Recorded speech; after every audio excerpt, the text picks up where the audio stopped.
Tantor Audio, a division of Recorded Books, presents Rexor by Ella Maven. Narrated by Oliver Highpoint and Rachel Woods. Prologue. Rexor. The roar of the crowd surged around me, along with the familiar chant which sent a humiliating rush of anger through my veins. Monster! Monster! Monster! I staggered back as a massive fist passed a hair's breadth from the tip of my nose. I couldn't feel my left arm, as it hung loosely from my dislocated shoulder socket after the Supixian had smashed me into the arena wall. Black blood dripped from a gash in my side. One of my eyes was completely swollen shut, and my entire body was one massive throbbing source of agony. I could barely stand, and I knew if I didn't do it soon, if I didn't let go and give in to the chance, I'd die. The Supixian was injured too, but he knew he had to finish me off before I unleashed the monster inside.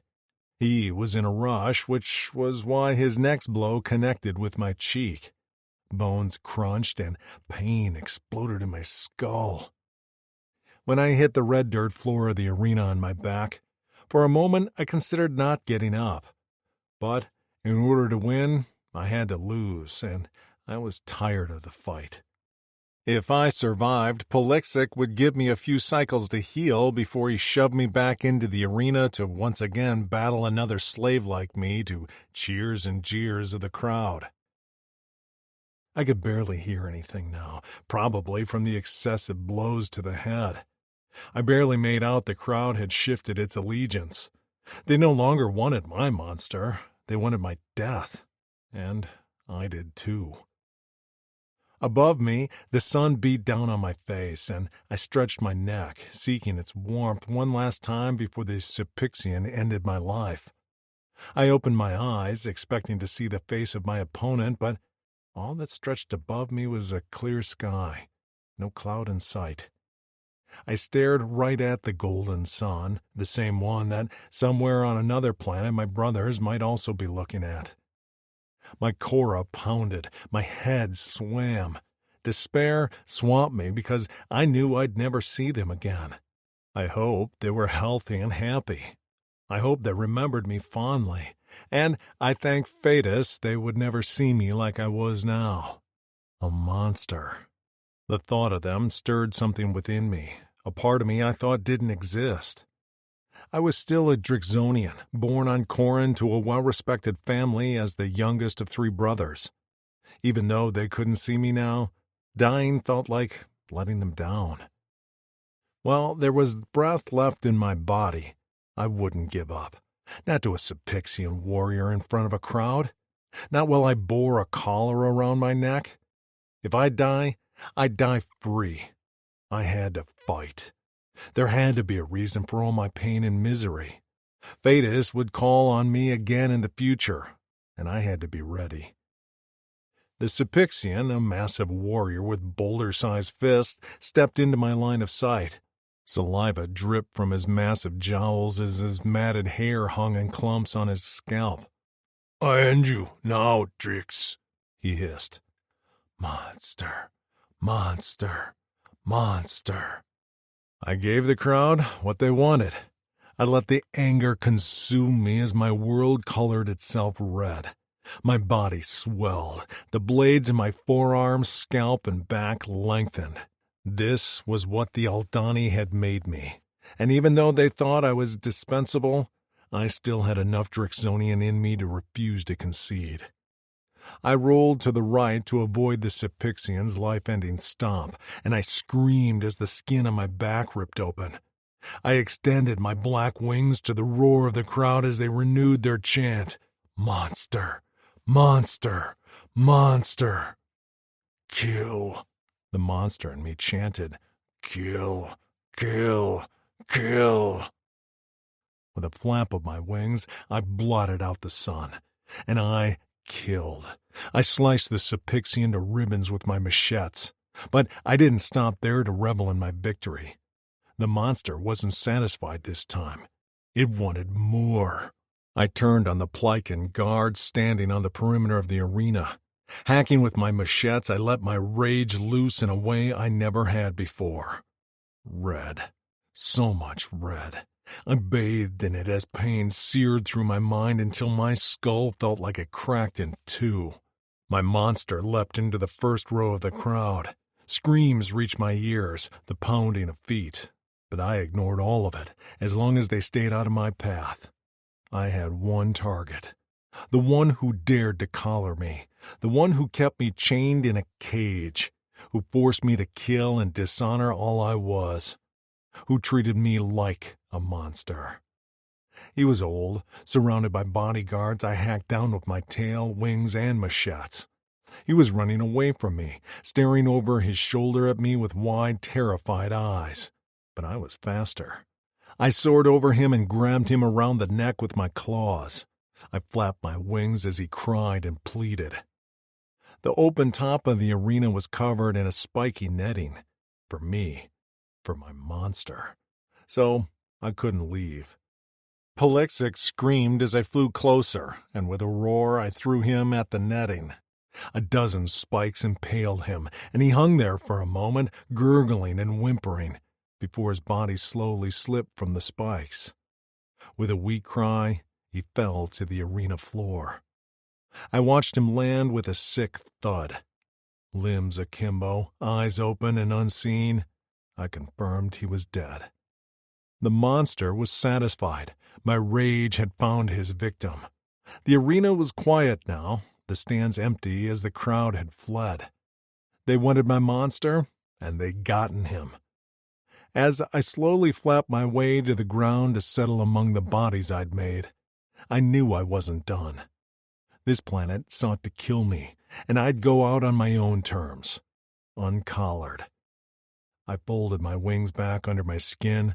My head reeled, and I felt a trickle of blood drip from my nose as I staggered to Polixix's body. Using his thumbprint, I placed it on the lock of my collar. A click followed, and the last of my former life hit the red sand with a clank. I stumbled onto the arena into the hot sun, let my wings emerge once again, and took off on my own. The inhabitants of this planet would soon see what happened when they wronged a Drixonian warrior with nothing to lose. Chapter 1. Daisy. I finally had to admit there was no positive in this situation. I'd tried to maintain an upbeat attitude when I'd fallen asleep in my bed in South Carolina and woken up on a spaceship. Free vacation. When I'd been stripped to my clothes and given some sheer white thing straight out of Greek mythology. Ooh, dress up. When massive aliens with horns, mean eyes, capes, and face tattoos clapped a collar on me and attached a chain to it. New jewelry. When they dragged me into an arena to witness two other aliens beating the stuffing out of each other for sport while a crowd cheered them on. Entertainment. That was my thought process, until one of the caped aliens yanked on my chain and dragged me in front of an eclectic group of scarred aliens who licked their lips like I was their next meal. We stood on the floor of a round arena while the crowd sat around us in stadium seating. My bare toes sank into red dirt, which covered everything in a fine layer of dust. I didn't want to think about the blood and other fluids that had mixed with this dirt. While the caped aliens seemed to be in charge, all the guards looked like the one holding my chain. The dozen or so aliens in front of me consisted of a collection of creatures straight out of Monsters, Inc. If it was mashed with saw, and every monster was out to kill someone.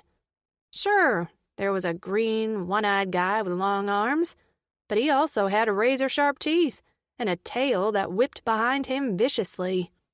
There was also a large, furry blue alien, but he was covered in scars, had foot-long blades for fingers, and I could have sworn he was picking his teeth with a bone. Every single one looked like he either wanted to eat me or get me naked. Or maybe both. I couldn't be sure.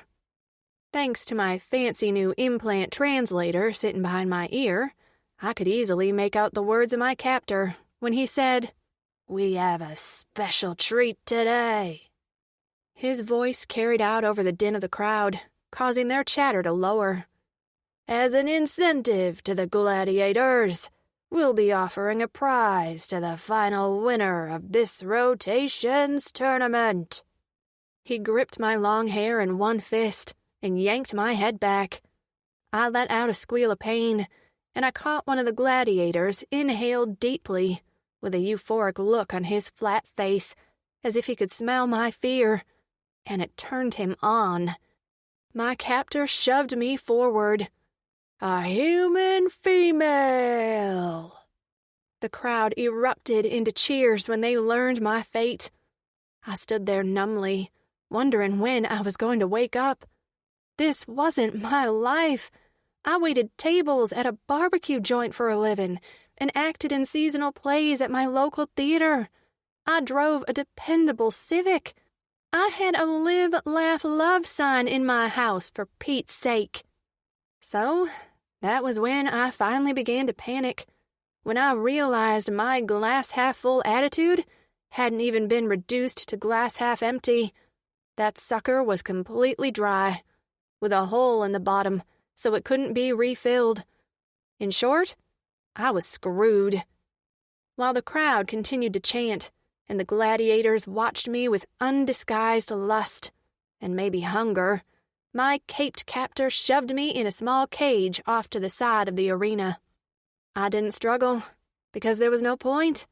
He was over 7 feet tall, had 2 massive blades tucked into a sash around his waist, and his mean yellow eyes dared me to give him a reason to hurt me. No, thank you. I was good with my facial bones as they were. I huddled in the cage at the far back corner, closest to the bottom of the stadium seating behind me. There was a cover over the top of the cage, which protected me from whatever the crowd currently pelted at my makeshift prison. From the looks of the steadily growing debris around my cage, their choices consisted of rocks and rotting food.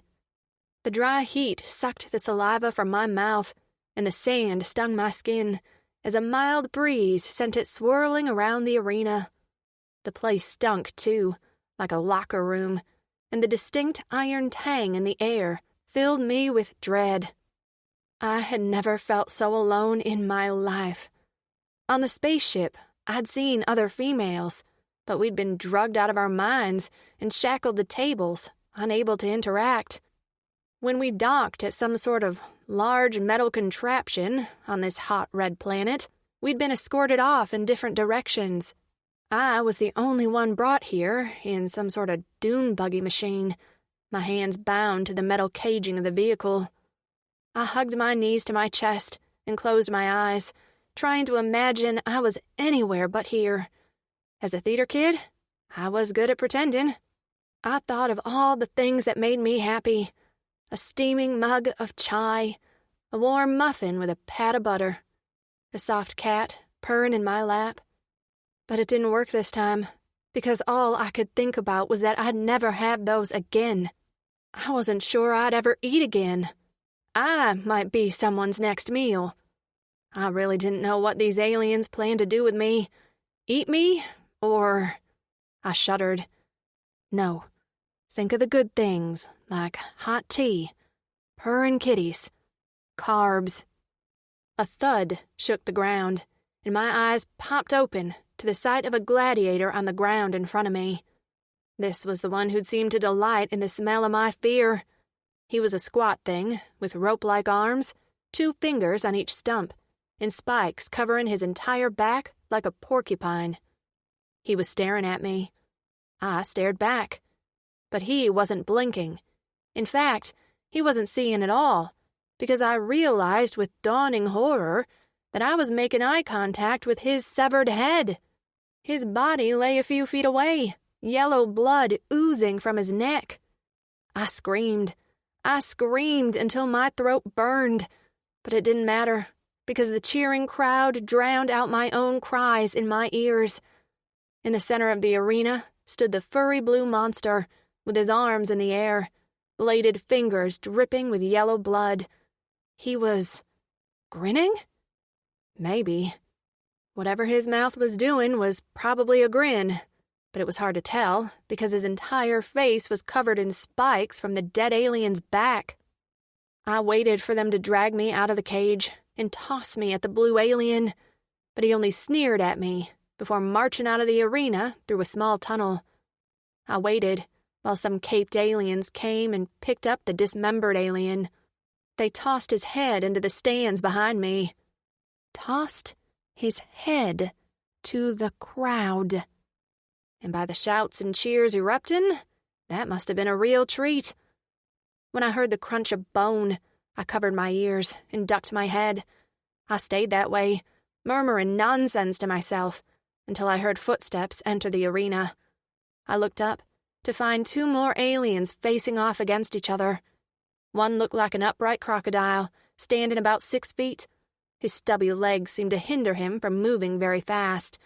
He was up against a smaller alien, covered in a dense brown fur, which dragged on the ground when he walked, so I really didn't know if it had feet or just slithered. One of the caped aliens shouted, and the 2 went at each other immediately. After a few minutes, the alien with brown fur won. Mostly because he seemed able to spew some sort of toxic substance from holes on top of his head, which burned the crocodile's arm right off like acid. Yep, that happened. That was how the day went on. Fighting. Blood. So much blood. Body parts. I had a toe land in my cage, and I'd quickly covered it with dirt while gagging. The drone of the crowd turned to white noise in my ears. My head pounded. My muscles ached from my crouched position. My friend's German shepherd had a bigger cage than this, and my stomach growled. I had no idea when I'd eaten last, and I would have given my arm for a sip of water. I would have licked my sweat if I had enough hydration in my body to produce it. At least the temperature was warm, since I wore next to nothing. Eventually, I succumbed to human nature and squatted in the corner of the cage to relieve myself. My urine was very yellow, proving just how badly I was dehydrated. As the day wore on, I could almost pretend they forgot about me. No one spoke to me or banged my cage. The crowd seemed to all but forget me, as no more projectiles were thrown at my cage. The fights were the main attraction. I had almost dozed off when a booming voice cut through my fatigue. A caped alien stood in the center of the arena. This one wore fancier clothes. His cape bore a shiny corded border, and gold tips adorned the ends of his horns.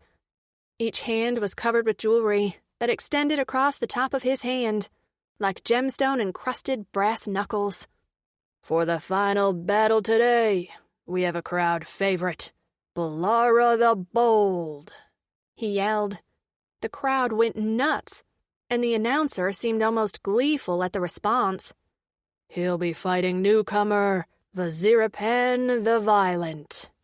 He spread his hands as 2 warriors emerged from tunnels on opposite ends of the arena. I'd seen one of these gladiators fight earlier in the day, and I'd rooted against him. The one I pegged as Bulara was a large gray alien covered in nasty black scars. He was bald, with his neck covered in a rough, thick skin that seemed nearly impossible to cut. One alien had tried. He'd failed, and then lost both of his hands before his head. Bulara was tall and muscled, wearing nothing but a thin piece of fabric to cover his junk, which did nothing to disguise the fact that this guy was packing. And by packing, I meant there were so many bulges that I was terrified he'd drop his briefs and there'd be a den of penis vipers emerging from his groin. The green newcomer didn't look quite as scary, but he was dubbed the Violent, so everyone must know something I didn't. He was smaller than Bulara, and he had disproportionately long arms and legs. His tail swished along the ground behind him, the tip spiked and glistening with a green fluid that sizzled as it touched the dirt. I didn't want to know what that would do to my skin. That same liquid glistened from blades jutting from his knuckles. His brow hung low over his eyes, like a bone visor. His skull was elongated behind him, like the creature's an alien, and covered in a hard black casing. The announcer stepped back as the two eyed each other with malice. "Remember, winner gets the human female." He sniffed the air before landing his yellow eyes on me with a sneer. "And she smells ripe for breeding." This time, I didn't even bother screaming. The crowd did it for me. Rexor. At the dull roar of the crowd in the distance, I increased my speed. The flashbacks of my time on the receiving end of those cheers only fueled my desire to see the entire place burn. I leaned over the handlebars of my hover buzzer. It was the closest thing on this flecking dirt planet to our bikes from back home, except the buzzer had a wider base and 4 hover discs instead of 2. It wasn't quite as fast and had less agility, but it was better than nothing. Beside me, Phoenix rode his own buzzer, black gloves covering his hands and a stoic expression on his face, although I knew he wasn't looking forward to what was to come. None of us used our mods if we didn't have to, but shutting down Halixic's Gladiator Arena, brother to the Plycan who used to own me, was cause for using every weapon we had access to. And thanks to the Aldani, we had a lot. Behind me, Miko and Zachary brought up the rear. The 4 of us were the warriors who did the damage, and the ones who remained back at our home base of Blazin handled the cleanup depending on who we managed to rescue. I didn't expect many survivors on this mission. Sometimes I wish someone had set fire to the arena where I'd fought with me in it, but that was in the past. I was alive, and I planned to stay alive now I had the ability to get revenge on as many flecking Plycans as I could. Vixlisten was a filthy, lawless planet run mostly by the Plycans, a race of tall, strong aliens who destroyed the last planet they inhabited before moving on to Vixlisten. They hadn't learned their lesson, because after overpowering and enslaving the races who'd previously lived on Vixlisten, they then proceeded to mine the shit out of it, ruining the air quality levels and eroding the once prosperous plant life. What remained habitable of Vixlisten, habitable being generous, was dusty, hot, and covered in craters. Only in my dreams did I visit my home planet of Corin, with its lush forests and plentiful game. Sometimes I could still feel the warmth of a hot qua spring flowing through my hair and down my back. But then I'd wake up, and I'd once again be lying on a dirty fur on the floor of my makeshift home. At least it was better than the cage I'd lived in for tens of cycles, which I'd been allowed to leave only to train and fight. The problem with our buzzers was they were loud, and since our faces were plastered all over Vixlisten with orders to kill on sight, we had to remain as stealthy as possible. Once we rode as close to Glevin, the settlement around Halixic's arena, as we dared, we stashed the bikes in a previously arranged spot. The crater was wide enough for all 4 of our buzzers, and a nearby overhang of rock concealed them from anyone walking by. Not that anyone would be dallying this far outside of Glevin, mainly because all of the inhabitants feared us. The small settlement of Glevin wasn't much, a small marketplace, a few drinking and eating establishments, and a 4-room inn was the only source of income for the Plycan population of a few thousand who lived in a cluster of small huts.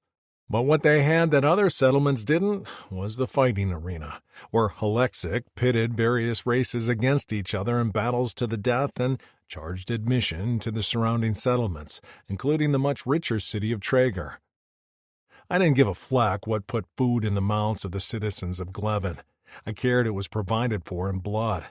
Those fighters weren't there by choice, just like I hadn't been when I'd fought. We gathered on the lip of the crater, where a small ridge on the mostly flat planet would conceal us as we traveled the rest of the distance on foot. I stepped up to Miko's side as he glared at the arena. Hands fisted at his sides and his spiked machetes vibrating, he remained stiff. Knowing the signs of his reckless anger emerging, I placed a hand on his shoulder and his muscle tensed further beneath my palm. After a few moments, he let out a harsh sigh and rolled the tension from his neck. Flashing me a bared-teeth grin, he shrugged my hand away. "You worried about me, Rex?" "Worried about you?" Phoenix asked, stepping up to our sides with a toss of his fiery orange hair. He shot me a knowing smirk. "Of course not, Miko. Why would we need to worry about you? You always follow the plan. Every time. You never went off half-cocked and nailed a bunch of dead Plycans to a wall so that their limbs spelled fleck off." Miko rolled his eyes. "I have a little fun, one time, and you all can't stop riding me about it." "One time?" I lifted my numbed brow. He crossed his arms over his chest and lifted his chin. "I did not pierce the fuel tank of that Plycan cruiser, causing it to crash into the loading dock. Also, I did not steal all the gems from that pleasure house, and I'm definitely not hoarding them for no reason." It was my turn to roll my eyes. "Sure you didn't." Phoenix patted Miko's back with his gloved hand, careful to avoid the protruding spikes running from the top of his head to the base of his tail. We all had machetes, including ones on the outside of our forearms, but Miko's no longer had the ability to lay flat and concealed under his scales like the rest of us.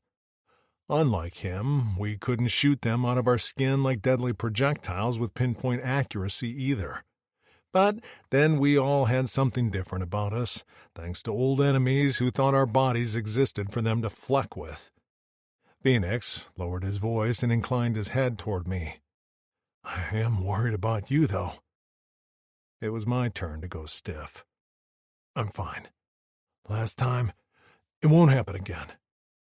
I didn't want to have this conversation. Not now. Not ever. I understood Phoenix's concern, but I didn't need a reminder of my fractured mind. "This mission is simple. Maybe you should do lookout with Zachary." I shook my head. "No. In case something goes wrong, I have to be there to get you to safety." "He'll be all right, Phoenix," Miko said. "Stop worrying." Phoenix rounded on her friend with narrowed eyes. "Don't tell me to stop worrying. You saw what he was like last time. He could barely speak, and his ears were bleeding for Fleck's sake." "Enough, Phoenix." I rubbed my eyes. He let out a low growl. "These missions are important to all of us, but it's also important that you stay—" He swallowed. "You? Let's just finish this one, okay? Then we can have a little chat about all our faults." I looked at him pointedly, and he dropped his gaze with a clenched jaw. None of us had a great long-term prognosis. We intended to fleck up the lives of the Plycan as much as we could before succumbing to our damaged bodies and minds. I glanced behind me where Zachary stood quietly, his eyes taking in the path we had yet to travel and the arena in the distance. Mostly silent, scared, and calculating, Zachary arguably had a worse past than any of us. Fortunately, he'd saved himself, and now he was one of us stolen warriors traveling Vixlisten with nothing but revenge and retribution on our minds. At least, I was fairly sure that was what was on his mind. He was hard to read. He was, however, the most observant. "Everything look okay?" I asked him. He stared off into the distance for a while with his light purple eyes before finally meeting my gaze. Then he nodded. Next, I made eye contact with Phoenix. "You remember the plan?" As our earlier communication blew away with the dust, Phoenix swallowed with a nod. "You and I scale the walls. Miko and Zachary remain behind as lookouts. I wait for your signal. I light up the arena." Phoenix spent tens of cycles alone in the stinking dark mines of this planet, and when we'd initially met up with him, he'd been a little out of his mind from the isolation. We'd been able to slowly bring him back around, but his short-term memory could still be shed. Not to mention, he could be groggy from the poison he dropped on his tongue every day so he could function through the chronic pain that riddled his body. I gave him a nod before crossing my arms at the wrist in front of my neck. "She is all," I repeated. The creed bittersweet on my tongue when we no longer had any females to fight for. Still, it was the mantra of the Drexonian warriors. What we did was revenge for the females taken from us. The 3 warriors mimicked my gesture and repeated, "She is all." With me in the lead, we took off down the path toward the arena. I couldn't wait to see the flames dancing in the sky.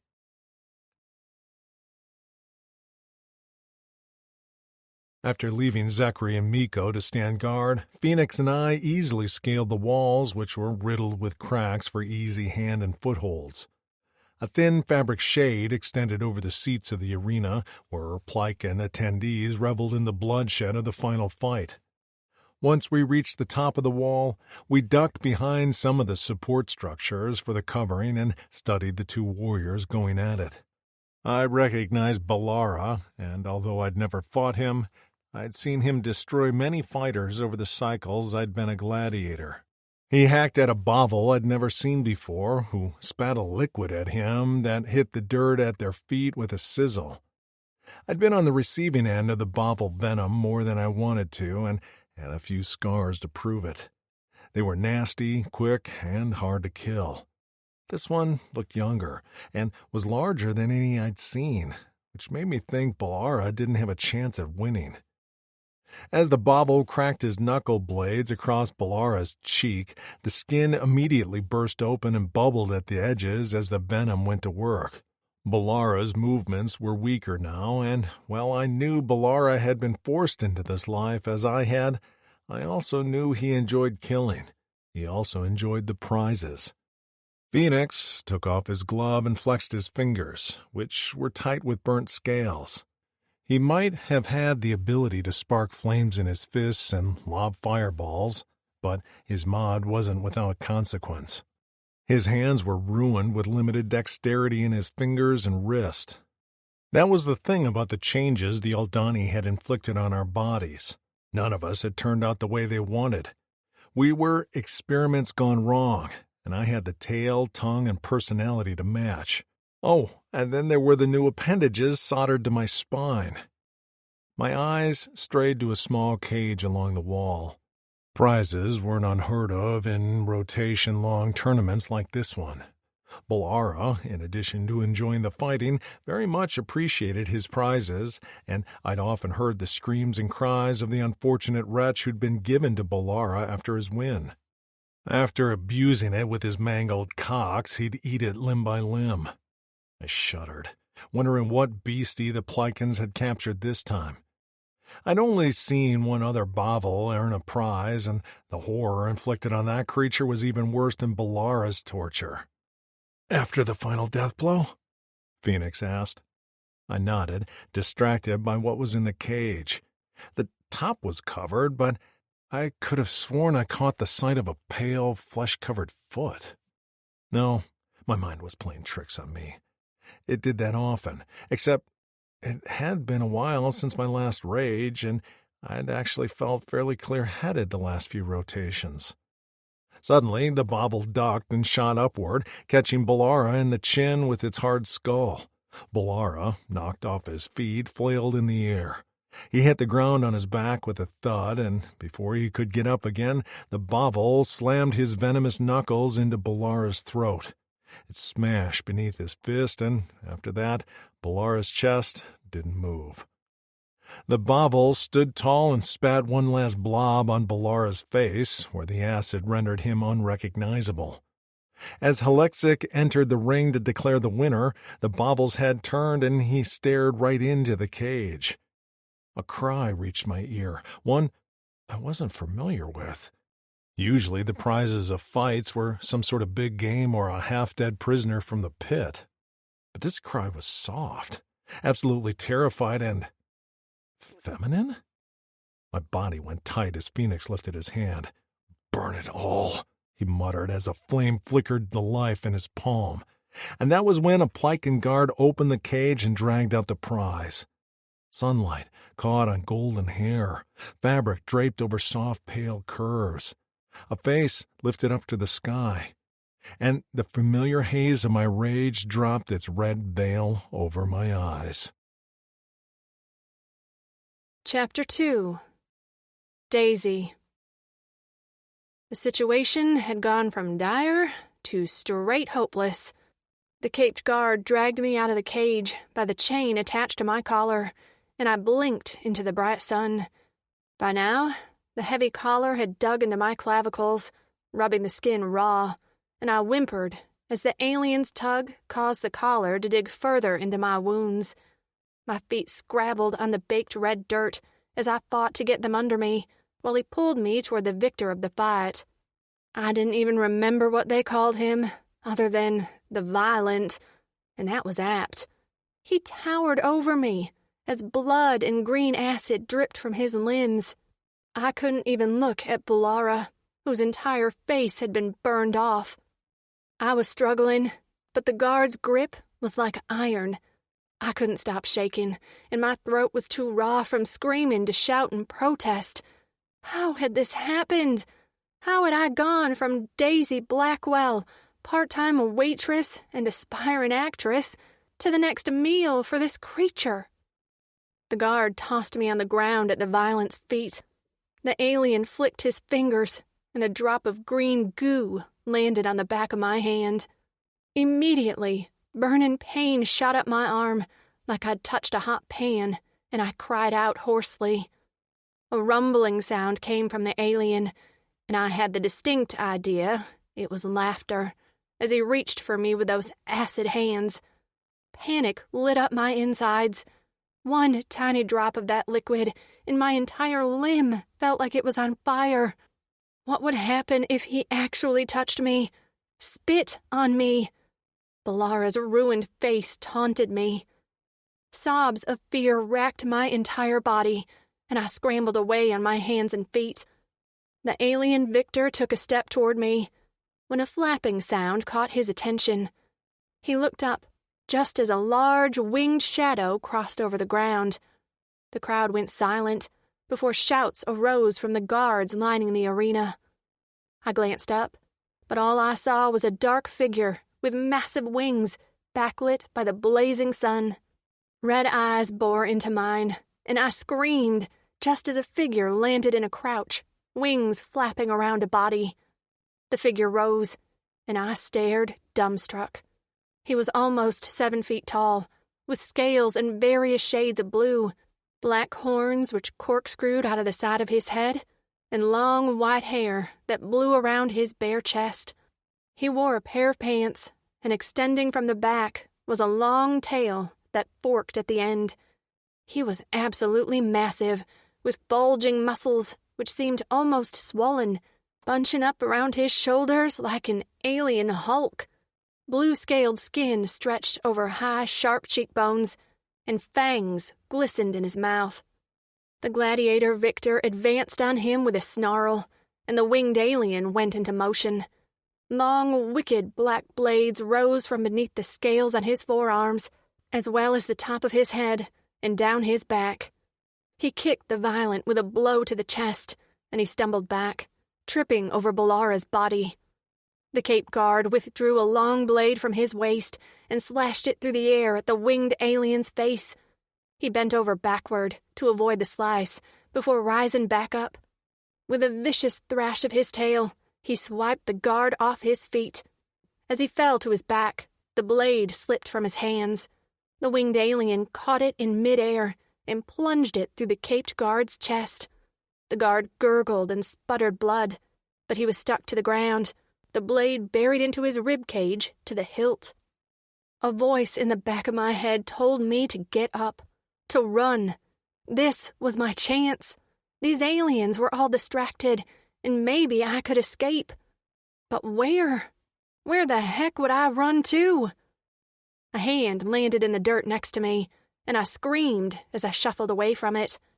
The hand belonged to the gladiator winner, and he let out a horrid high-pitched screech like a fire alarm. I clapped my hands over my ears, convinced he'd blown out my eardrums, right before the winged creature raked his forearm blades across the gladiator's throat, cutting off his siren screech. The winged alien ducked out of the way of the green acid spraying from the dying alien's body. The Violent staggered, stumbled, and then collapsed to the dirt floor in a heap. Shouts erupted around us as more caped guards sprinted to join the fray, but the winged alien ignored them. He turned those red eyes on me, and all coherent thoughts flew from my head. His crimson gaze rendered me immobile with fear and shock. Before I could snap out of it and flee, he scooped me into his thick arms. With a giant flap of his massive wings, he took flight before I could even utter a scream. Someone barked orders below us, and I spotted the caped guards aiming gun-like objects at us. From the tips shot laser beams, and I screamed as I felt the burning heat of one singe my calf. Another blew a hole through the red-eyed alien's wing, but he didn't even make a sound of pain. He continued to fly, flapping hard now, just as a massive fireball flew past us from the direction we were heading to explode on the dirt floor below us. I shrieked, thinking we were being attacked, but the winged alien didn't seem concerned. More fireballs flew past us, and the screams of the crowd went from delight to terror as flames rained down on the seats. What was going on? I squinted my watering eyes against the rushing air to see a blue figure standing along the top of the arena wall, his fists and forearms nothing but balls of flames as he sent one fireball after another into the stadium. When the winged man flew over him, he ducked out of sight. As we took off over the walls of the arena, I glanced down to see utter chaos. The entire structure was on fire. My cage was a mass of melted metal, and the exits were clogged with bodies seeking to escape the flames. I didn't spare much sympathy for them. They'd been cheering for my pain and death. But that led me to my next dilemma. I might not have a future filled with acid burns, but I was now in the clutches of a red-eyed winged alien. I couldn't get away from him now as we soared 100 feet in the air. Struggling would only succeed in sending me falling to the ground to land as a pancake. So I went lax in his grip as he held me tight against his chest with both arms around my waist. We soared over a large road lined with black rocks, the dirt rutted with wheel tracks. A small hilly range sat to our right, and the winged man slowly banked that direction until we sailed over the top and then down a smaller road, this one more like a footpath. I spotted 2 figures on the ground, and the winged alien began to descend. Trepidation filled me as we got closer. These seemed like the same species as the winged man who held me, blue with horns, except they were smaller, and their eyes, while dark, glowed a vivid purple.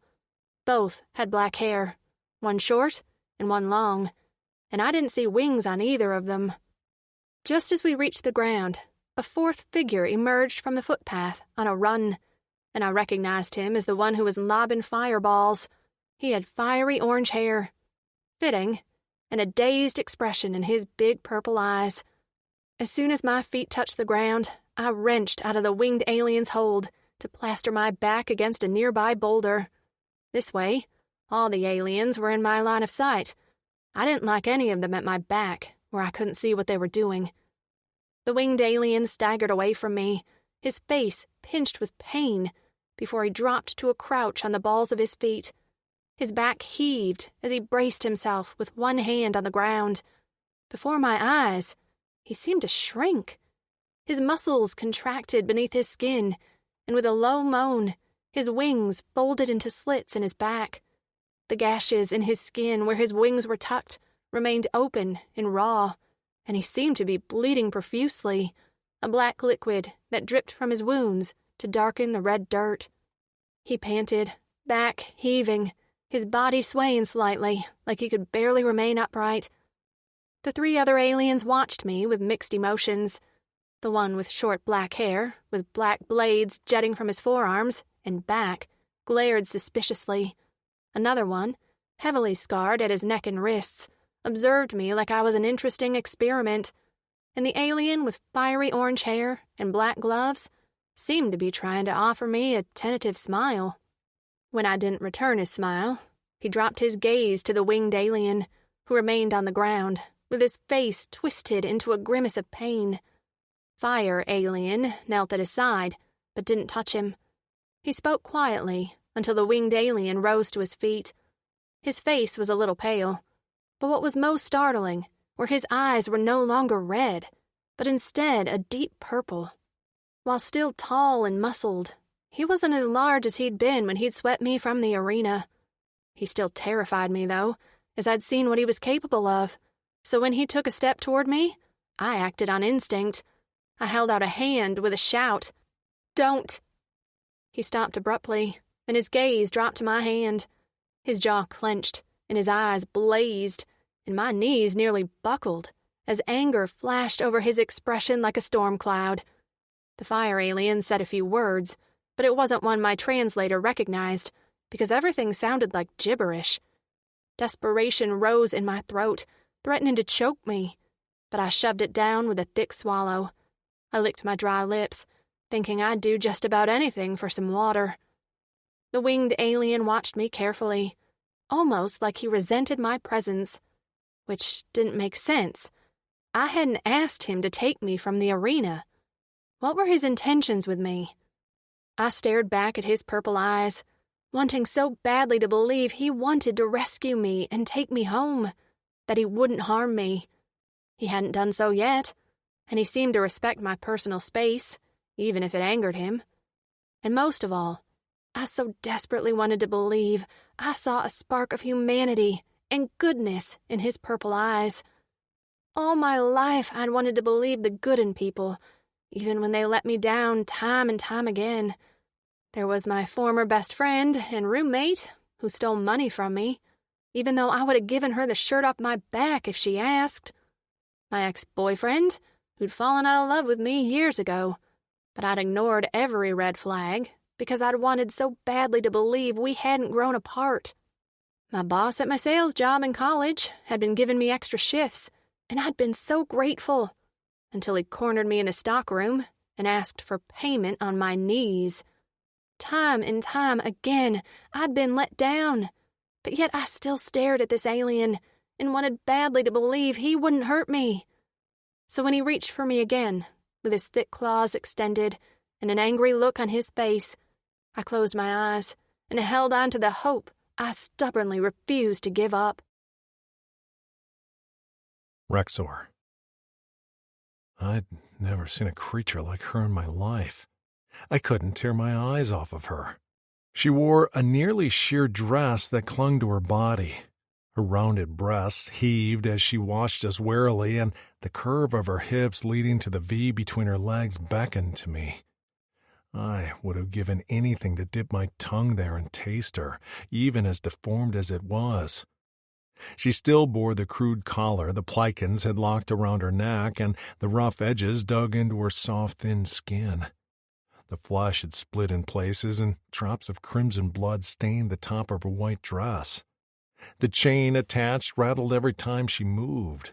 The sight of her injuries nearly made me wish I could bring the Plikin guards back to life just to kill them again. When I reached for her, she closed her eyes with a tremble of her chin. I wrapped my fingers around the collar, careful not to touch her skin with my claws. I'd worn a collar for many cycles, and mine had been indestructible without my owner's thumbprint. But the Plikins didn't bother with a strong lock on a human female. With a yank, I snapped the collar, and it fell to the ground with a clank.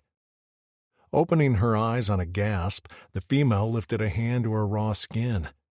The relief and trust I saw in her eyes nearly broke me. She'd been treated like shit on this planet, and the fact that she saw me in my rage and still believed there was something good in me was admirable. The Plikins had been planning to give this creature away like trash. The fleckers. I flicked my split tail in irritation, and she jerked at the movement before resuming her careful study of me. "A human," Zachary said in his low, soft voice. "She's a human female." I'd heard of humans, but I'd never seen one before. So delicate and so similar to a Drixonian female, except much smaller. I longed to feel her hair, which fell around her shoulders and down her back in a golden sheet. Some blew into her face, and she brushed it out of her eyes, which were a light brown color. "That's great. Well, what the fleck are we going to do with her?" Miko barked. "Rex went into his rage, stole a human, and now we're flecked. They saw you, and since you're the only winged Drixonian on this whole planet, they'll be sending an army on our tails in no time." He stomped off to the crater where we stored our buzzers while muttering and punching things angrily. Miko loved to complain, but he was right on this one. I hadn't thought it through. I'd heard her cry, seen her face, and the rage had taken over in a way that never happened before. I usually was able to resist it, but this time I had zero control. Phoenix had covered me despite my screw-up, and Miko and Zachary had returned to where we stashed our buzzers. "I'll keep her," I said, the words leaving my mouth before I even understood what that meant. "She's my responsibility. I won't let this decision hurt you all." "Keep her?" Phoenix stepped to my side to study her. "She's not a pet." "You saw what the Plycans had in store for her," I growled. "I can't let them have her. I won't." Phoenix sighed and ran a frustrated hand through his hair. "She has an implant." Zachary gestured to the lump behind her ear. "Does anyone have an updater in their buzzer bags?" "I got one," Miko called from the crater. I shook my head to hide my smile. Even angry as he was, Miko wouldn't leave us. Cynical and reckless? Yes, but he was also the most loyal to our small crew. While I knew in his heart he believed what I'd done was the right thing, his concern always manifested in anger. Rescuing the human female was absolutely a threat to our survival. After some fumbling around and a few curse words, he strode from the crater holding the implant updater gun. He handed it to me, and I took the opportunity to grasp him around the back of his neck. Bringing our foreheads together, I waited for his tense body to relax before I talked. "I'm sorry, Mick. I know this complicates everything, but I had to save her." His jaw clenched rhythmically a few times. "I know you had to. I would have done the same thing, but I'm worried about what this means for you." He hesitated before continuing. "It happened in there, when you saw her. What does that mean for you?" I didn't let on that at the sight of her, the rage had swept over me like a tidal wave, snapping my control like a twig in a way that had never happened before. Even now, my head pounded fiercely and my vision remained blurry. If they knew, I predicted they'd take over care of the female. And I rebelled at the idea. Well, she'd never be mine. Her safety was my responsibility. I knew that with every beat of my cora. I gripped his chin and looked into his eyes. "I'll be okay. But this was the right decision. She is all." His long lashes fluttered before he heaved a breath. I had a soft spot for all my brothers, but Miko most of all. Mainly because he didn't often let himself truly feel anything but anger. Phoenix was easy to read, as he didn't hide his feelings, and Zachary, well, he'd cauterized himself long ago. Miko needed an outlet sometimes, a firm hand on the back of his neck with permission to be something other than angry. I let go of his chin, and he cracked his knuckles while casting a less angry glance at the female. "She is all," he repeated softly. The updater in hand, I turned to the female. Her facial features were similar to ours, but she was much more expressive. So much shone in her brown eyes, and I could have sworn there was a bit of hope there. But as I lifted the object, which looked similar to a laser gun, she gasped, and her round eyes shone with wetness. She shook her head frantically, waving her hands in the air and saying that word again. "Don't! Please don't shoot!" I turned back to Zachary, who was the most observant out of all of us. "What do you think she's saying?" His gaze on her was steady, assessing. "She's scared of the updater, I think." "Oh, for fleck's sake." Miko stalked toward her with a tight jaw. "I'll hold her arms, you update her implant. We can't waste time here." As Miko approached her, she went into a full-fledged meltdown, limbs flailing as she sought to escape him. She looked at me, her hands clasped together. "Please, please don't hurt me." He reached for her anyway with a roll of his eyes, like he was dealing with a tantruming chit. But this was serious. She gasped for breath, her body shaking as she stumbled away from him. "Miko!" I shouted at him. He stopped abruptly and glanced at me over his shoulder with a snarl. He wanted to get this over with, and I did too, but this human was fragile. Would she die from stress? My brother, Sax, had caged a bridger once, and the thing had died without the freedom to fly, no matter how much we fed him. I opened my mouth to explain to Miko, but didn't get a word out before his eyes went wide. "Get down!" he shouted. I dropped to a crouch. The heat of a laser shot sailed over my head and pinged off the rock near the female's head. She screamed and collapsed on the ground in a ball as more laser shots peppered the dirt at our feet. I turned to find a squad of Plikins bearing down on us. My vision tinged red, and I fought back the rage. Twice in one day would cause too much damage. I had to keep my head. But they nearly injured my female, and they'd all die for it. With a roar, Miko raised his arms and ejected his machetes from his forearms. They flew through the air and embedded in the chest of the two Plikins leading the charge. While Miko's spikes regenerated, which took mere seeks, Phoenix ripped off his gloves and finished them off with 2 balls of fire. While Miko fought loudly with grunts and shouts and roars, Zachary was a silent assassin, entering the squad of Plikins with deadly accuracy as he chopped them down with his forearm machetes. His back and head spikes had long been removed, but he didn't need them. The scar tissue at his back was a mass of dead, toughened scales, affording him more or less a flesh shield. Unleashing my machetes, I leaped over the 2 motionless bodies still on fire to dispatch the remaining Plikins. They'd sent a squad of 12 warriors, which was nothing for 4 Drixonians, and chit's play for the 4 of us with mods. Blood seeped into the dirt from Miko's machetes.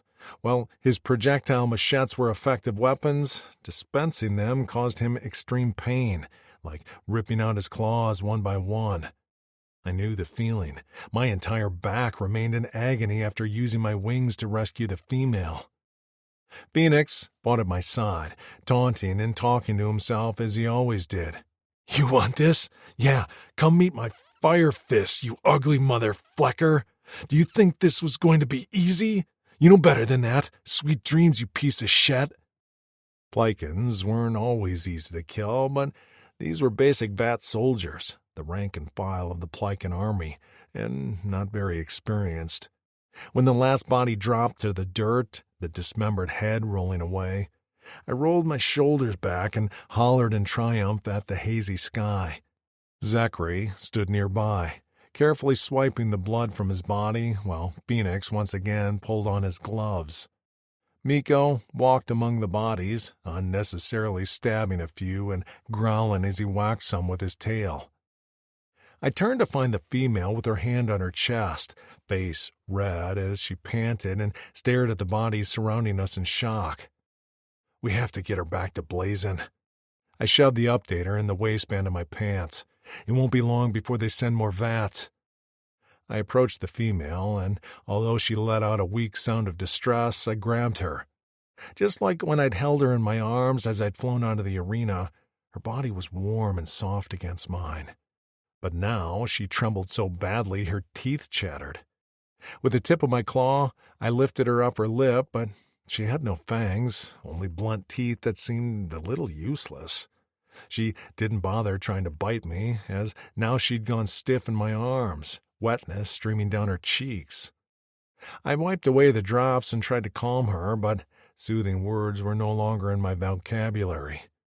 "I won't hurt you," was all I managed to say before hauling her in my arms and following my brothers into the crater to retrieve our buzzers.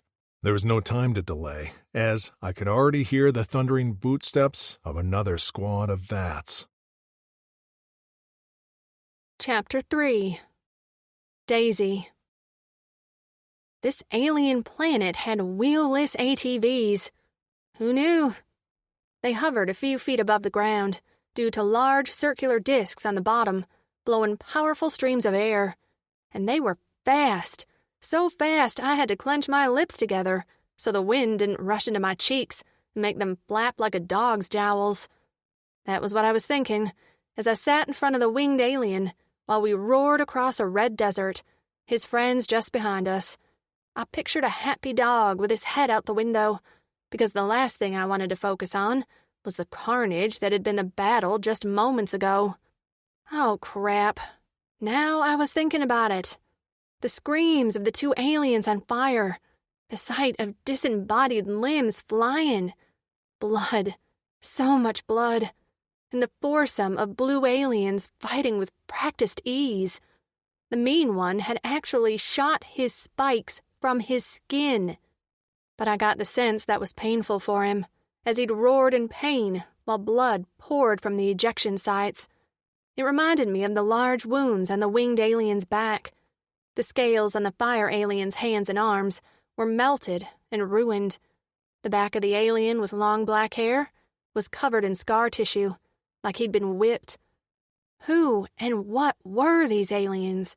And what the heck had they been through? I hadn't been able to observe much of this planet yet, as I'd been transported from the spaceship to a buggy which had delivered me right to the arena, like a human trafficking version of Amazon Prime. Free one-day delivery! While the planet wasn't pretty, it was certainly otherworldly compared to Earth. The sandy dirt was a rich red, and while the land was mostly flat and dry, there were patches of rock formations, some majestic and tall, others squat and craggy. Dust flew around us as we sped through a tunnel of thick arches, the overhead rock pitted with holes so sunlight streamed through to dot the ground. We rode for what felt like hours, until I was so tired I could barely stay upright. If it weren't for the winged alien's arm around my waist, I would have fallen off the ATV. My stomach felt like it was eating itself, and I was so dehydrated my brain was foggy and my vision fuzzy. Did these aliens mean to save me? Because if so, they might want to feed and water me, or I'd die anyway. When had I peed last? I couldn't remember. Sometime in that cage, and it hadn't been much. That couldn't be good. Just when I felt like I was going to pass out, the ATV slowed. We rode up what looked like a large sandhill, and I expected to see nothing but more stretches of red dirt when we crested the edge and dropped straight down. On the other side of the hill was a massive metal door, maybe 3 stories high. The ATVs came to rest on a flat parcel of sand in front of the metal door. The area looked nondescript, but as the aliens turned off the rumbling engines of the ATVs, several plates shifted in the door, opening like a camera shutter to reveal a hallway leading inside and down. My brain couldn't make sense of the structure and how it fit into the landscape of this planet. Had they built it and covered it with dirt? The winged alien behind me dismounted. I sought to climb down off the bike, but my legs, numb from straddling the seat and weak from exhaustion, buckled beneath me. I hit the ground in a heap. I didn't get back up because my legs simply wouldn't work. The sun beat down on my baked skin. Even my eyeballs felt dry. I coughed weakly. Deep voices chattered above me, but they sounded far away, like we were all underwater. Then an arm banded around me, hauling me upright against a strong chest. A leather pouch was shoved into my face, a nozzle at my lips. I didn't think about how they could be poisoning me or drugging me. I was half dead anyway. I smelled something refreshing, and so I gripped the pouch and tilted it upright. Cool, crisp liquid poured into my mouth. I sputtered at first, and a hand lowered the pouch so I wasn't upending it on my face. I drank greedily, gulping down mouthfuls until I'd had my fill of the cool drink with a slight vinegary taste. I lowered the pouch and wiped my mouth with the back of my hand.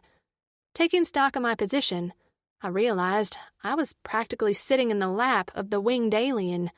The other 3 stood around us quietly, watching. "Thank you," I murmured in a raspy voice. My throat ached, and I coughed again. The scarred alien spoke a few words, and the chest rumbled behind me in response. He was so massive. I wasn't a tall woman, but I'd never felt as small as I did now. I turned around to take in his face and got caught up in his purple eyes and stern expression. That was why I didn't notice he'd raised that gun thing to the side of my head, near my translator. Panicking, I tried to squirm out of his arms, but he had me locked into position. A short beep sounded in my ears, and I nearly wept. Why would they give me water only to kill me? A sharp pain slammed into my skull, like claws digging into the bone. I screamed as my brain seemed to swell. When I struggled out of his arms, this time he let me, and I plopped on my butt as I gripped my head in both hands. But just as quickly as the pain swamped me, it faded. Just like that. I checked my limbs. They were all there, and pressed my hand over my heart. It still beat. I was alive. So what the heck had that been? His hand cupped my face, those deadly claws now receding back into his fingers, so only black nubs remained. "Can you understand me?" A deep voice rumbled.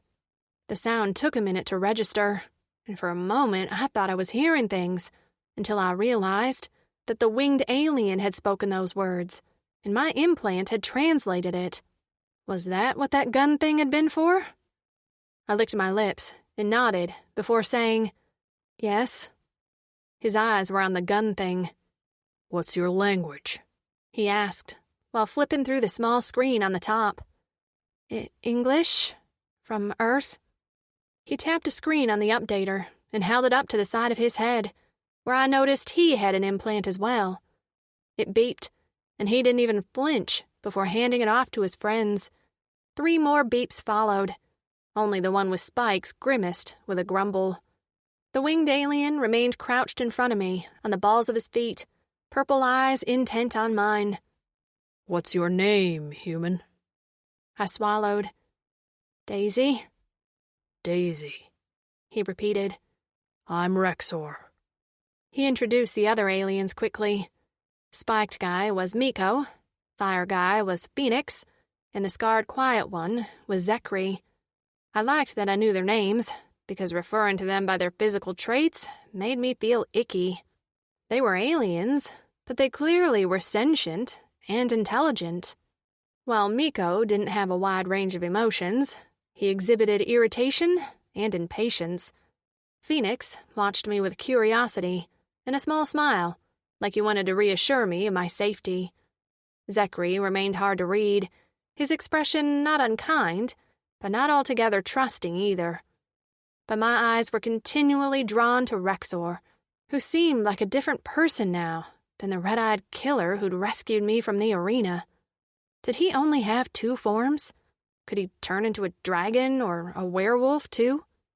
I wrapped my arms around myself as a breeze kicked up dust around us. What are you going to do with me?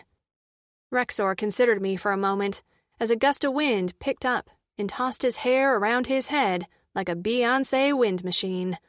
I was transfixed by the fluttering white strands as he tilted his face up to the sky. Then he jerked his thumb behind him at the metal structure. "We need to get inside." That wasn't an answer, but it wasn't like I could demand one, since he scooped me into his arms without another word and marched toward the open door. His friends fell into step behind him, and as we approached the door, 4 small aliens with greenish skin and stumpy legs dashed outside. After a quick nod and a greeting, they went right to the ATVs. I heard a rumbling as they turned them on, and then they soared over our heads to enter ahead of us. As soon as we passed through the shutter-like entrance, the plates closed, sealing us inside, as well as the 4 aliens now working on cleaning the ATVs in a small alcove to the left, like little mechanics. There were numerous other vehicles there as well, lined up neatly in pristine condition. Once inside, Rexor sat me down, allowing me to gain my balance before letting me go. The metal floor was cool on my bare feet, and the boots of the aliens thunked on the surface as we walked further down a cylindrical hallway. I looked around as I walked at Rexor's side, mystified at the structure. This is Blazon. Rexor explained. It's a crashed warship, and we stay here since the location is remote and unknown to the Plycans. It's nearly undetectable unless you know what you're looking for. I hadn't realized how much I'd missed being talked to like a real person. Who are the Plycans? The ones who held you captive. The mean ones with the capes? Yes. I chewed my lip, not eager to be reminded of the horrors I'd witnessed a few short hours ago. Had I really been caged in a gladiator arena? Had that really happened? I glanced down at my now filthy white dress, spotted with blood from the raw skin around my neck. Yes, that had actually happened. So, why am I here? Rexor blinked at me, and his brow, covered in a row of hard nubs under the blue flesh, lowered. Because we want to keep you safe. He said it like it was obvious, like I hadn't seen him turn into a red-eyed creature and mow down a dozen creatures by himself, like he wouldn't hurt a fly. But I had seen all those things, and no matter how badly I wanted him to be good and safe, I wasn't that naive. I didn't know what their culture was like, what was expected of me. Was I trading one collar for another? My heart beat its fists against my chest, and I focused on putting one foot in front of the other. There was nothing I could do now. Even if I found my way out of here, I would be on a strange desert planet, all alone, without food and water. As it was, I could barely walk straight. Be smart, Daisy. I was a decent actress. I could play whatever part they wanted me to play, just as long as they didn't hurt me. I had a low pain tolerance, and it seemed to me like all these aliens knew was pain. I concentrated on my surroundings. Now that I knew we were in a crashed spaceship, it all made a lot more sense. The craft hit the ground at an angle, so most of it was buried in the sand. The door we entered must have been a back entrance that remained jutting out of the ground. We continued past several large spaces, where I noticed gatherings of other aliens, all varying species, but none that looked like Rexor. They all gawked at us, many craning their necks to get a look at me, and talking amongst themselves. Rexor scowled at most of them, while Phoenix waved and greeted a few. He stopped after Miko snarked at him. We stopped outside a wide door, and I stared at it with trepidation. Rexor turned to his companions. Phoenix, gather a variety of food and bring it to me. Was that food for me? Oh, please, please, I hope it's for me. Phoenix slid a look at Z before inhaling deeply. Are you sure you're all right? Rex tensed, and he ground his teeth before cutting off Phoenix with a sharp, I'm fine. While I wanted to cower at Rexor's glare and tone, Phoenix didn't back down. His eyes narrowed as he leaned forward. You aren't fine. What if... I'm fine. This time, his words were punctuated with angry slaps of his tail. Phoenix growled deep in his throat and threw up his hands. I give up. I'll go get the food. He gave me an exasperated look before walking away. Rexor ignored the outburst and spoke to Zekri as if nothing had happened. Let Baki know we have a human on board, and to research whatever he needs to. I'll want him to check her over later. Zekri only nodded and went to perform his duty without another look at me. Only Miko remained, who still scared me a little. He wore a permanent scowl, and his whole body seemed to constantly vibrate. Before Rexor could say a word, Miko spoke. I'll stand guard. Rexor's brow lifted. I don't need you to do that. Go rest. I'm fine. Miko shifted his weight from foot to foot. You might trust everyone in Blazon, but I don't trust anyone but you, Z, and Phoenix. So, I'll stand guard outside your door as long as the female is inside. So, I was going in there, and I had a feeling while Miko was also guarding anyone from coming in, he would also be preventing me from leaving. Which, well, maybe that was a good thing. I wasn't about to wander about this ship. I saw some of those other aliens and understood why Miko didn't trust them all. I decided to acknowledge his volunteer effort. "Thanks, Miko." He startled, like he forgot I could talk. His purple eyes shifted to me and held for a moment. Inhaling sharply, he dropped his chin in a curt nod. Rex is right. You're safe here. He let out a dry laugh and flexed his forearms. You think anyone wants to mess with me? I shook my head with a gulp. I'd seen what he could do. With a lopsided smile that improved his countenance by 1,000%, he tapped my temple. Smart human. Then, without another word, he turned around, crossed his arms over his chest, and leaned against the wall. Rex. I liked the shortened version of his name. Eyed Miko for a moment, before sighing. Then he laid his palm on a sensor by the doors, and the two panels slid open to reveal a large room. He gestured for me to go ahead of him, and with no other real choice, I took a step inside. The room might have once been grand, but had definitely fallen into disrepair, probably from the crash. The entire spacecraft was tipped where it had sunk in the ground. The hallway we'd just walked on had been on a steady descent, so the floor was angled up to the right. A giant tapestry hung in shreds on the left-hand wall, and my bare feet disturbed a layer of dust and grit. A pile of bedding sat in front of me, which seemed to be the cleanest area of the room, and the only part that anyone had used. A hiss and thunk came from behind me, and I whirled around to see Rex had stepped into the room with me, closing the doors behind him. For a moment, we did nothing but stare at each other. I was alone with him, and I was equal parts relieved and terrified. He could hurt me, but then he was also the one who rescued me, gave me water, updated my implant, and who told me he brought me here to keep me safe. When my sister met people, she immediately assumed the worst, until proven otherwise. She would have been screaming her head off if she were here now. But me, despite the many times it backfired on me, I like to think everyone was good until they proved they weren't. So far, Rex hadn't shown me anything but kindness. I just hoped his definition of safe was in line with mine. Would he expect payment? I only had one thing to offer, and I wasn't ready for that. I didn't think I'd ever be ready for that.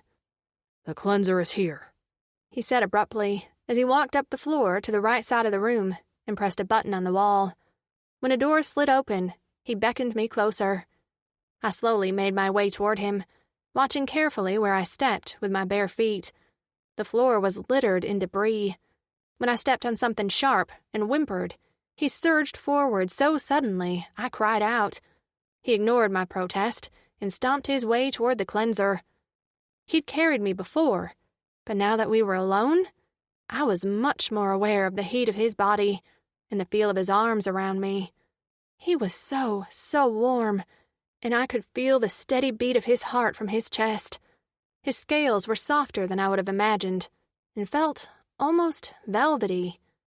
I'd seen what he could do with his strength, but with me, he was gentle. I was struck at how safe I felt with him. Was this just my naivety talking? Was I losing it? I even found him attractive, with his strong jaw and high cheekbones.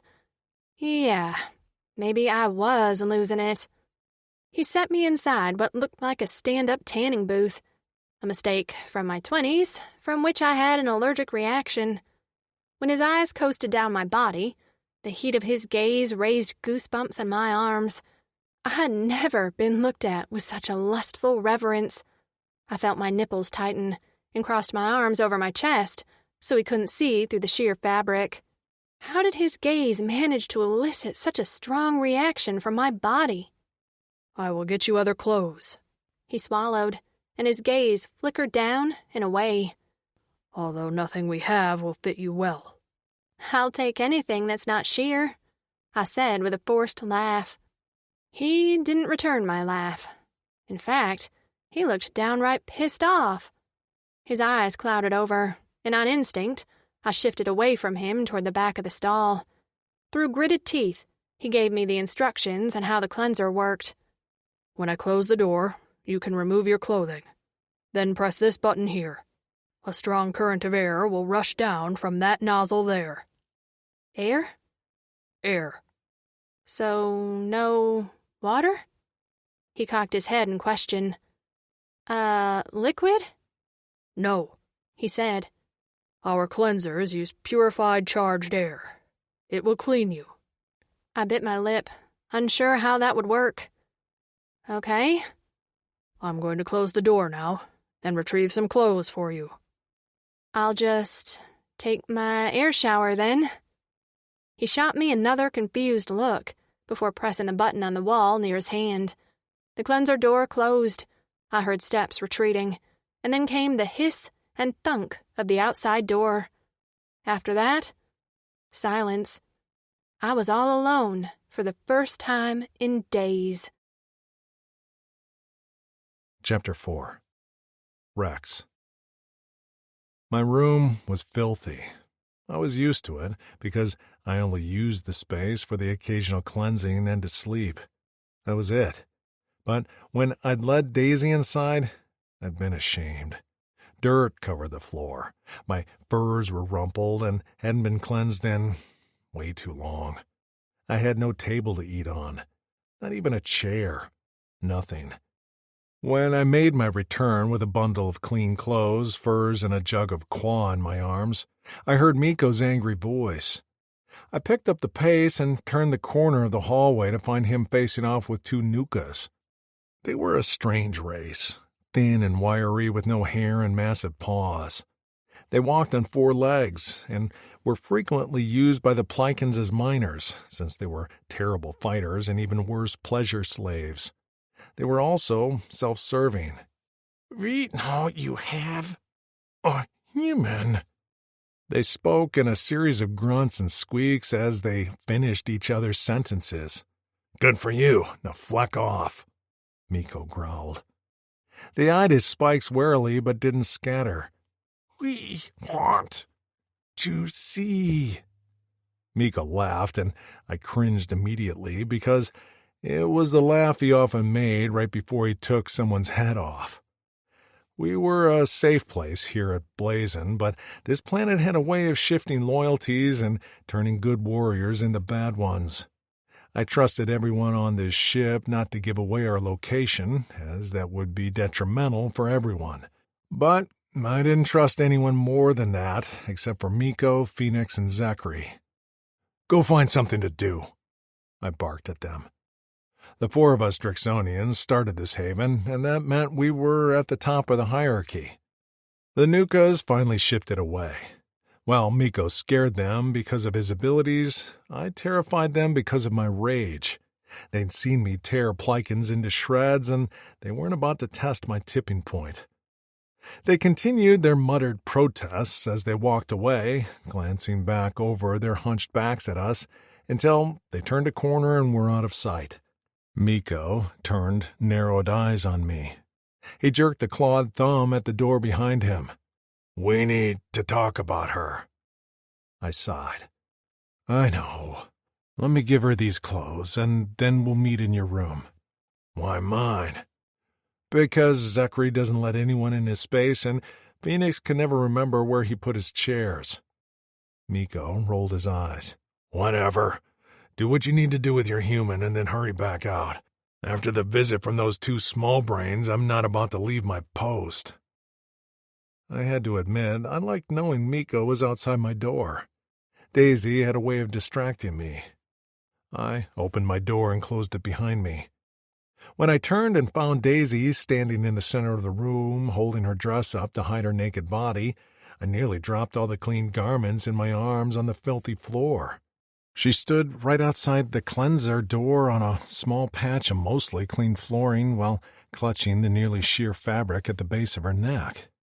It fell to about mid-thigh down the front of her body and revealed an enticing amount of soft flesh on her rounded hips. My cock kicked in my pants and my mouth went dry. "I'm sorry. She swallowed. "I felt a little claustrophobic in there." Her word didn't translate for me. "What's claustrophobic?" Fear of being trapped in a small space. I thought of her being locked in that cage and felt the rising surge of my anger. When a red tinge settled over my vision, I used every ounce of my willpower to force it back. This was dangerous. Every thought of her in pain or in danger made the rage emerge. I'd never had this much trouble maintaining control. I couldn't lose myself now. I didn't want Daisy to doubt me or think I wasn't safe. I trusted myself not to hurt her in my rage as of now. If my mind began to deteriorate further, I wasn't so sure. She took a step forward, her eyes watching me intently. "What does that mean?" I went stiff. "What?" "Your eyes, they turn red sometimes, and your muscles seem to swell. You did it back at the arena. Is that what happens when you're angry?" That was a simple way to put it without me needing to provide more explanation. "Yes." "Do your eyes show any other emotions? Sadness? Happiness?" She gave me a reassuring, almost hopeful smile. I wanted more than anything to tell her that, yes, I radiated sunshine just like her when I was happy, but the problem was that since my mods, I didn't know what happiness was. I either felt rage or an empty numbness. So instead, I only shook my head. Her face fell, but she quickly covered it. "Okay, is there anything I can do to help? You sometimes get angry at things I say." She winced and looked down at her feet. She wiggled her toes, which were tipped with blunt purple claws. Her finger claws were the same color. "I don't get angry at you," I forced myself to explain. "I get angry when I'm reminded of how badly you were treated." She immediately straightened, and a broad smile spread across her face. Fluck. Like this, she was brighter than the sun. "Oh, well, if that's all, then you don't have to be angry about it. I'm okay now, thanks to you." She glanced around, and I cringed at the dirty space, but she only kept that blinding smile on her face. "In fact, things are looking up, I would say.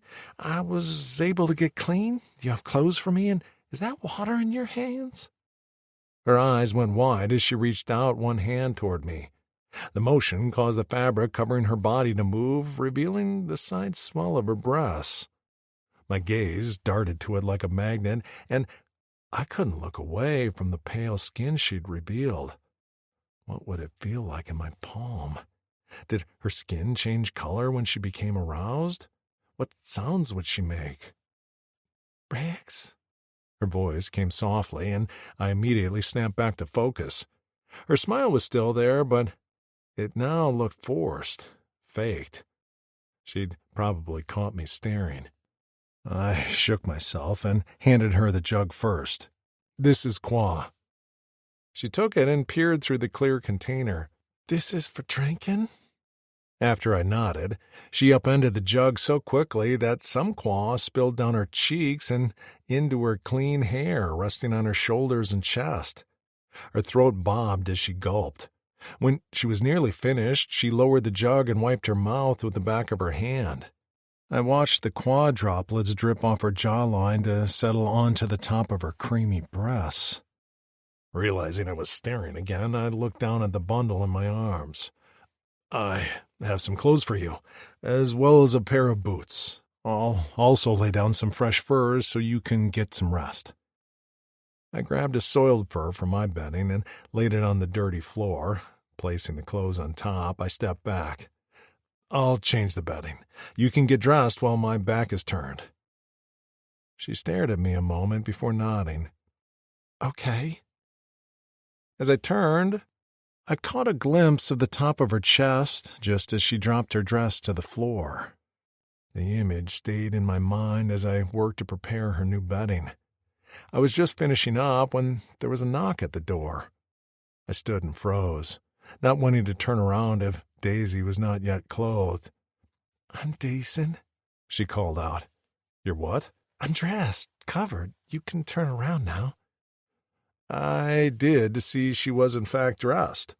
The clothes were not her size, but she managed to cuff the long pants as well as knot the large shirt at her waist.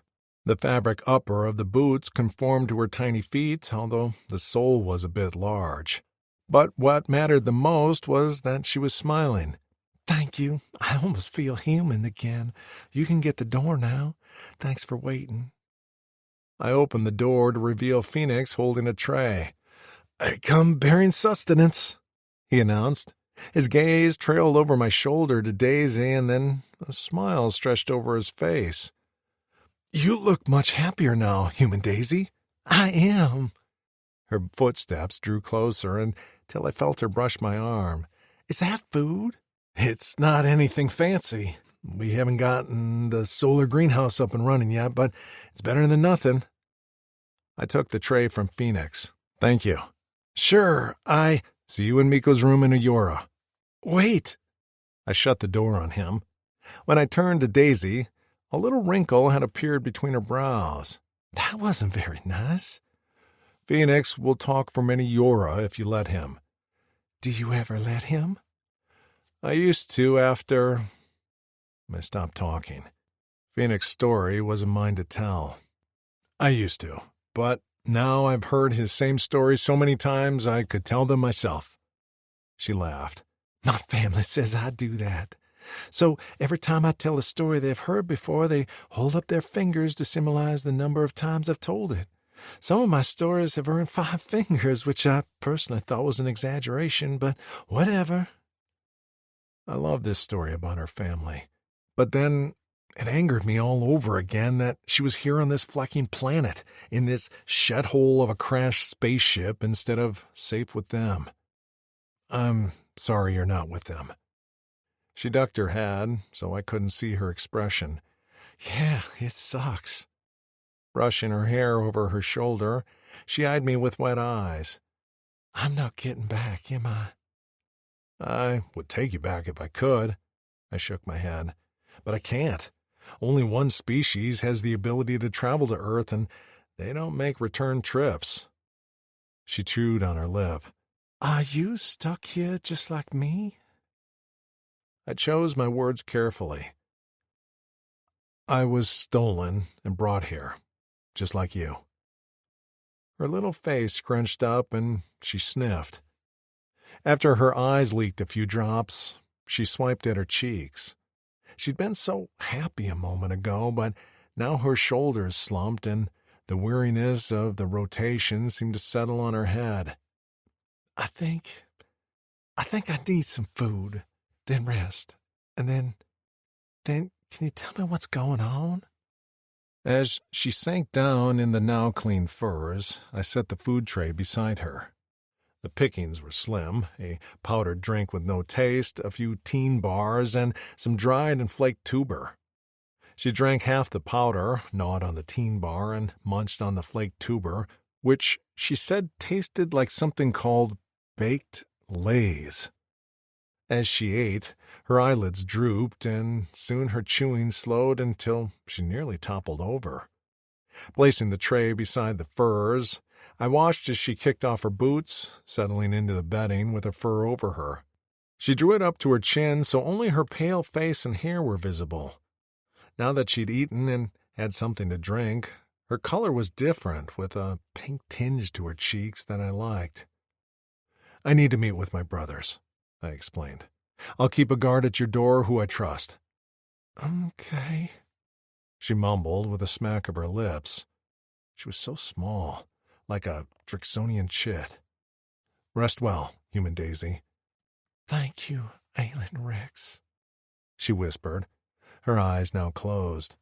Feeling comfortable now she was fed and getting rest, I left the room.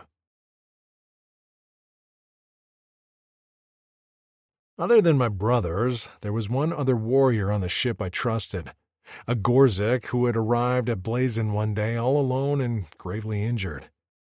After we helped Jutaro heal, he became very dependable. He didn't speak much, but he rarely needed to. We often used him as a guard because he was stealthy and focused. I waited outside my door until he arrived with Miko, who I'd sent to find him.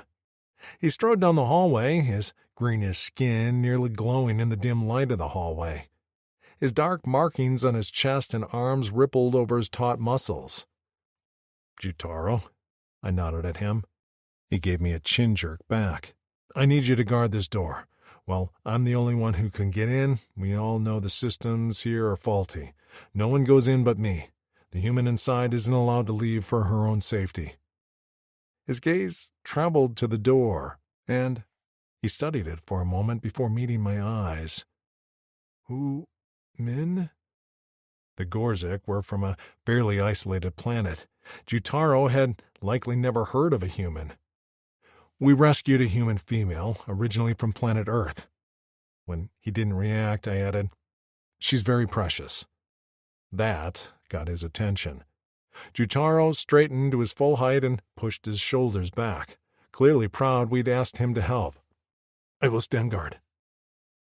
After thanking him, Miko and I walked side by side on the way to his room. My mind was on Daisy and how she looked while sleeping. I also couldn't shake the image of her in that arena, caged. I hadn't realized I could hate the Plikins more than I already did. "How is she?" Miko asked, carefully, while picking at his claws. I lifted one side of my brow. "You care?" "No, just being polite," he growled. "Forget it. I don't give a fleck." He stomped ahead of me, throwing what constituted as a Miko tantrum. They had been more frequent lately. I shook my head with a sigh. I shouldn't have picked on him, but sometimes he was too easy. "Miko," I called. He didn't answer, but his stomps lessened in intensity. His head tilted ever so slightly, so I knew he was listening to me. "She's fine," I offered, "and she appreciated you standing guard." His gait returned to normal. I waited for him to snap at me, but instead I heard him mutter, "I don't trust any of these fleckers. Jutaro's okay, I guess, for Gorzik." When we reached his room, Phoenix and Zachary were already inside. For once, Phoenix wasn't talking. With his orange hair flopped over his eyes, he sat with his head bowed, rubbing his gloved hands together. Zachary lay on Miko's furs on his back with his hands clasped behind his head while staring at the ceiling as he lazily kicked his legs. Phoenix straightened when we walked into the room, concern etched on his expressive features. "You sure you don't need to rest?" Earlier, I'd been embarrassed he brought it up in front of Daisy, even though I knew he spoke from a good place. "I'm okay. I've learned the longer I'm in the rage, the worse it is. This was fairly quick, fortunately." My vision had returned to normal, and while my head still ached, it was manageable. I'd need to rest soon. For now, I grabbed a mixed powder drink from a tray of food set on the floor and began to drink. "You're back?" Phoenix queried. The skin was tight, but I could move without the wounds breaking open. Sore, but healing. "Anyone else have injuries?" he asked. "Miko? Zachary?" Both shook their heads. After finishing my drink, I gnawed on a teen bar as I sank down in a chair next to Phoenix. Miko leaned against the wall near his bedding with his arms crossed over his chest, wearing his ever-present scowl. "Some flacking nukas already came sniffing around Rex's room." Phoenix wrinkled his nose. I stared at my hands clasped between my knees. What I had to say next wouldn't go over well, but I knew they'd come around to my way of thinking, eventually. Which proves my point that I was going to make. She can't stay here. The room went quiet. I didn't even hear breathing. Miko stared at his boots. Z still found the ceiling interesting, and Phoenix blinked at me like I'd just taken away his favorite food. His chair scraped the floor as he readjusted and scooted closer to me. "Do you mean she can't stay on Blazin' or on this planet?" he asked carefully. I glanced up at Miko. He didn't meet my gaze. Neither did Z.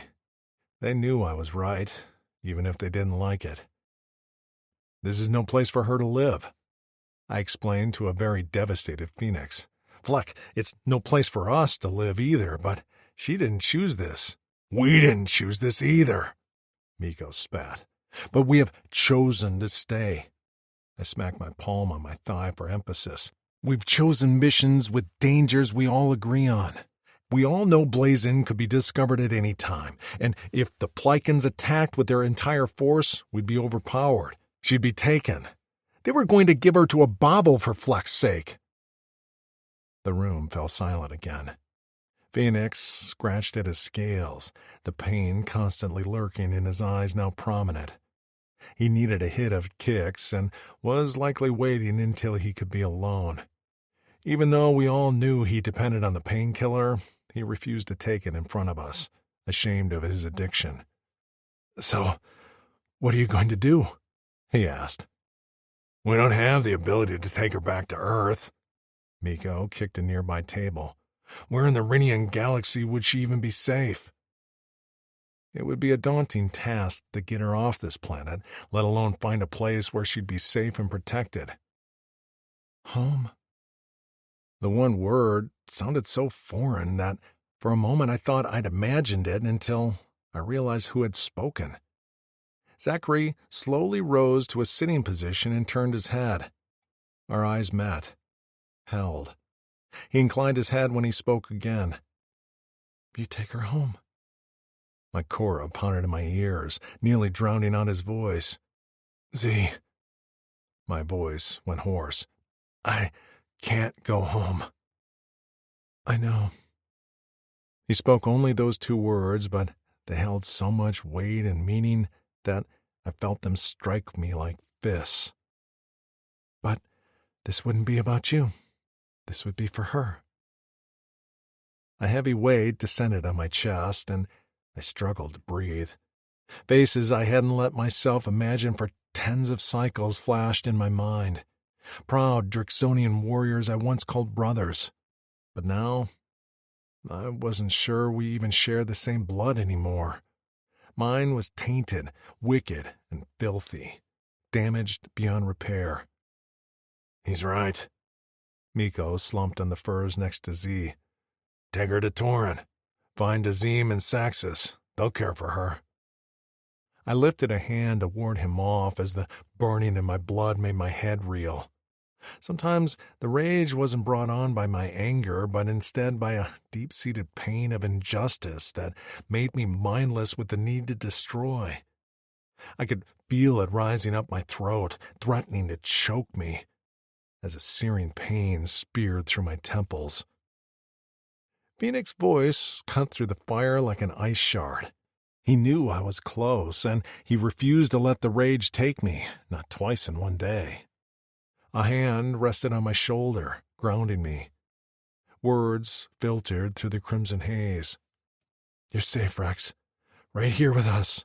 Just me, Miko, and Zachary. You have a female to depend on you now, too. A pretty human. You can't lose it. Not now. Come on. Come back." Every time the rage got harder to hold back, but with Phoenix's words in my ear, I opened my eyes to the clear vision of Miko crouched in front of me, clenching and unclenching his fists.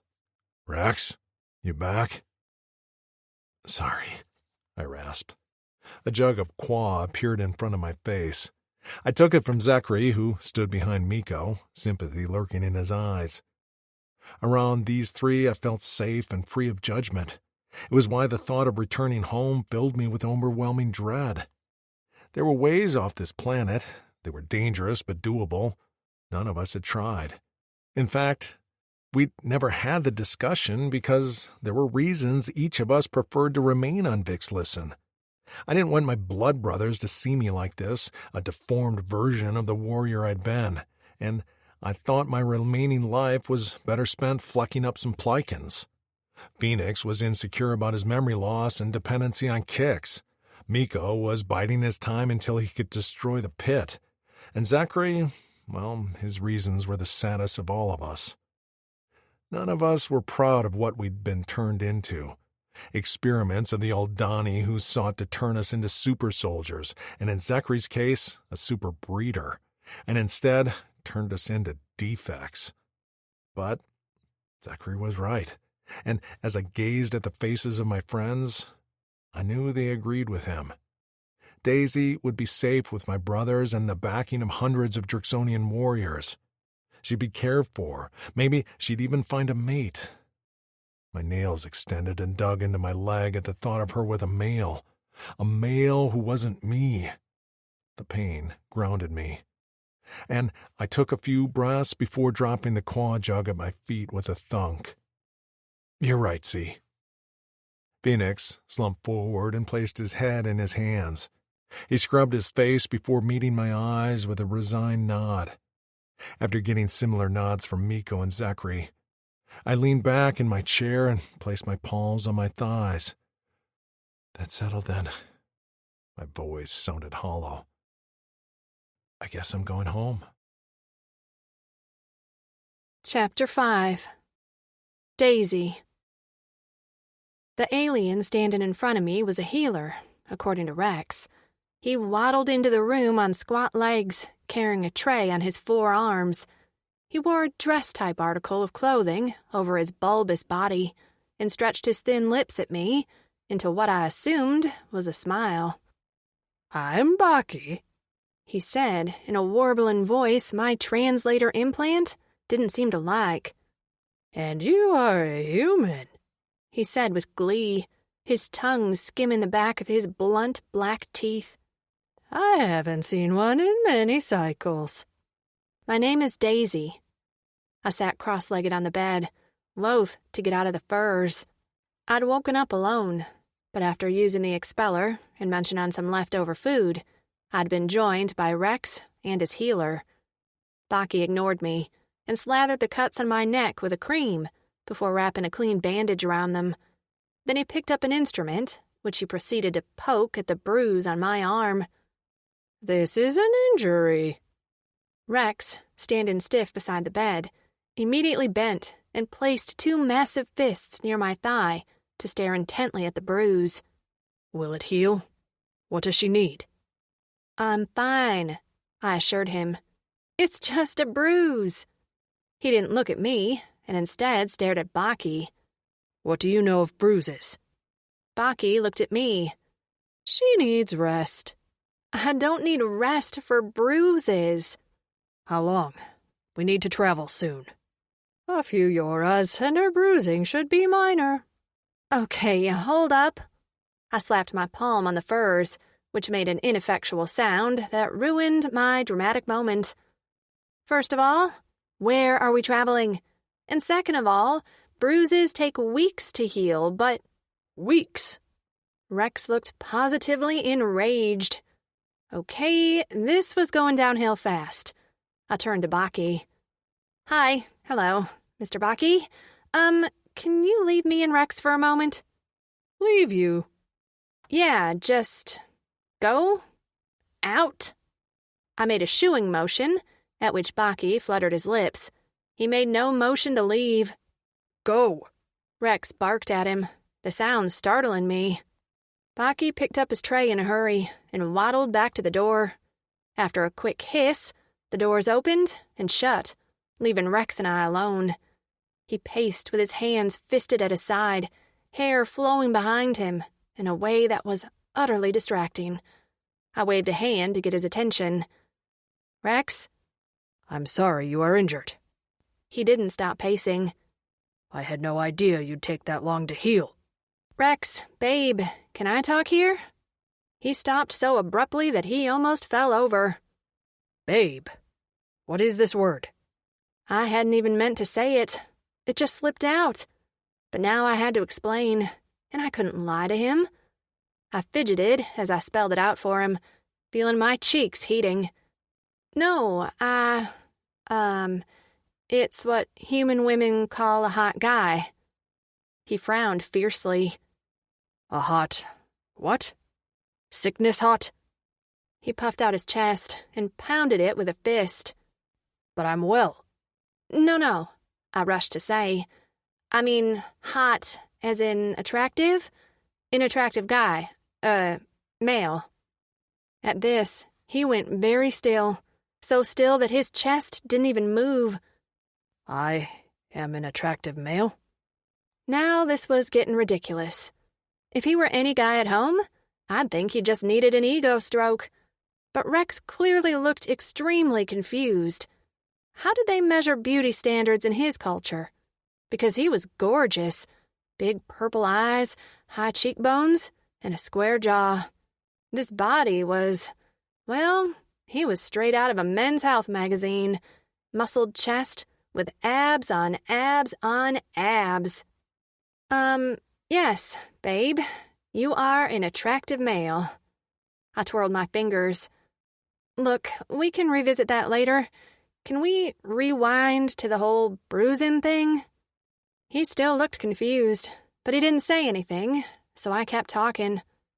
Okay, so Baki seems nice, but I don't think he knows much about human anatomy. I've lived with this body for 33 years, so I'm pretty keen on knowing what's going on. First of all, bruises are normal. Heck, I got a bruise in the cleanser because I knocked my knee against the wall. His angry gaze darted to the cleanser, like he intended to incinerate it for daring to exist. I soldiered on. They will slowly fade, but it can take a while, and that's okay. Nothing's broken. What's most important is that I eat and drink water, or qua, and get rest. Other than that, I'm okay. His gaze had returned to me, but he still didn't speak. Do you understand? He jerked his chin in a nod. I do. So, can you tell me more about this traveling thing? Where are we going? How will we get there? Can we take any sightseeing detours? Are there snacks? He sat down on the edge of the furs with his back to me and braced his forearms on his bent knees. I have to take you to my home. I was glad to hear this was not his home. I'd been trying to be positive, but this place was kind of a dump. Oh, so that's good? When he didn't answer, I leaned around to see his face. Right? His expression was shuttered. I need to explain some things about who I am and where I'm from. I shifted until I was sitting closer to him, with my knees touching the outside of his thigh. This way, I could see his face when he talked, rather than the back of his head. Okay, I'm listening. I clasped my hands in my lap and waited. He stared at his palms as he rubbed them together. I'm a Drixonian warrior from planet Corin, he began. We were prosperous, as the females of our race ran our councils, while the males defended us from invaders. At an early age, males are trained in battle, and we were highly successful in protecting our way of life because of that. Except we weren't trained to fight an airborne enemy. A virus struck us down, killing all our females and most of our elder males. We were left with nothing. Our entire civilization was in chaos. With no females, we had no hope for the future. I'm so sorry, I whispered, my heart aching at the pain dripping from his words. The Oldani, from our sister planet Torin, offered some stability for the remaining young warriors who were left alive. We traveled to their planet, where we worked as bodyguards and soldiers. We always intended to return home, until we realized the Oldani had destroyed our ships and trapped us there, and that they were stealing warriors to experiment on in order to breed us. My mouth dropped open. Wait, experimenting, like how? At the time we found out about the experiments, we thought the end result was the deaths of our warriors. We didn't know they were also experimenting in other ways. Not until we started the uprising to free ourselves from the Oldani. During one battle, I was gravely injured. When I woke up, I was an Oldani prisoner, and I was not myself. My gaze drifted to the healing wounds on his back, where his wings had emerged, and I began to feel sick. How so? He lifted his head, and the myriad emotions swirling in his purple gaze sent my heart racing and my stomach churning. They tried to turn us into super soldiers. I was given wings, a split tail, and He stuck his tongue out, and I gasped. I hadn't noticed his tongue before. Maybe because he talked so quietly and didn't open his mouth wide. But now I could clearly see he had a split tongue. He wiggled both ends, which moved independently, and I had the wildly inappropriate thought he could easily tie a cherry stem into a knot. But God, for this to be done to him without his consent, I wanted to throw up. "Rex," I whispered. But I'm not a successful experiment. It's very painful to use my wings. My skin splits open every time, and then re-heals until I need to use them again. He fell silent, his teeth clicking together. He looked like he wanted to say more, but only shook his head. When they realized I wasn't what they had in mind, they sold me to the Plycans. I was collared and caged, forced to fight in an arena, just like that one, for many cycles, until I killed my owner and escaped. As I sat stunned, he went on to explain that Miko, Phoenix, and Zekri were all failed experiments of these Uldani people, who sounded like absolutely monsters, who were then sold as disposable to the Plycans. Now that they'd all escaped from under Plycan rule, they lived here, with other former property of the Plycans. I can't keep you safe here forever, he explained. So I have no other choice but to take you home, where the rest of the living Drexonian warriors will protect you. I don't understand. I shifted closer and touched the back of his hand. His gaze dropped there immediately. Why would they protect me? His eyes met mine. We are Drexonian warriors. Our creed is she is all. Females are meant to be protected and cherished. I winced. But I'm not Drexonian. It doesn't matter. So he was being kind to me out of duty. That made more sense, even if it did send an odd pang through my heart. And why aren't you home, then? I gestured around the room. Instead of here. I have reasons to stay here. Missions to accomplish. I will take you home, but I will not stay. That made my heart kick up. You're going to leave me? I couldn't help the elevated pitch in my voice. You will be safe with my brothers, Daisy. In such a short time, he'd come to mean safety to me. I couldn't imagine living in this galaxy without him. But I feel safest with you. You saved me from that awful place. You've taken care of me. Didn't he see I wanted him, not his brothers or his creed? Tears pricked at my eyes. His expression, normally stoic and reserved, slipped a moment to gentle, the hard lines around his mouth softening. He leaned closer, and the corners of his lips tilted up, ever so slightly, into the beginnings of a smile. His calloused hand drifted down my cheek.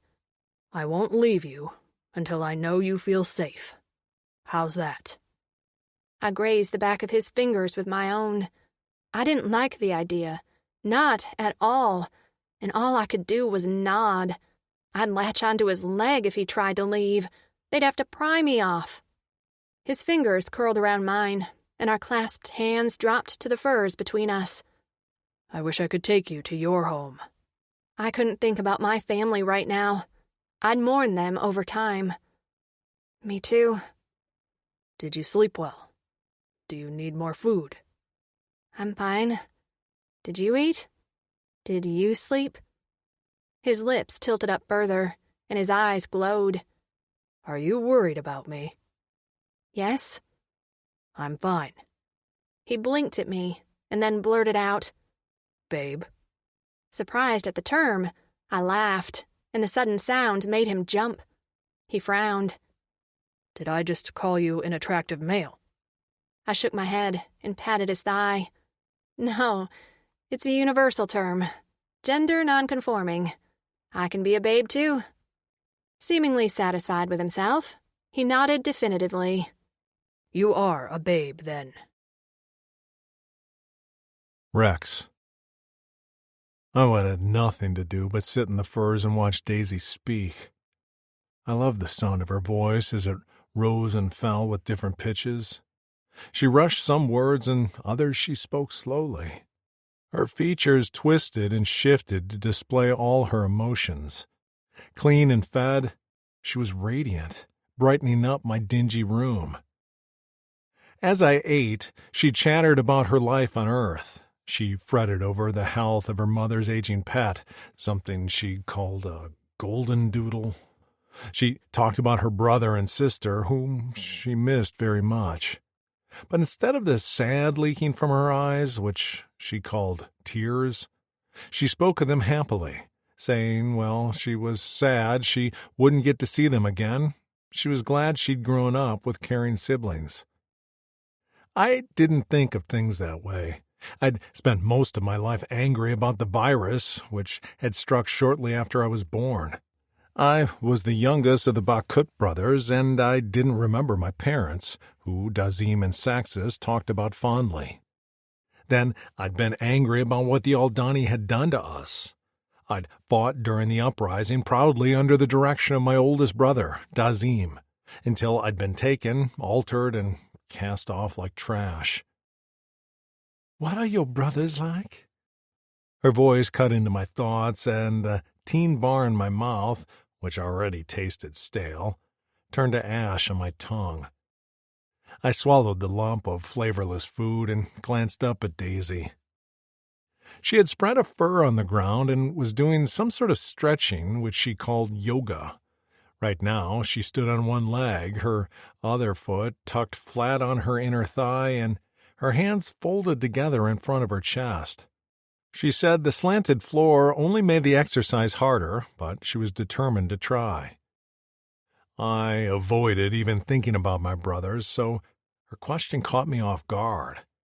I didn't have my usual mental defenses in place, and before I could throw them up, a flood of images flashed behind my eyes.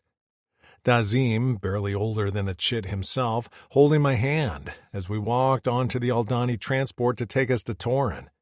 My other brother, Sax, usually full of jokes and laughter, somber as he held a tiny, just-born Drixonian male whose mother passed away right after his birth.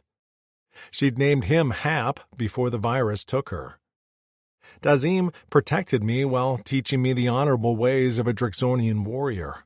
He'd refused to let our customs fade, and he'd been the one at my side when I'd received my first piercings. The balls in my tongue had been ripped out by the Aldani, but the other, in my nostrils and on my cock, remained as the sign of my coming of age as a warrior. I'd endured the pain, and my brother had been proud. I'd only ever wanted to make Daz proud. I spoke, despite my sore throat and my deformed tongue thick and foreign in my mouth. Dathim is a good leader, wise and strong. He's my oldest brother, and he acts as though all Drix are his brothers. We're all family to him. Thaxis is...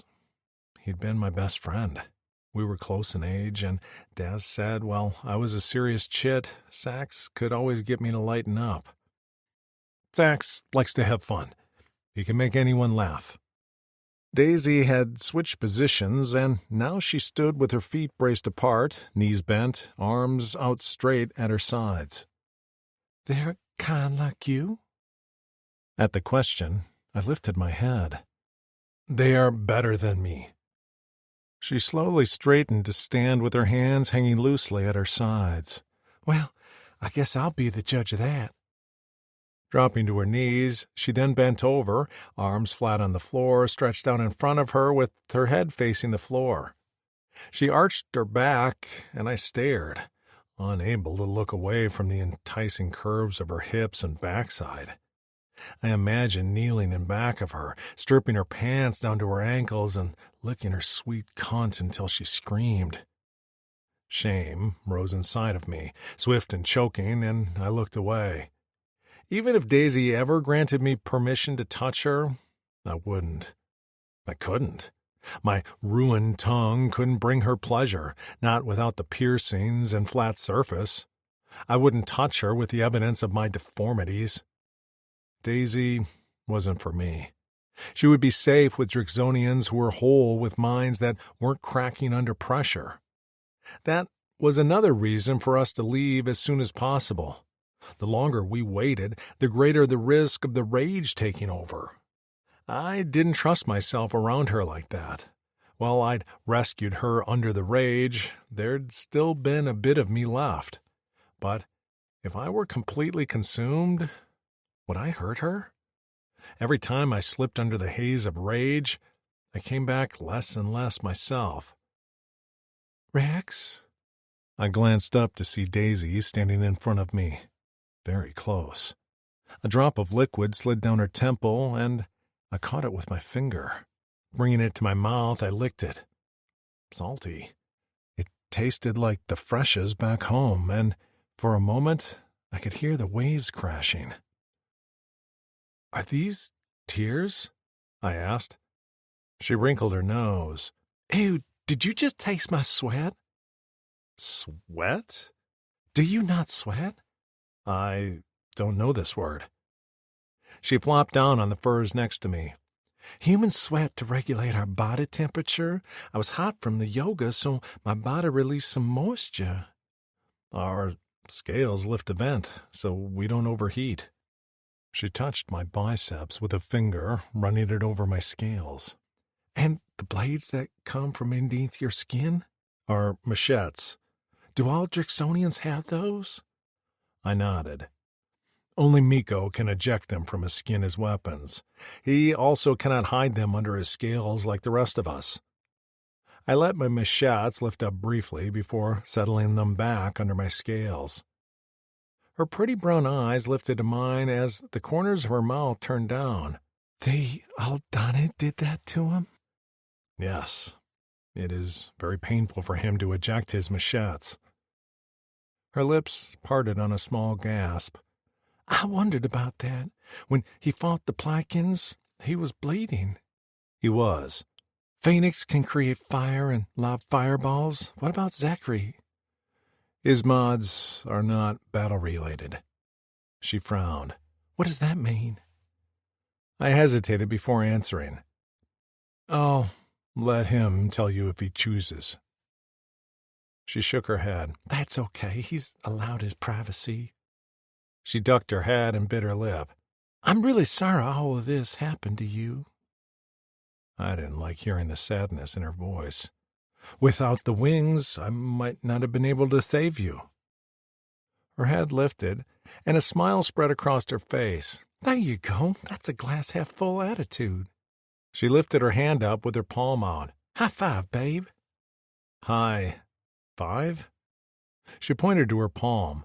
"Slap my hand with yours. It's like a sign you're agreeing with me." I lifted my hand and smacked our palms together. The thwack echoed around the room, and Daisy yelped before shaking her hand. "Did I hurt you?" I reached for her wrist immediately. "I'm sorry." She began laughing as I rubbed her reddened palm. "I'm fine. You just surprised me." "What is a glass-half-full attitude?" She blinked at me and then looked around the room. Spotting something she wanted, she leaned over my lap. Her breasts touched my thighs, and I sucked in a breath at the clean smell of her sweat and hair, while the warmth of her rounded curves touched me. When she leaned back, I covered the bulge in my pants with my hands. She held up a jug of qua. "Look at the level of qua in here. You could say it's half empty, or you could say it's half full. It's an earth expression. Saying a glass is half full means you're finding the good in a situation. You're being positive." She placed the jug of qua back. "So, while I wish the Aldani never touched you, your wings served as a good purpose today." They did. They led me to rescuing this ethereal creature who talked of high fives, smelled like the salty freshas from home, and smiled brighter than the sun. Chapter 6. Daisy. I felt like I was back in high school, eating lunch in the cafeteria that was separated into cliques, like the football players in one corner and the debate team in the other. Except this cafeteria was full of aliens, all different colors and shapes. Some left a trail of ooze as they walked, and others clomped on hooves. I was the new kid, the one who spoke a different language and didn't fit in. Although, the more I looked around, the more I realized no one fit in. That didn't stop the entire dining area from staring at the newcomer. To them, I was the alien. Rex led me inside with a hand collared on the back of my neck. If anyone else would have done that, I would have asked them to politely let me go. But I kind of liked Rex's possessive touch. It meant safety, which was clear, as every alien in the room gawked at me until they received a caustic glare from Rex. The room was quiet, except for the occasional sound of slurping and a utensil scraping a bowl. I don't like this, Rex grumbled.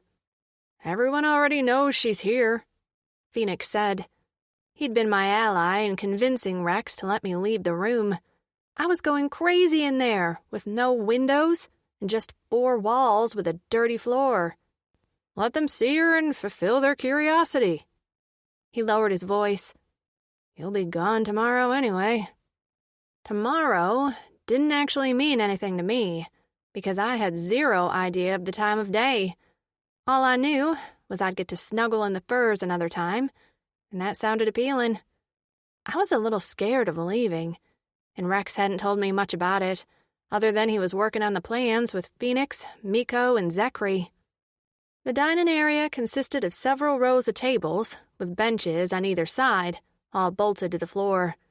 Along a far wall, trays were lined up on another table, all the same, with colorless food plopped on the top. I could see a few aliens working in a small kitchen behind the table, stirring massive vats and cutting squares from a tray of teen bars. When I grabbed my tray, the first word that came to mind was gruel. A crude bowl held what looked like a gray porridge. It jiggled when I carried it, like a mass of moldy jello. I held in a gag as we headed to an empty table. On the bench, Rex and Phoenix sandwiched me between them, while Miko and Zachary took the seats across from us. I stared at my porridge. I didn't want to insult the guys, but I didn't think there was any way I could eat it. Was that an eyeball in there? I placed my palm over my mouth and breathed deep as I began to sweat. The warriors didn't even notice, as they all dug into their meals, shoveling the porridge into their mouths with a spoonula-type utensil. Guara, Miko muttered. What I wouldn't give to bite into one right now. They all nodded, like they'd had this conversation before. Spirits, Rex grunted. Remember Zavi's homebrew? Nothing like it. Miko pushed away his empty bowl. Any food on Earth you miss? Zachary asked me. His direct question caught me off guard, as he didn't talk much, and rarely to me. I stammered. There was so much, I wasn't even sure where to start. Anything? Everything? They all stared at me expectantly, so I said the first thing that came to mind. Pizza? What is pizza? Rex asked. It's like a fruit pie? That was kind of a stretch, but tomatoes were totally a fruit, and no one was here to argue with me about it. It's delicious. My family and I used to have pizza night every Friday, a day of the week. It was a long-standing tradition. I miss that. Rex's eyes darkened, and he stared down at his empty bowl before angrily stabbing at a porridge chunk until it was mush. Fizz. Phoenix leaned back in his chair with his eyes closed. I haven't had something sweet in so long. Here we go, Miko murmured. I used to go hunting for Fitzy burrows with sacks. Remember? And one time. Suddenly he stopped and frowned at Rex.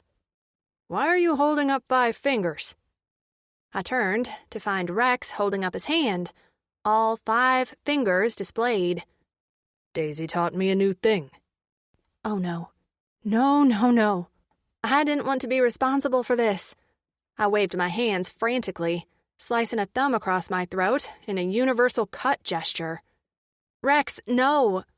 She said her people hold up fingers based on how many times they'd heard each other repeat stories. I'm being generous, only holding up 5. I tried again. Rex!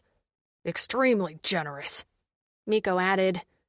Phoenix's eyes went wide, and his expression froze for a split second before he threw back his head and positively howled with laughter. The rest of the guys joined in, even Miko laughing loudly, while Rex chuckled, and Zachary broke into an amused grin. Rex has found humor again, Phoenix cried, holding his stomach as his shoulders shook. Amazing! He met my gaze, his purple eyes liquid and pleased. I'd been so panicked he'd take offense, but instead he beamed at me. Good job, human Daisy. Well, I cleared my throat and ducked my head, so my hair hid my face as heat bloomed across my cheeks. Sure, you're welcome. Phoenix took a few good-natured jabs at his friends, calling them mother fleckers and shoving Miko from across the table. But Phoenix, I said, gaining my courage. He smiled at me warmly. Yes, human Daisy? I didn't hear this story about Fitzy Burrows. Phoenix's eyes lit up, and Miko groaned as he covered his face with his hands. Just when I was starting to like you, Daisy. Rex let out a bark of laughter as Phoenix happily launched into his story. So this one time. Maybe an hour later, I'd been regaled with a story that seemed wholly implausible, and based on the reactions of the rest of the Drixonians, ridiculously embellished. I didn't care. I learned all about an insect on their home planet that gathered the nectar from flowers and lined their burrows with it. After so long, it crystallized into a sweet treat, the Drix, called Fizz. Phoenix's story consisted of near-death experiences where he saved the day numerous times, all with a broken leg and head wound, before retrieving said treat and delivering a bundle back to his friends. I didn't care if Phoenix's story was true or not. It was grand, and he told it with such excitement that for a while, I forgot all about where I was and how my life had changed. I was immersed in the tall tale of Phoenix's heroism. I knew I'd be forever grateful to him for giving me a mental escape when I so desperately needed one. When we returned to the room a little while later, Rex let me know it was time to get some rest. My internal clock was all kinds of messed up, but I couldn't stop yawning, so I wasn't going to argue about sleeping. He told me he rested a little since we'd returned, and that he didn't require much sleep, but fatigue rode hard in the creases of his eyes. While the food hadn't been very appetizing, I was full, and I snuggled under the furs as he created a makeshift bed on the floor beside me. You can sleep here with me, I offered. There's plenty of room. He paused his movements at the sound of my voice, but didn't look up as he resumed fixing a set of clean furs. I'm fine here. But, Daisy, I slept bare on a dirt floor for 30 cycles. This feels like a luxury to me. When he talked about this time in captivity, my heart cracked. He was so strong, almost larger than life, and to think of him existing as property chilled me to the core. He'd come out the other side, still able to care for another vulnerable creature like me. After he'd settled into the furs, he dimmed the lantern light and set it beside his head so I could see the small flames flickering across his face. Laying on his back, with his hands clasped behind his head, he stared at the ceiling. I closed my eyes before he caught me staring. I was almost asleep when his deep, raspy voice cut through the silence. Thank you for what you did for Phoenix today. I blinked my eyes open. What? What did I do? Rex inhaled deeply before answering. You listened to him. He seemed like he just wanted someone to listen. I frowned. Do you not listen to him? We do, but he's not the only one with troubles, and sometimes we can't give him what he needs. I'm always available to listen to him tell stories. Rex shot me a smirk, which made him seem years younger in the soft light of the lantern. No matter how much he makes up, I smiled. Even then. He nodded before returning his gaze to the ceiling. That's good. Why does it mean so much for someone to listen to him? Rex remained silent for a long time, as his purple eyes glowed. Finally, he swallowed and released a sad sigh.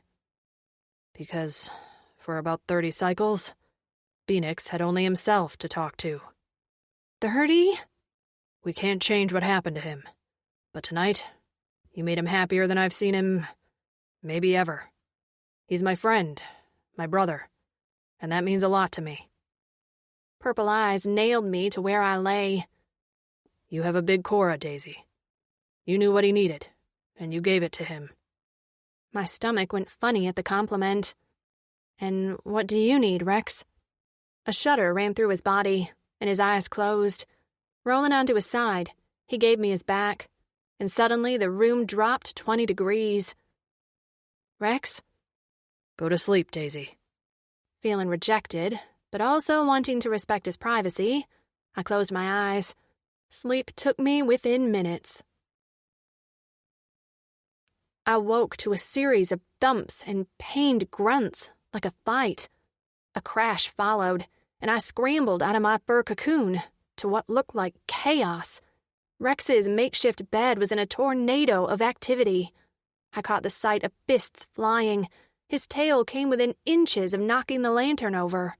Just when I thought he was being attacked, the top fur cover went flying off, and Rex's naked body arched on a pained cry. No! He howled, and the one word, so full of agony and sorrow, chilled me to the bone. He was asleep, with his eyes screwed shut. The colors of his skin shifted rapidly all over his body, and his machettes rippled under his skin like a glitched video game character. It reminded me of that video I saw, where an octopus changed color and shapes as she dreamed. No! He cried again, and I couldn't stand it anymore. I refused to let him spend another minute in whatever nightmare this was. I kicked off the covers and scrambled out of bed. Rex continued to thrash on his back, his limbs flailing and his tail whipping about like a live electrical wire. "Rex!" I shouted, getting as close to him as I dared. My voice didn't seem to make an impact. His hand clawed at his chest, digging into his scales deep enough that black blood beaded to the surface. He was going to hurt himself if I didn't stop this. I was aware I could be hurt too, but standing by and doing nothing felt cruel. I waited for my opening, and the next time he went stiff on a cry, I dove onto his chest. Wrapping my arms and legs around him like a monkey, I held on as a grunt left his body from the impact. His chest heaved, and I placed my hand on the back of his neck, like I'd seen him do with the other Dricks. "Rex," I spoke clearly. "Wake up, please." His chest heaved, and I rose and fell with the movement. His eyes were still closed. "Rex?" I tried again. "Wake up, babe. Please." The tension slowly leached from his body until his muscles went lax beneath me, and the cords in his neck softened. Finally, on a deep gasp, his eyes opened. First, he only blinked at the ceiling before he lowered his gaze to stare at me with flat, dead eyes. For a moment, he didn't seem to comprehend what he was seeing, and then slowly life came to his purple orbs. He blinked again, and the Rex I knew returned to his gaze. Daisy? I untangled my limbs from around him and slowly straightened to straddle his lower stomach. "Rex?" He ran a hand through his tangled hair. What happened? "You were having a nightmare." Sorry I woke you. He murmured. "I don't care about that. You were yelling and thrashing. You sounded like you were in pain." Just a dream. He scrubbed his hands over his face. That was more than just a dream. "Do you have those often?" He finally met my eyes. I do. "Rex." I'm used to them. I barely remember when I wake up. His hands settled on my bare thighs. I only wore a large shirt and a piece of fabric I'd fashioned into underwear. I also remembered belatedly that he was naked, and a quick glance over my shoulder confirmed he was packing a thick blue dick with a ring pierced through the tip that made my inner walls clench. His anatomy was quite human-like, except for a curious node that rested at the top base of his cock. How long do you plan to stare at my cock, Daisy? I whirled around to find him smiling at me, his eyes sparkling. Maybe the nightmares are worth it, if I get to wake up with your skin touching mine. My hands rested on his ridged abs, and only a small scrap of fabric separated us. I shifted nervously, feeling wetness begin to grow between my legs. His fingers dug into my thighs for a brief moment, before he seemed to force himself to let me go. Sadness tinged his smile. You can go back to sleep now. Mortified, I ducked my head and climbed off of him. I shuffled my way back to my furs, but the heat of his body and the feel of him beneath my palms stayed with me. He was just so real. I crawled into bed, and now it was my turn to give him my back, mostly because I didn't know what to say. Maybe I should have stayed in my bed, because now my head swam with his presence. Thank you for saving me from my nightmares. His sincere voice cut through my fretting and warmed my blood. Babe. I fell asleep smiling. Rex. After Daisy fell back asleep, I used the cleanser and pulled on a pair of pants, fastening the belt over the top of my tail.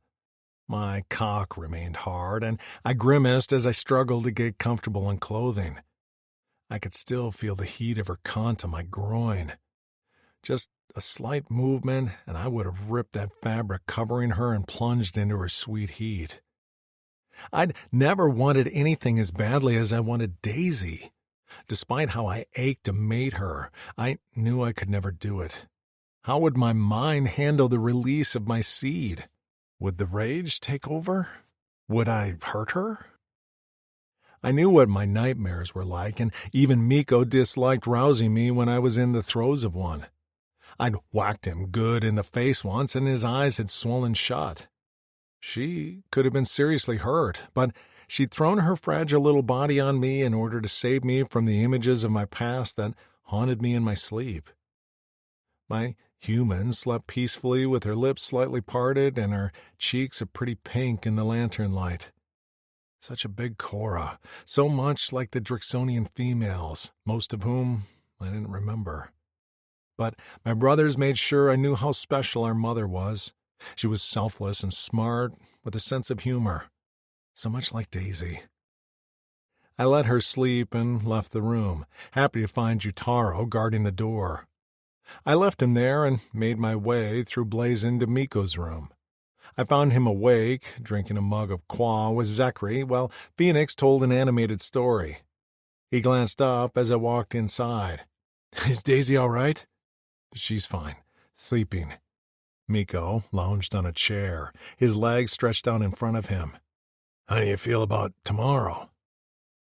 We'd been working on plans the last few rotations, and while I was confident in them, there were still many variables that could cause problems, namely, my rage. "I feel optimistic." I sank into a chair next to him and poured myself some qua from the jug. I wished it were some of Zabby's spirits. "Never thought all those Zens we stole over the cycles would be put to use," Phoenix said. On Vixlisten, currency didn't matter much to us. We weren't considered inhabitants who could stroll into a market and purchase anything. We stole what food we needed or made it ourselves. So we had a stockpile of Zens that we'd collected over time, and now we'd finally get some use out of it. "You remember where to go on Rainian 2? Zachary asked. I nodded. "The Saluma section." Daisy and I wouldn't have proper traveling documents, which was required to board any spacecraft leaving the station. We had to find those who were willing to sneak us on board, for the right price. "Be prepared to have to pay in something other than Zens," he said. I hoped offering physical labor would be enough. I could load cargo, make spacecraft repairs. I'd do just about anything to ensure safe travel for me and Daisy. I know. Phoenix rose from his chair and retrieved a bag from the corner of the room. The clanking inside sent a chill down my spine, and I knew I wasn't the only one. Miko glared daggers at the bag, and Zachary's stoic expression shifted to a pained wince before he turned away. Placing the bag on my lap, Phoenix sat back on his chair. I hope this will suffice. I untied the string and peered inside. The glint of metal made me sick, and just the thought of placing such an object around Daisy's neck had my vision reddening. I swallowed and retied the string before the anger had a chance to take hold. It will. Thank you. I know this wasn't what you wanted to make. He shrugged, but his shoulders were stiff. I'm sorry it's necessary, but we all know a human will already draw attention on Rinian too, let alone an uncollared one. I'd have to play the part of her owner, and she'd have to be my property. I hadn't discussed this with her yet, and I wasn't looking forward to it. I hope she trusted me. I shot my friends a look. Will you myth me? None at all, Miko scoffed. Zachary rolled his eyes at Mick, but gave me a chin lift. Phoenix stared at his gloved hands. Of course, brother.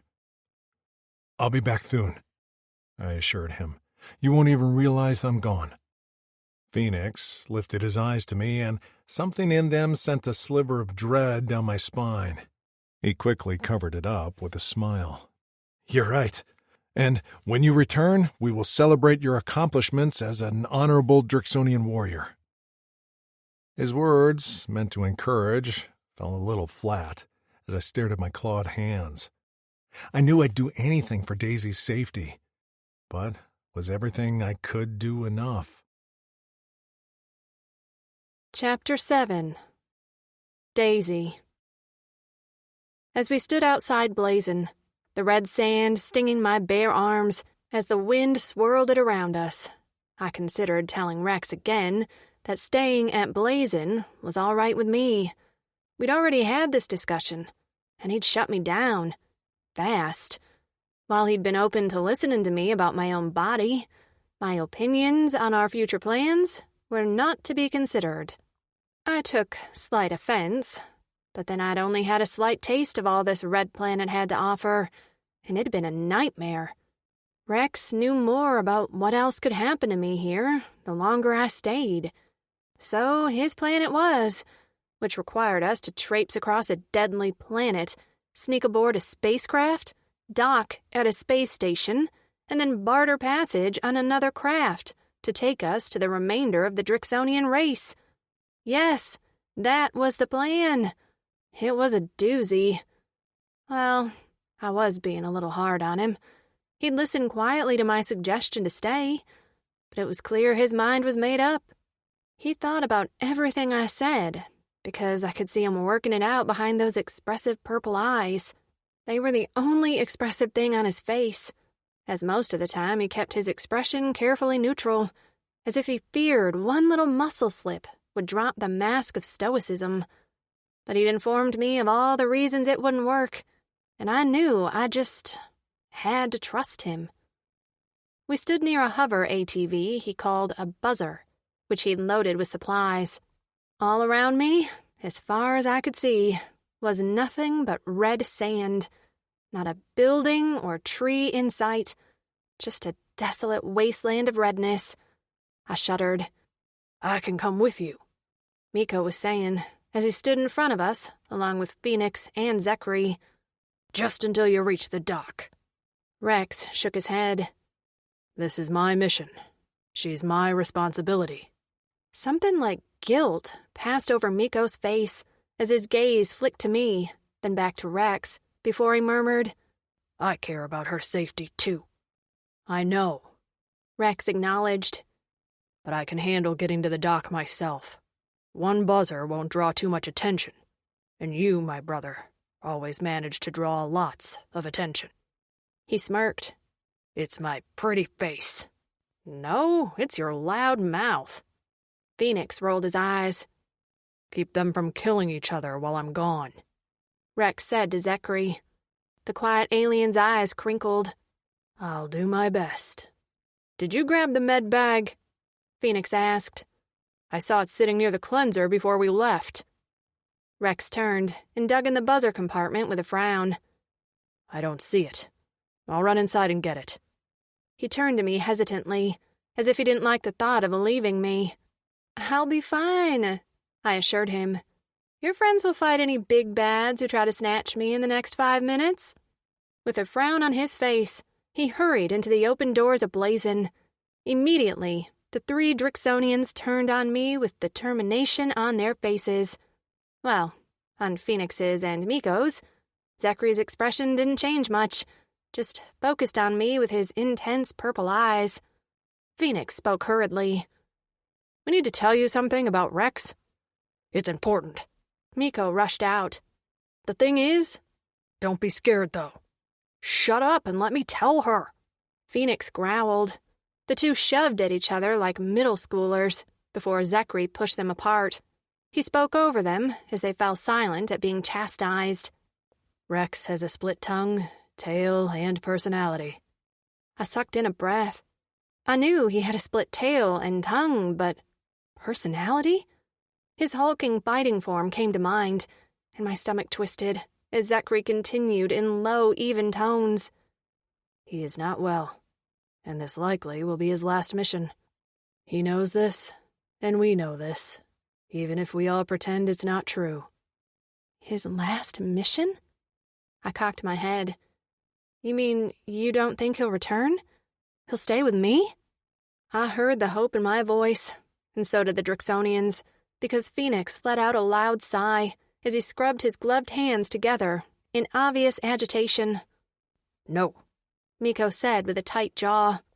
We mean his last mission he'll ever complete, because he's dying. Dying? White noise roared in my ears. I don't understand. The rage took over when he rescued you. You know, the red eyes, the increased size, killing instinct. Phoenix blinked his orange hair out of his eyes. But every time he lets the rage take control, he has a hard time bringing himself back. And when he's in the rage, he glanced at his brothers. He can be unpredictable. He's not himself. My head spun. Rage? Pulling himself back? What did they mean? How's he dying? Zachary reached into a slim front pocket of his pants and withdrew a small white envelope. If he lets the rage take control and loses himself to it permanently, then please get this powder anywhere near him. He just has to taste it or inhale it. Phoenix glanced over his shoulder at Blazon before leaning in closer to me. Promise us. He won't want to live if he's controlled by the rage, and he would rather die than hurt you. I stood dumbstruck as Zachary pressed the envelope into my limp hand. I still didn't understand fully. What is this? I tilted the envelope and listened to the powder shift inside. Phoenix's eyes were dark and devastated. Please, Human Daisy. He's a good warrior. The best. He doesn't deserve what was done to him. I swallowed. None of you do. Miko huffed and looked away, his jaw muscle twitching. His machetes vibrated, and I took a hesitant step back while he walked a few paces away, staring into the distance with his back to us.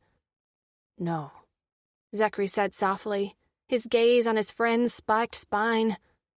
We don't. Rex emerged from Blazon, holding a small satchel, and the 3 warriors completely changed posture and blanked their expressions. Phoenix stepped back, while Miko returned to stand in front with us, his arms crossed over his chest and his gaze downcast. The tension in the air was thick. I figured there was no way Rex wouldn't notice, and my suspicions were confirmed when his eyes narrowed immediately under his nubbed brows. He studied me closely as he stepped into my personal space. Are you okay? I lost all my acting skills in the face of an unprecedented situation. Fine, I squeaked. He turned to Phoenix, who seemed the easiest target. What happened? Nothing happened, Phoenix answered casually. Apparently a better actor than me. He nodded at the bundle in Rex's hands. Did you find the med pack? Rex didn't seem to buy his answer, as he watched him suspiciously, but he let the topic drop and shoved the med pack inside the buzzer compartment. Yes, we're ready now. The breeze blew through his long hair as he stood in front of his friends. For a moment, no one spoke, but an odd mix of emotions hung in the air like mist.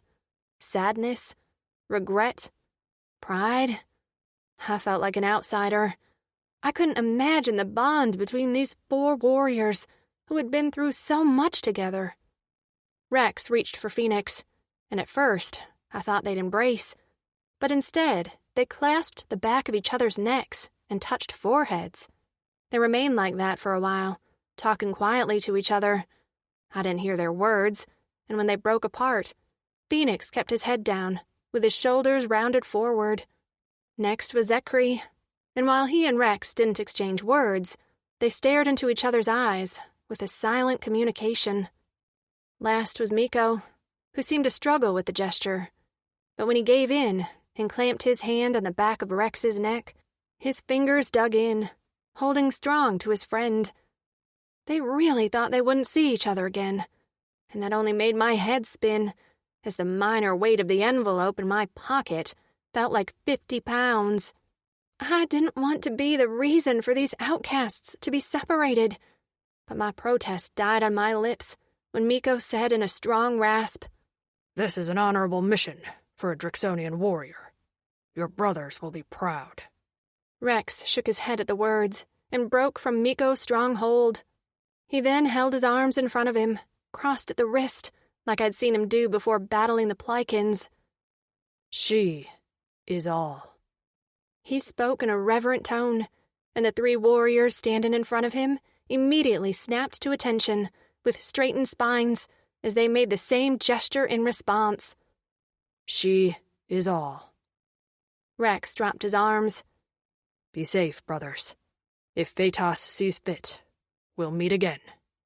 After that, he directed me to sit behind him on the buzzer. He flipped a switch, and the vehicle rumbled below us before rising in the air, sending billows of red sand around us. Then we were off, and I glanced back until the 3 warriors were nothing but blue dots among a sea of crimson. Rex had told me the plan. Of course, I'd understood about 25% of it. We were to sneak aboard an aircraft heading to the Ridian 2 space station. From there, we'd barter passage to a planet called Torin, where we'd then meet up with Rex's brothers. I'd asked Rex why all this was necessary, and he'd told me over and over again that this planet would never be safe for me. The ship where they lived was constantly under threat of being discovered and invaded, and he didn't trust anyone there not to sell me out. Apparently, a human, even one who'd been gladiator fodder, was worth too much to keep quiet. With my arms wrapped around Rex's thick waist, I tilted my face toward the sun. The warmth felt nice in my skin, especially as the rushing air had cooled me considerably. I had just felt myself relax when a thin, fast shadow passed over us. I couldn't recognize the shape, but a moment later, something wrapped around me, constricting my arms to my chest. I opened my mouth to call out to Rex when a vicious yank from behind propelled me backward up the bike. The air left my lungs in a rush, preventing me from screaming. Rex and the buzzer continued on ahead, and for a moment I hung in the air. But then just as suddenly, I dropped. My back hit the ground first, jarring my entire body as my spine lit up with pain. I gasped as my head slammed into the red dirt. My vision blacked out for a moment. I glanced down, blinking through my blurry vision to see that my arms were cinched to my body with rope.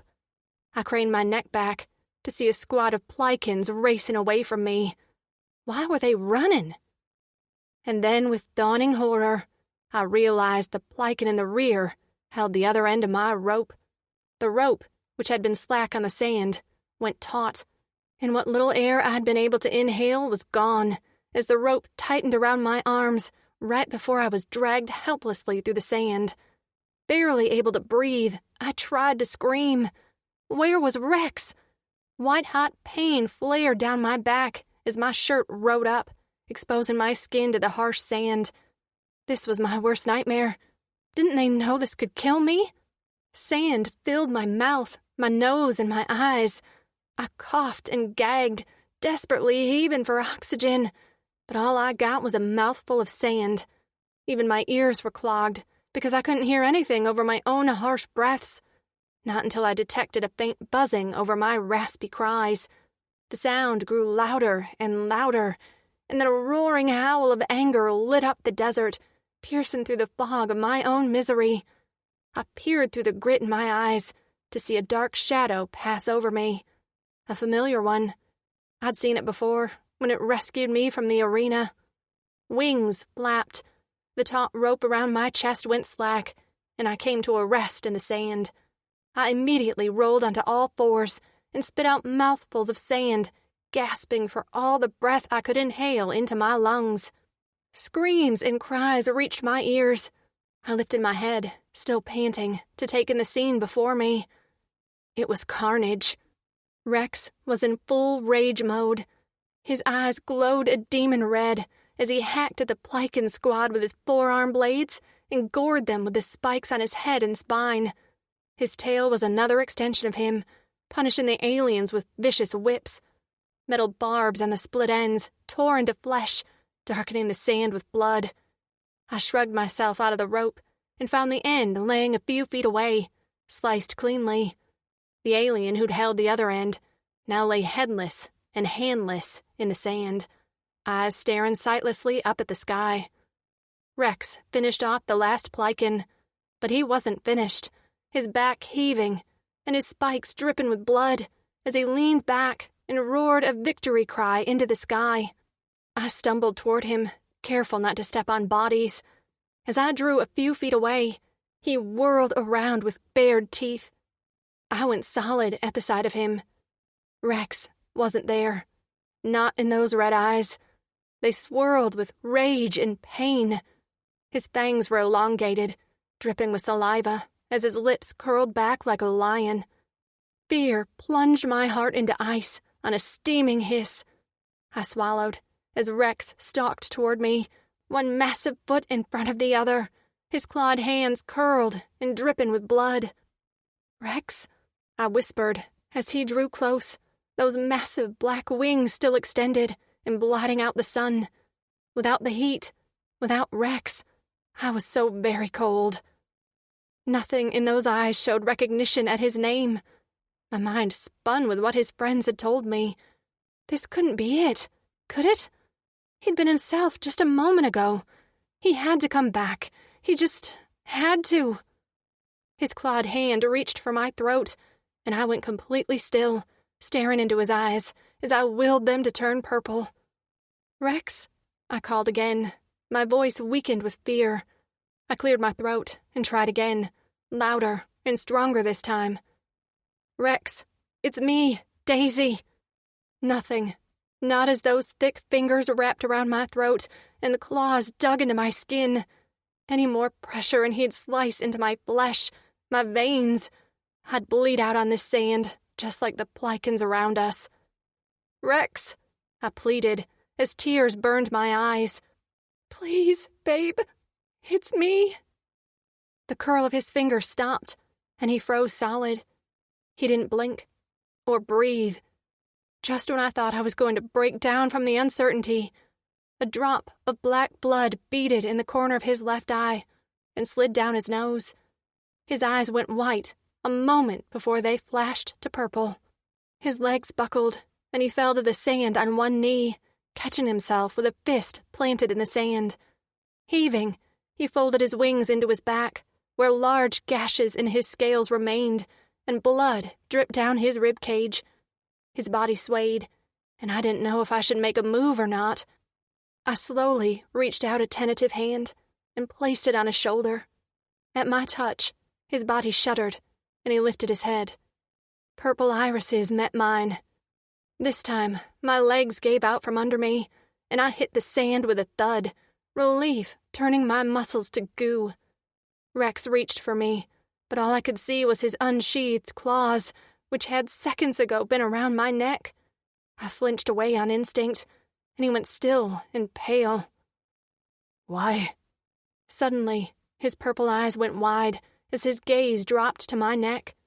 I lifted a hand to my throat, and the skin felt hot. Indents from his claws ran the length of the sides. His breath hitched, and he swallowed heavily. Did I? With a keening cry, he slumped over, cradling his head in his hands.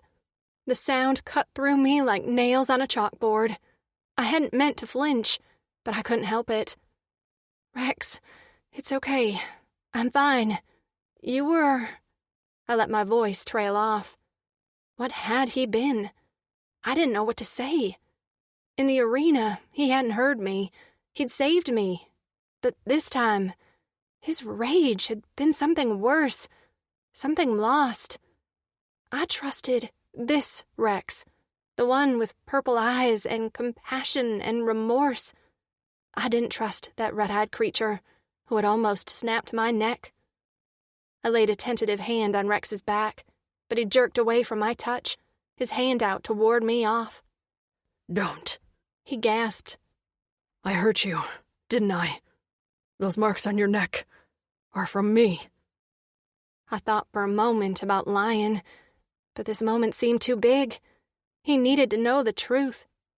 So I nodded, and he made that awful sound again, this time rearing his head back to send the cry skyward. I let him get it out, to scream at the universe that had done this to him. What was he like before the wings and the red eyes? There weren't words to say. For once, I was speechless. I couldn't make a joke about this. The reality of the situation and the truth of the other Drixonian's words weighed heavily on my shoulders. The envelope in my pocket burned. Would I really be able to take his life when I knew this wasn't the life he wanted? Chapter 8. Daisy. Rex pulled a dusty red length of fabric from the buzzer compartment. With a twirl, he unfurled it to reveal a hooded coat that reached the sole of his boots. He fastened it around his neck, and then dressed me in a similar garment. While mine wasn't as large as it was still much too big for me, extending past my hands and dragging on the ground. The color of the rough leather was the same as the sand. Rex pulled up his hood to hide his white hair. With most of his face in shadow, he could have been mistaken from a distance for a Plycan. He looked positively extraterrestrial badass, while I probably looked like a kid playing dress-up. I wanted to look badass, too. After he'd recovered from the fight, or like massacre, of the Plycans, he'd led me back to the buzzer without a word. He usually kept a hand on me, either on the back of my neck or my arm, but he studiously avoided touching me, and when he directed me to sit in front of him on the buzzer this time, he sat with distance between us. I felt like I was being punished, even though I knew that wasn't the case. He was punishing himself, and I knew that no matter what I said, it wouldn't make a difference how he felt. I had half-heartedly suggested we abandon the mission, and he'd shut that down fast. I rolled up the sleeves on my too-big coat, as Rex pulled a backpack made with the same materials as the coats and loaded it with our supplies. After strapping it to his back under his cape, he adjusted my hood around my face, tucking my hair out of the way. Your golden strands are a dead giveaway you're a human. He'd called them golden strands, which made my heart skip a beat. I let him fuss over me, and his split tongue peeked out of the corner of his mouth as he concentrated. Now he looked like a cute badass. I didn't think he'd want me to tell him that. When he was like this, I could almost forget about the red-eyed creature he'd been when he'd wrapped his claws around my throat, because this Rex was caring and protective. While what parts of the planet I'd seen were overall flat, the land here was pitted with hills and valleys, as well as some rocky ridges. Leaving the buzzer behind, We skirted one particular rocky ridge, plodding along at a steady pace, with Rex taking smaller than usual strides so I could keep up, until a structure appeared, plotting out the skyline. Metal ramps and platforms extended up from the ground, and all along it hummed different shapes and sizes of UFO-looking spacecrafts. "This is VIX 4, Rex said, as we took a quad break behind a particularly tall rock. It's where the Plikins receive supplies, so there are often different races and species coming and going. It's the best place for us to sneak onto a spacecraft." "Which one are we going to board?" I asked. He pointed to a mid-sized craft that was docked toward the back rear of the station. "That one. Owned by Tritters. They are a working-class race that ferry supplies and passengers all around the Rinian galaxy. They will have the least amount of security." He made it sound so easy. "And how are we getting there again?" Rex pointed to a few Plikins pushing large carts. "I'm going to hide you in one of those. They are loads of quasel from the mines that the Tritters take to Rinian 2 to sell for the Plikins. I'll take it into the Tritter craft to load it, except we won't be coming back out." I squinted at him. "How confident are you in this plan? On a scale from 1 to 10? He took a long sip from the quad jug, his thick throat working. He lowered the jug and said with zero change in his expression, "About a 6. "I guess I can handle 60%, I muttered. Immediately his hand grasped mine, and his rough fingers squeezed. His purple eyes bore into mine. "I won't let anything happen to you." "I believe you," I whispered, trapped by his gaze. Because I did. He flew into a damn arena and sliced into bodies to rescue me. He took on a dozen Plikins with his friends to defend me. And now he was willing to take on the dangers of leaving this planet to rescue me. I trusted this Rex, and he was the one with me now. I thought his lips twitched into a smile, but then it was gone, and we were moving toward the aliens with the carts. All thoughts left my mind, except listening to Rex's orders and staying alive. We closed the distance to VIX 4 quickly, and Rex had me hide behind a nearby boulder, while he stood nearby, pretending to take a piss. One of the caped workers noticed him. "Get back to work," he called, and Rex hopped too, immediately, ducking his head as he reached for a nearby cart. He filled it with a pile of quasel, covered it with the tarp like all the other workers, and wheeled it toward me. After a quick glance, to make sure no one was looking, he dumped the load of quasel behind the boulder. I slipped over the edge and tumbled inside. The tarp covered me, and then we were moving. I huddled inside the dark, dirty cart, convinced any minute someone would notice Rex's blue skin and purple eyes. When I peeked at him from a tear in the cart, his eyes were mere slits, and his skin had seemed to dull to a bluish gray. His identifying white hair was completely hidden under his cape. The cart hit something solid, and I gritted my teeth as we rumbled up an incline. Voices grumbled and conversed, but Rex didn't join in the conversation. Through the tear in the tarp, I could only see a metal ceiling studded with rivets. I remained quiet, barely breathing, as sweat dripped down my temples and pooled at my lower back. I didn't want to think about what would happen if we got caught. Rex would fight, but we were outnumbered. Maybe we should have had Miko come with us. Suddenly, the tarp was ripped off, and I let out a short yelp before I realized it was Rex who loomed over me. He lifted me out of the cart and pushed me into a small closet-like space. He shut the door without another word, as I saw another worker enter the room with his own cart. A small light on the wall shed a blue-tinged light on the space where I hid. There was nothing in here, except a few odd tools that looked to be used for spacecraft repair. The floor was bare, but it wasn't much larger than a mid-sized walk-in closet. I huddled in the corner, with my knees drawn up to my chest. A deep voice filtered through the door, as well as thunking sounds as quasel was unloaded from the carts. I couldn't make out the words, and I didn't hear Rex's voice. A cart rumbled away from my hiding space. Silence followed. Then a flurry of thunks and slides and thumps. Suddenly the door was flung open, and Rex rushed inside. He shut the doors behind him, just as the rumbling of another cart could be heard entering the room. I held my breath. He stood so motionless that I didn't think he was even breathing. He waited until the cart rumbled away before he dropped to the floor beside me. I hid the cart under the quazzle piles. He took off his pack and placed it on the ground in front of us. Are you okay? Sure. I swallowed around my dry throat. We made it this far. Someone must be watching out for us. He twitched, and I glanced up to see a pained expression on his face. Are you okay? He sat down with his back against the wall and drew me against him. I don't think Phaetos has watched out for me for a long time. I have long wondered what I did to anger her. I rested my head on his chest. Who's Phaetos? She blesses us for good deeds and punishes us for bad ones. Sounds like what goes around comes around. Is that what you believe in? Yeah, I answered honestly. My friends say I'm naive and that there isn't a balance to the universe in which good deeds get rewarded and bad deeds get punished. I know sometimes the good guys lose, but I have to believe in balance. I don't need to be rewarded for being kind, but I have to think it means I get lucky sometimes when I need it the most.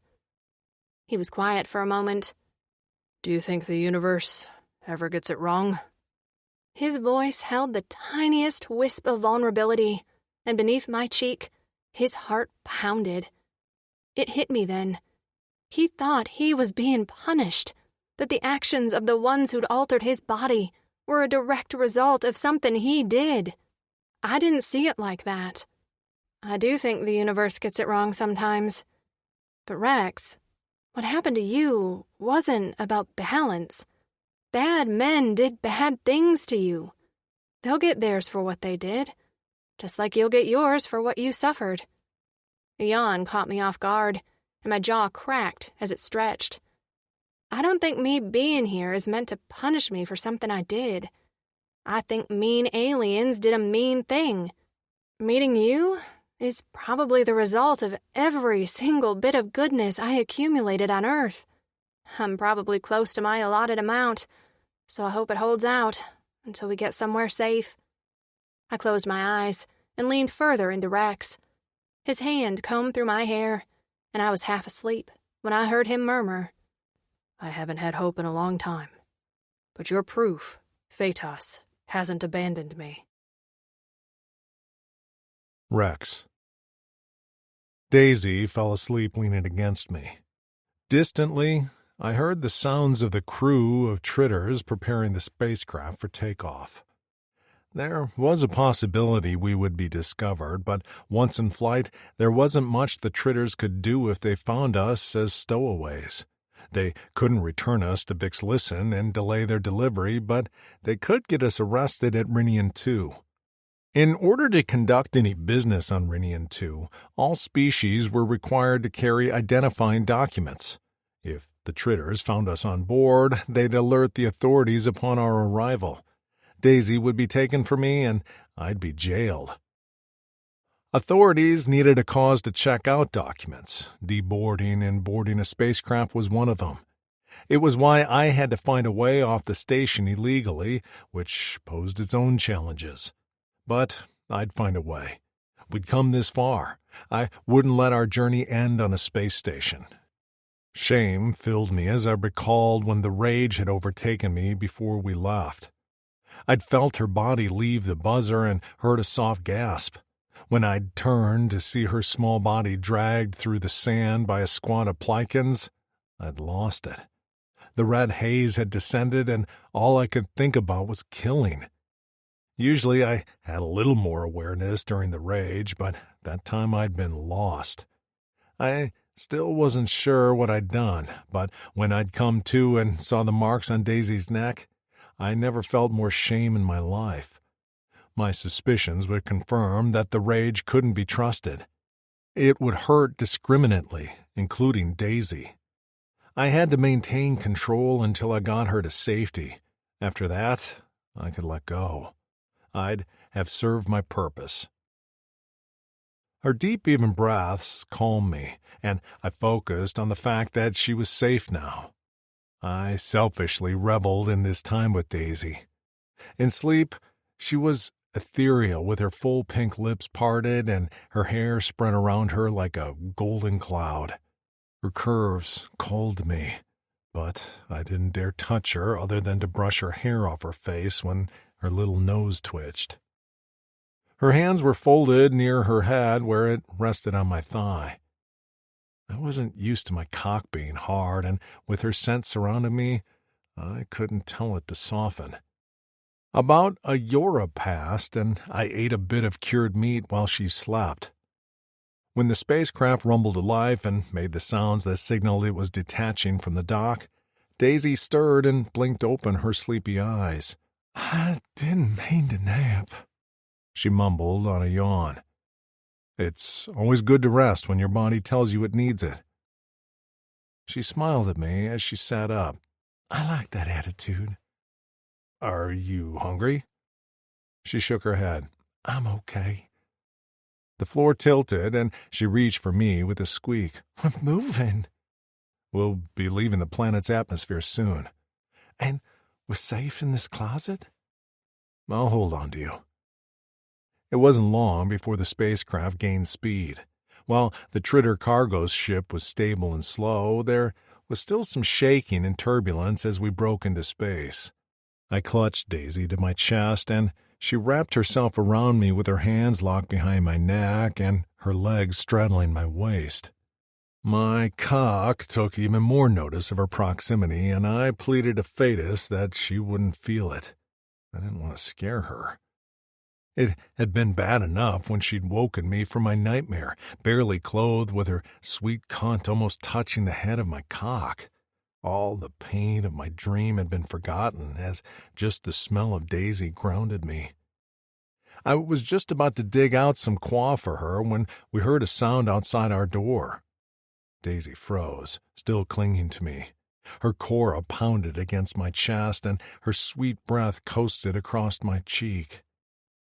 The sounds soon drifted away, and the hiss of a door shutting had me exhaling in relief. "It's okay." I ran a palm up and down her back. "Even if they find us, they wouldn't take us back." "So we don't have to hide?"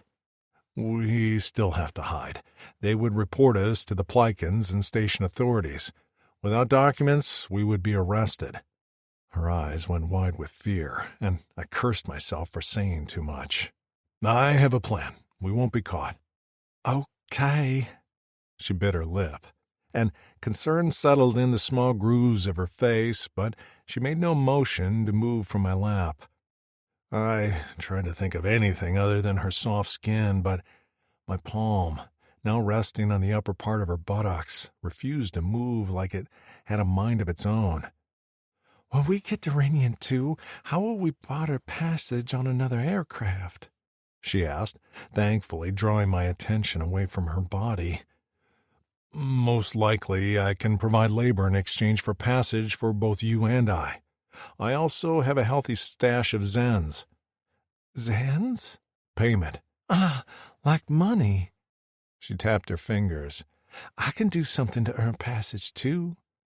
An ember of anger sparked inside me at the thought of what she'd be asked to do on Rinian 2. "Absolutely not." She frowned and leaned away from me. "I know I'm not as strong as you, but I can clean—" "No one will be asking a human female to clean on Rinian," I growled. "What would—" Suddenly, her eyes went wide and her mouth rounded into an O. Her face fell, and she looked down where her hands rested on my shoulders. I gentled my voice. "Human females are very desirable in the Rinian galaxy." "I understand," she said softly. "I'll have to pretend like I own you. That is the only way I'll be able to protect you." She winced. "Okay." "I'm sorry, Daisy." She offered me a weak smile. "Don't apologize. I trust you know what's best." "It's the last thing I want to do." I swallowed as memories pounded in the back of my mind with angry fists. I know what it feels like to be owned. She ran her fingers over a scar on my chest. "You were forced to fight?" I was. Drixonians are legendary defenders. With my mods, I was a highly valuable gladiator to the Plycans. Killing without purpose wasn't honorable, and every time I caused another's Cora to stop beating, a part of me died too. I wondered many times why I didn't let my opponents spill all my blood into the red sand, but that wasn't the Drixonian way. We don't give up. My training wouldn't let me. So I fought and hated every moment. Every kill felt like it took a chunk out of me. I fisted a hand over my chest. A piece of who I was. "Rex?" she whispered, with a hand to my cheek. I didn't understand my purpose until I saw you in that arena. I think you're the reason fate has kept me alive. "No," she said gently, her hand caressing my face. "I can't possibly understand why so many terrible things happen to you, but you have greater things coming. Maybe your purpose is always to be reunited with your brothers." I shook my head. "It's you." She smiled and said gently, "Okay, you can think that for now." I felt as if she was placating me, but that was okay, especially as she drew closer and touched her forehead to mine briefly. "I saw you do this to your friends. What does this mean?" "It's our greeting, a signal of our loyalty to each other." She studied me for a moment. "Have you ever had a wife or a partner? I'm not sure what word you use for that." She scrunched her lips to the side and muttered, "I also shouldn't assume your preferences." I interrupted her. "A mate?" She nodded. "Yeah, a mate. Male, female, other." "Male mates are not unheard of among Drixonians, but I'm attracted to females." I was attracted to her, actually. When our females died, so did our libidos, and I'd only been a chit. Daisy was the first female to stir my blood and harden my cock. I was sure she'd be the only one. I have never had a mate. I was young when all our females died, then I worked for the Aldani, and then I was sold here. There aren't many females on this planet, and those that aren't here willingly. I swallowed. I would never touch a female who didn't want it. She shifted closer, and the heat from her core brushed the tip of my cock. I knew she felt it, because surprise flickered over her face for just a moment before she carefully smoothed it over. "I'm sorry." Flame flared in my face. "I can't control it around you." "Do you know what a kiss is?" "I do. All Drixonian males have been trained to provide female pleasure." This time, she didn't hide the shock on her face. Her mouth dropped open. "You have?" I nodded. "Our elders taught us." She bit her lip. "Have you ever been kissed, Rexor?" I loved the way my full name felt from her lips. The others often said it with an aggressive growl, but Daisy rolled it on her tongue like she was savoring a treat. "No, Daisy," I whispered. "I have not." She blinked, and her golden lashes brushed the top of her cheeks. "Can I be your first?" Her question caught me off guard, and for a moment I could do nothing but stare at her. Daisy? Kissing me? My mind screamed no, that I couldn't. I was no longer a warrior fit for a mate. I wouldn't shackle another to me, not with my future so uncertain. But my body had other ideas. My cock jerked at her words, and my head moved up and down in a nod before I could open my mouth to protest. And then it was too late to speak. Her small hands grasped my face and drew it toward her. Our lips touched, and my body reacted. Grasping her around the waist, I tugged her against me, and she let out a small moan that made me want to tear her clothes off. What sounds would she make if I licked her sweet cunt? What would she say if I plunged my cock inside of her? She rocked her hips against me, sliding her heat over my shaft. My body had a mind of its own as her lips opened and I swept my tongue into her mouth. She tasted like sun and the morning mist dripping from the leaves of a moke tree. She tasted like home. When our tongues collided, I curled the split end of mine around hers. Her body jerked when I made contact, and she let out a small gasp. Not of pleasure, but of surprise, of hesitation. Reality crashed into me. I was touching her with my vile tongue, what once was a source of pride as a virile Drixonian warrior and was now cursed. She'd said she'd be my first kiss, but that hadn't meant she'd wanted my tongue down her throat. She didn't. She couldn't. I didn't even want the flecking thing in my own mouth. I immediately pulled away from her, slid her from my lap hurriedly, and leapt to my feet. What? She brushed her hair off her face and stared up at me from where she knelt on the floor.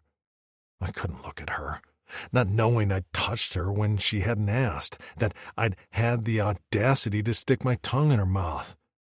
I turned toward the door. Rex, she hissed after me, anger replacing the surprise in her tone. What's wrong? Where are you going? I need to check on the location of the craft to make sure we're still on course. Right now? Her face was red, and her eyes were wet. What happened? Did I do something wrong? I couldn't look there anymore. Instead, I stared at the back of the door. You didn't do anything wrong. I did. You're lying, she sniffed, and I closed my eyes as my cora cracked. I'm sorry, she whispered brokenly. I overstepped. I just wanted to... I thought you wanted... She let out a shaky breath, and I heard a rustling sound as she seemed to draw closer. Why won't you talk to me? When I didn't answer, she called out a plea.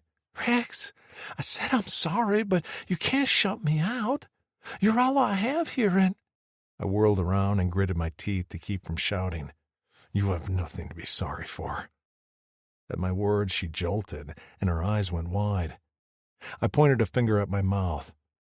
I can't touch you with this. I'm an abomination. I hate what I am and what I've become. If I met you 50 cycles ago, before the Aldani turned me into this, then I would have done everything I could to make you mine. But I'm not that Rexor anymore. I don't know who I am, but I'm certainly not a warrior who deserves to touch you. Her chest heaved, and she rasped out my name on a whispered plea. Rex. I will protect you and get you to safety, Daisy, but I'm not anyone's mate. Maybe Fatus has cursed me after all, for taunting me with you, who I want more than anything, but who I absolutely cannot have. I opened the doors and stepped outside, crunching the pieces of my broken cora beneath my boots. Chapter 9. Daisy.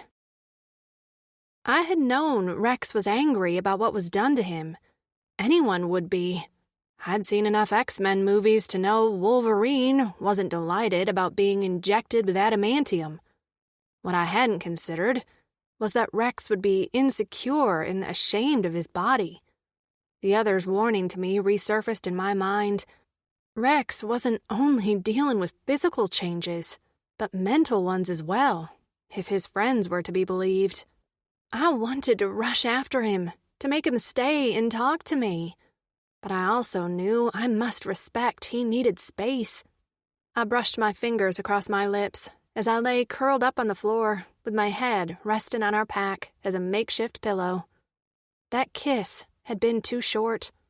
I hadn't even meant to touch our lips, but when I heard him talk about how he'd never been kissed and never been touched by a partner with love and care, I couldn't take it. I wanted him to know how it felt to be wanted and desired. It wasn't like I didn't think he wanted it. I could feel how badly he wanted me. His hard shaft surged against the thick leather of his pants, and his breath had hitched as I'd drawn closer. Those purple eyes of his were a dead giveaway. So vibrant and full of lust, I'd wanted to tackle him. I'd never felt that desired in my life. I'd only been with one man, my high school sweetheart, who treated me well enough until we eventually grew apart. I'd held on for a long time, convinced and in denial we weren't right for each other, until he'd made the decision for me by taking a job halfway across the country and breaking up with me. It'd been for the best, and I'd appreciated no longer needing to keep his beer stocked in my fridge. I needed the space to keep all the lettuce I bought with the intentions of eating healthy, and instead let wilt until it was necessary to throw out. I told my hips it was the thought that counted. Carter had never, not once, looked at me the way Rex did, like I was precious.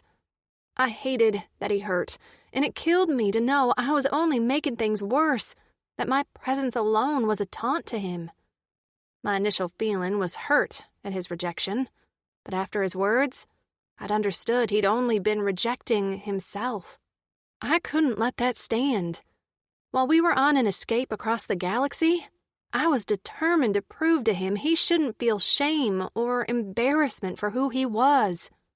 Maybe he was no longer the same Rexor he'd been, but he was still kind, valiant, and sweet. I'd seen the violence he could do with his hands, but with me, he was nothing but gentle, stroking my hair and squeezing my hand whenever he could tell I needed to be reassured. That wasn't the actions of a monster, which he clearly thought he was. I didn't know how much I'd accomplish, but I refused to give up on him. I saw the good in him, and maybe it was my naivety talking. Or maybe, just maybe, Phaetos hadn't given me Rex so I could be rescued. But maybe Rex had been given to me, to show him he was so much more than what had been done to him. I was nibbling on what tasted like a stale cracker when the door slid open. I sat up immediately, bracing myself for an enemy, only to relax when Rex's familiar broad shoulder stepped into view, and his purple eyes cast a studying glance down the length of my body. Then, as soon as he had assured himself I was all right, he closed the doors behind him and sank down on the floor. He leaned his head back against the wall and closed his eyes. That was it. That was his return entrance. I sat with my legs crossed and stared at him, willing him to speak to me, but he remained frustratingly silent. "Rex?" I queried. His chest hitched as he opened his eyes a crack to spear me with a look. Yes? Well, what's the 411? His eyes opened further. 411? What's the news? Are we heading where we want to go? Or did we enter a wormhole and it's actually the year 3000? He blinked at me before shaking his head. The things you say. He muttered before clearing his throat. We will be at Rinian 2 soon. Did anyone see you? He lifted a nubbed brow, and my insides turned warm at the small smirk that tilted his lips. You think I'm new at this? Right. This probably isn't your first rodeo. Rodeo? I waved a hand. It's an Earth expression. It basically means you know what you're doing. He puffed out his chest slightly. I do. He at least wasn't lacking in confidence of his abilities to protect me, which gave me hope. I never thought I'd take it upon myself to raise the self-confidence of an alien, but I'd had worse jobs.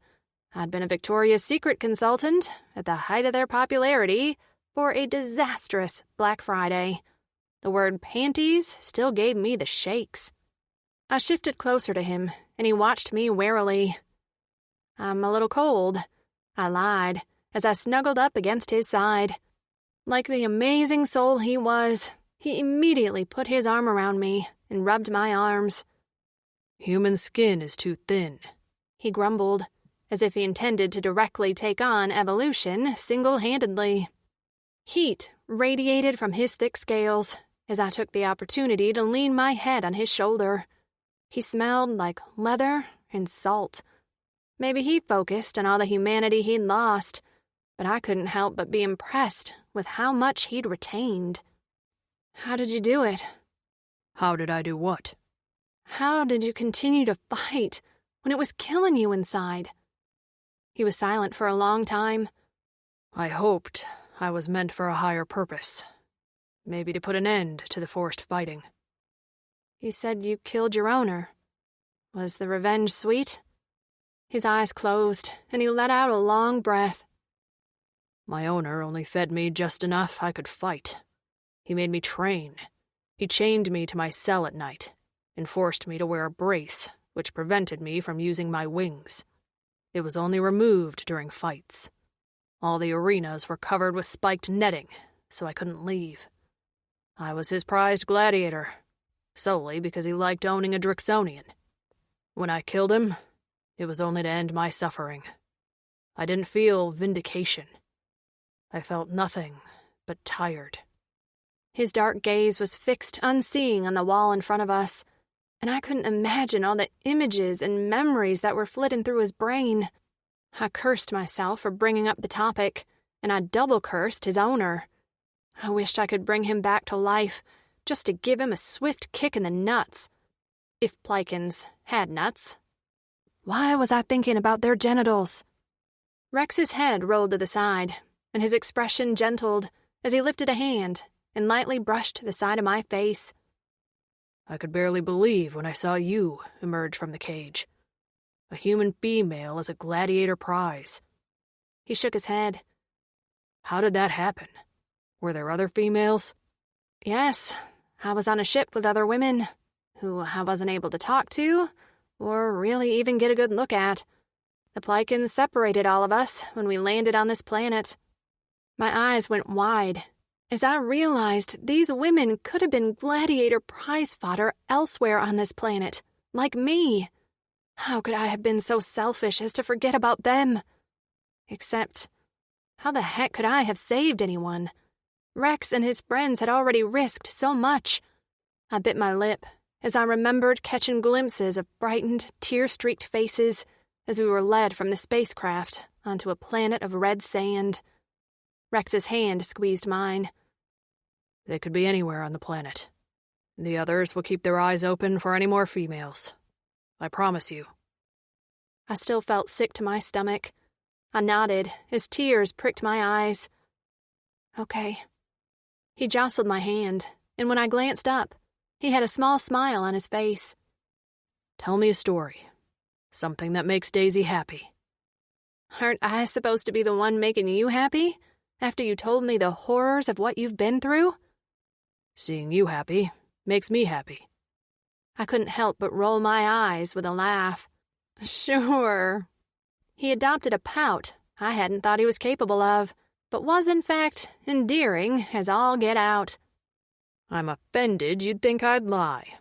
Tell me a happy Daisy story. Were you a cheeky chit? Chit? Young human. Well, I'm a cheeky adult, so I was of course a cheeky chit. He looked so content that I had to keep talking. Okay, so when I was a kid, I was into theater, which is acting. As in, me and a bunch of others pretended to be made-up people, and we had to memorize lines and act out a story. I slumped a bit. I probably explained that terribly. He was listening so intently that his entire focus was on me. I could tell he was slightly confused by the furrow of his nubbed brow. Show me what you mean. Show you? I want to understand. So, show me. Pretend to be a made-up people, as you say. It didn't really matter that we were in a closet, lit only by a dim blue light, or on a risky mission to save me from enslavement or death. I hopped to my feet and shook out my limbs. Rex watched me silently, with a bemused look on his face. I did some mouth exercises, because I was extra, but if Rex wanted to see a performance, then I was going to give him one. I thought about doing something fun and light, but I wasn't sure how much Rex would understand English humor. So, I went with something I'd practiced for an audition from Game of Thrones. The theme of morality and conflict were so prevalent in the books and the show, and none were quite as captivating as Sir Jaime Lannister's storyline.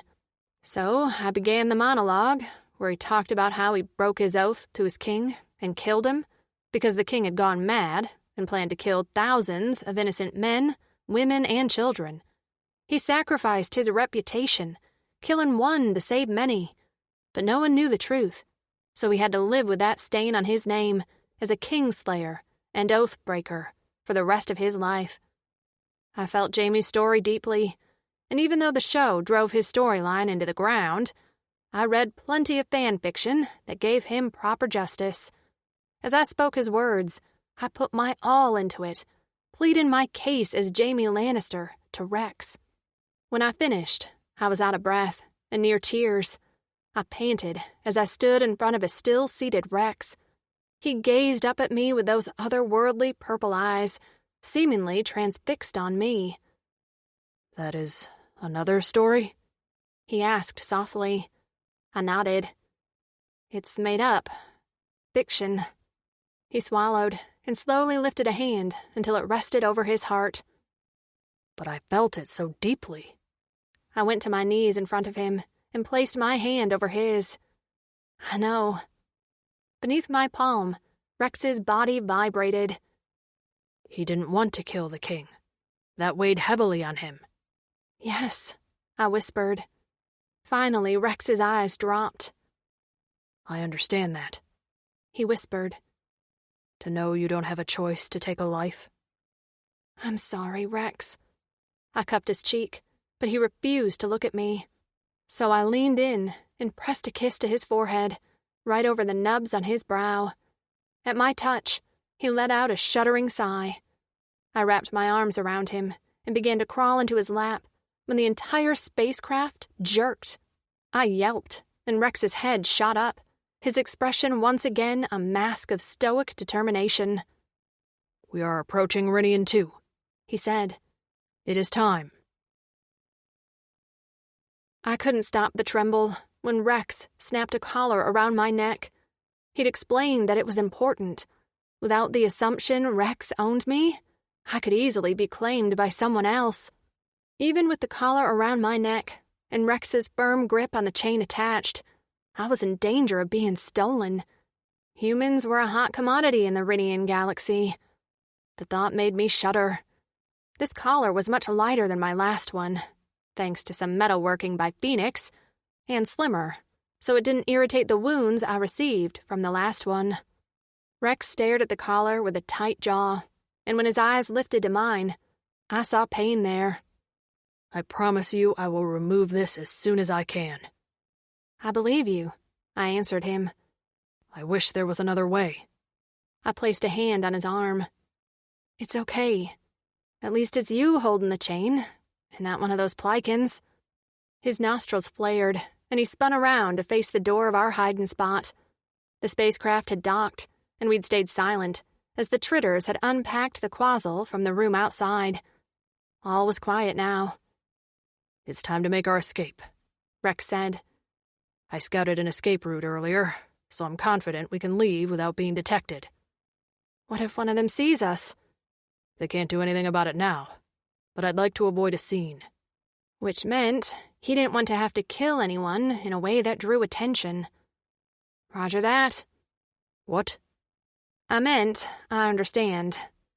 He slid the door open a crack and peered into the room. Then he threw the door open the rest of the way and sped through, me on his heels. We ran out into the hallway, and just as I heard footsteps approaching, Rex pushed me through a small tunnel in the side of the hall. With a yelp, I realized it was a decline, like a large playground slide. I sat safe in Rex's lap, and we slid down. At the bottom, all I could make out was a metal grated platform. Rex's long legs hit it first. He placed me gently on my feet, and I had a moment to glance around. We seemed to be on some lower level of the massive structure of the Rinian 2 space station. Holding my hand, Rex led me up a ramp, and we exited a glass door, where we merged into a crowd of aliens of all shapes and sizes. Some were talking to each other, or on phone-shaped devices, and I felt for a moment like I was in an outer space form of New York. No one paid us any attention as we blended in. I cast a look over my shoulder at the spacecraft we'd left, and I met the black eyes of a Tritter. He stared right at us. A body passed in front of us, blocking him from my sight, and when it passed, the Tritter was no longer there. I tried to find him again, but he was gone. I knew I hadn't imagined him, but he couldn't have known we came from his spacecraft, right? There was no way. I didn't have time to dwell. The crowd was pushing us forward down the metal grate, and strange creatures bumped into me. A slime appendage brushed my arm, and I jerked away from a tall alien with jelly-like dreads sprouting from the top of its head.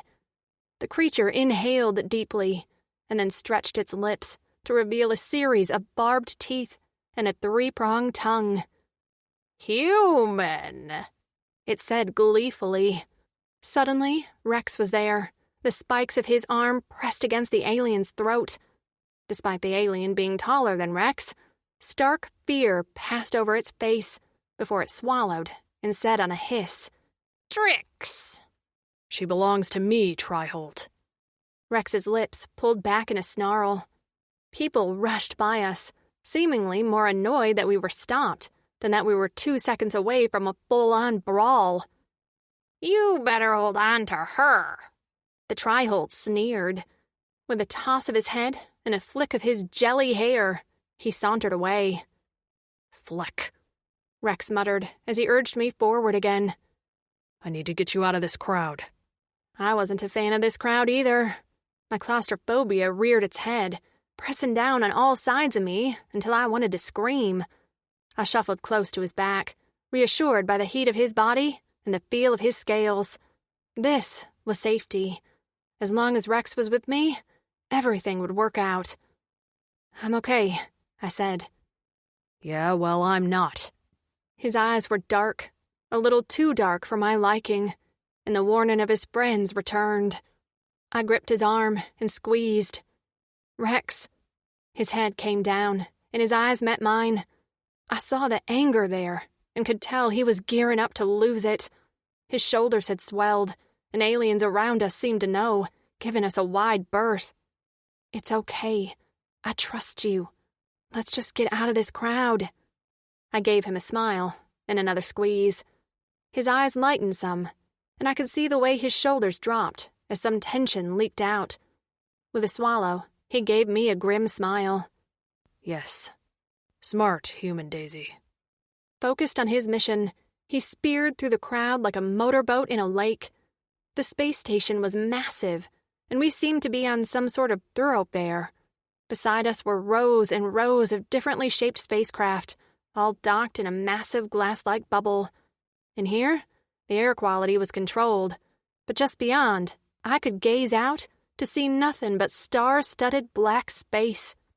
There were many walkways like this, extending out from a large hub, like spokes on a wheel, and the spacecrafts were docked on several tiers. Ours was the bottom one, and I could see more walkways above us, all headed to a center sphere. I saw a few other species with collars and chains, but no humans in sight. Not that I wanted another human to be in my situation, but that also didn't bode well for my chances here at flying under the radar. Rex had explained there were rules here on Rinian 2 that were heavily enforced. A collared individual was protected, like any other property, and Rinian 2 had its own law enforcement service.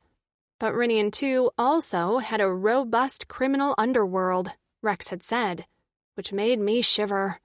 The Plikins were bad enough, but now we also had to contend with an alien mafia?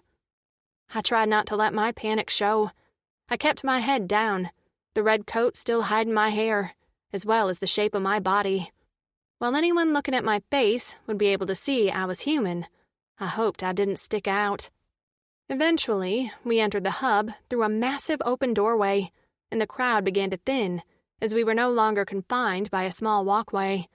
I gazed up, but there was no ceiling, just a glass dome high above our heads, and beyond that, space. The hub reminded me of a marketplace. Buildings lined a graded street, and aliens of all types bustled about. Small booths lined a thoroughfare with aliens selling all kinds of wares. Smells hit me, unfamiliar, yet enticing, as we passed by a series of booths selling food. Rex tossed some square coins on a table and grabbed a stick with blackened meat on one end. "Pivar," Tough, but seasoned well. I didn't even care. I was so hungry for something cooked, I tore into it. The meat was stringy and tough, as Rex had said, but it had good flavor. He also bought one for himself. He stuck the entire stick in his mouth, clamped his teeth on it, and stripped the meat off in one go. He barely chewed before he swallowed. As we walked, the crowd changed. Wealth was easy to spot, even in space, and so was poverty. The clothes of the aliens grew less extravagant, and injuries were more common as the buildings decreased in quality. I spotted eye patches and a few bionic arms. Rex kept me close, nearly encasing me in his massive cape. I knew we reached our destination when his steps slowed, and he peered up at a lighted sign that only portrayed a triangle with curled horns emerging from the peak. In the middle of the triangle was a cluster of teardrop shapes. Rex leaned down to speak quietly in my ear. The triangle means it's a public place. The horns means all species are welcome. And the bubbles in the middle mean it's a drinking establishment. With that, he swung open a massive metal planked door, and we stepped inside. The rectangular room was fairly crowded, and most of the scratched metal tables were occupied with a variety of aliens. Some bore collars like me, and either carried trays of food or knelt at their owner's side. A dented gray metal bar lined one wall, and a large yellow alien with a bald head and 4 arms slung mugs of a fizzy liquid to the patrons sitting on stools. Most of the aliens were rough around the edges, weathered and scarred. One caught my attention. Half of his face was a melted mass of flesh, so only one black eye coasted down my body. I felt the gaze like a physical touch, and fought not to shudder. As we passed him, a gnarled hand reached out for my hood. I jerked, and the rattle of my chain caught Rex's attention. With a rumbling growl that sent a chill down my spine, Rex lashed out with his tail and upended the chair so it crashed to the floor. The scarred alien rolled to get up, but he didn't get far, as Rex placed a booted foot on his chest. The alien struggled, but he didn't have the strength to dislodge a furious Rex. With dark eyes, he leaned in the scarred alien's face. Don't touch my property. The alien's one good nostril flared, and he let out a squeak before nodding vigorously. Rex straightened and stomped on the alien's stomach before turning away. Coughing, the scarred alien curled into a ball while cradling his stomach. Another alien at his table muttered as he took a swig from his mug. That's what you get for flecking with a Drexonian. You're lucky you didn't slice your head off, Gorcho. And now we'd drawn attention. No one made direct eye contact with us as we headed toward the bar, but many stole glances from behind their mugs of drink. I thought we were trying to maintain a low profile, I murmured. Rex was angrier than I thought. Breathing fast, his dark eyes darted around the room, as if enemies would ambush us at any moment. I must show strength and the ability to fight for what's mine. He stopped abruptly and gripped my chin, so I was forced to look at him. You belong to me. He didn't talk quietly. His voice was loud, and although it was possible he spoke this way for the benefit of anyone listening, his sincerity was a tangible thing, wrapping around me like a force field. I could only nod, and only then did his eyes lighten a fraction. He dropped my chin, and with long strides, approached an empty section of the bar. The 4-armed bartender strolled down to meet us, his gaze on Rex, as if he were sizing up his weapons. Can I get you anything? I'm looking for anyone who'd have room for passengers to tour in. The bartender, eyes white, except for a pinprick pupil, cocked his head. His gaze finally left Rex to scan the room before settling on me. 2? 2, Rex confirmed. With a jerk of his head, the bartender gestured to the corner of the room. The Raga stick's in the corner. His name is Vazriel. Rex tossed a coin on the bar and turned without another word. I followed him into the dark corner of the bar, where a dark green alien with a head of white hair, sat alone. His clawed fingers clicked the table as he watched us approach, with yellow eyes set deep beneath a heavy brow. He wore thick gold rings in his long earlobes, and his hair was pulled back in a braid, revealing a wicked scar extending along the side of his neck. He straightened his gold-braided jacket as Rex drew to a stop at the table. "I'd like to discuss travel to Torin. The Gix at the bar said you might be able to provide us passage on your cargo ship."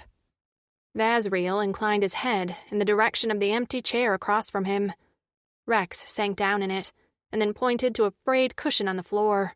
Pushing down the humiliation, I sank down onto my knees dutifully and lowered my eyes. "Just you and your human property?" Vazriel asked. His low voice was rough, like his words were run over a cheese grater.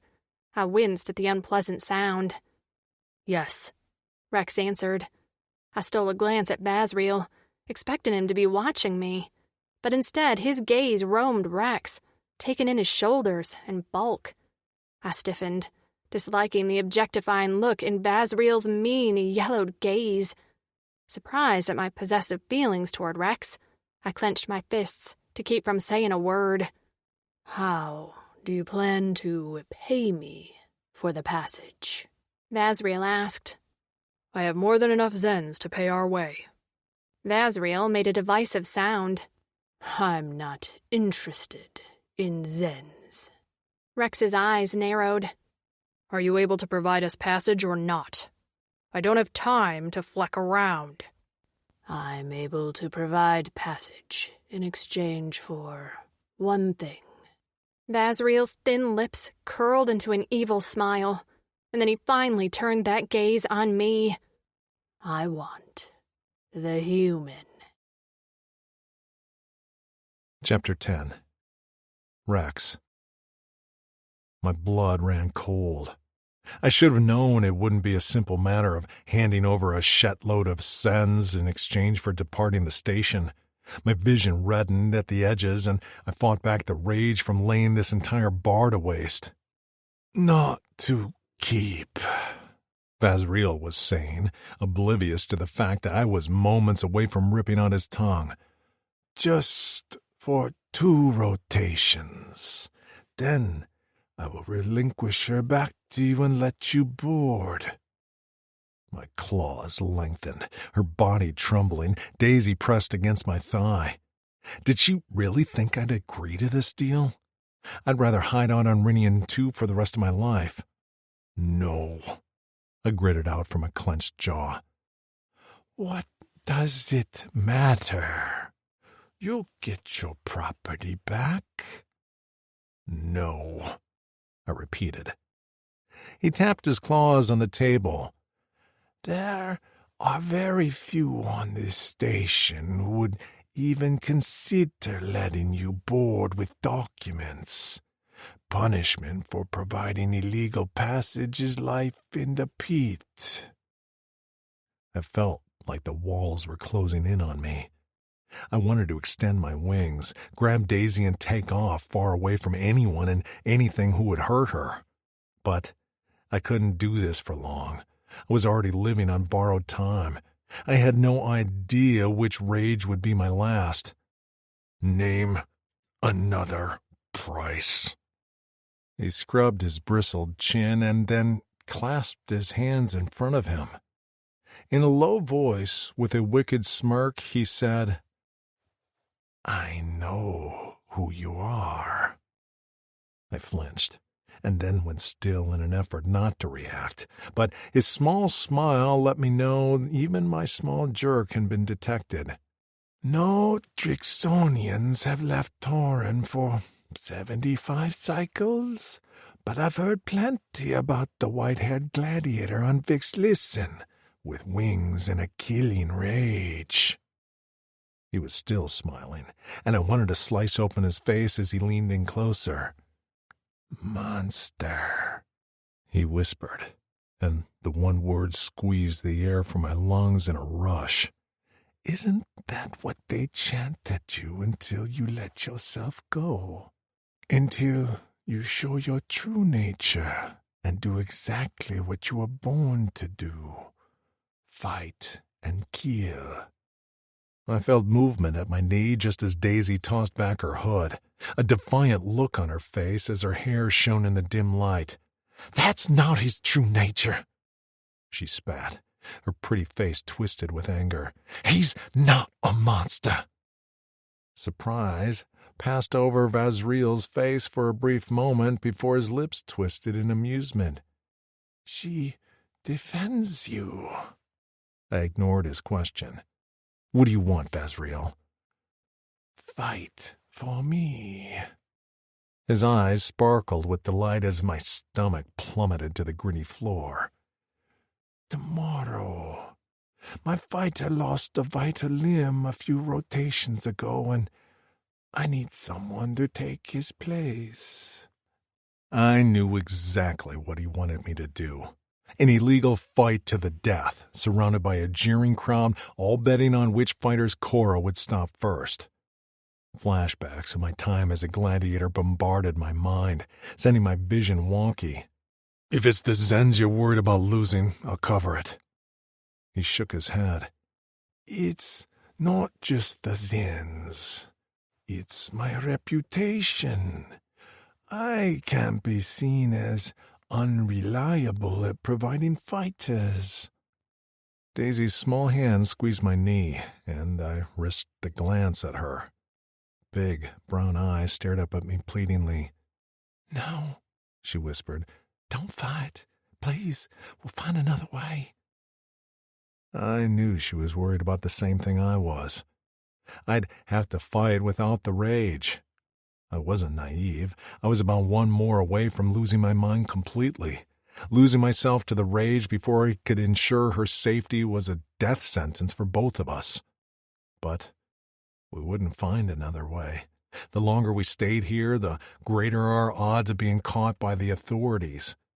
In order for me to skirt the law, I had to deal with the dregs of the galaxy. Raga sticks were a powerful race who either used their cunning for good or bad. I'd known what I was getting into as soon as I'd seen a scarred Raga stick sitting in the corner of a dirty bar. The thought of fighting in front of a crowd again filled me with a choking dread. But at least I wouldn't have a collar. I'd be fighting for something rather than fighting for the sake of not dying. I'd be fighting for Daisy, for her safety and freedom, for her never to wear a collar again. I would have to resist letting the rage take over. If I lost myself, Daisy would be vulnerable. I'd have to fight like a proper Drixonian warrior and ignore the taunts and chants of monster. I met Vazriel's eyes. "I'll do it," Daisy gasped, and the Raga stick chuckled smugly. He had known all along I'd say yes. What alternative did I have? I had almost no power here except for what I could smash with my fists.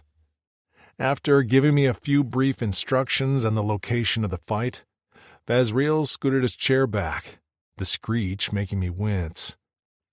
"Rest up tonight, monster. Enjoy your human."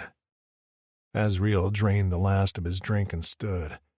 "Because if you lose, your property goes to me."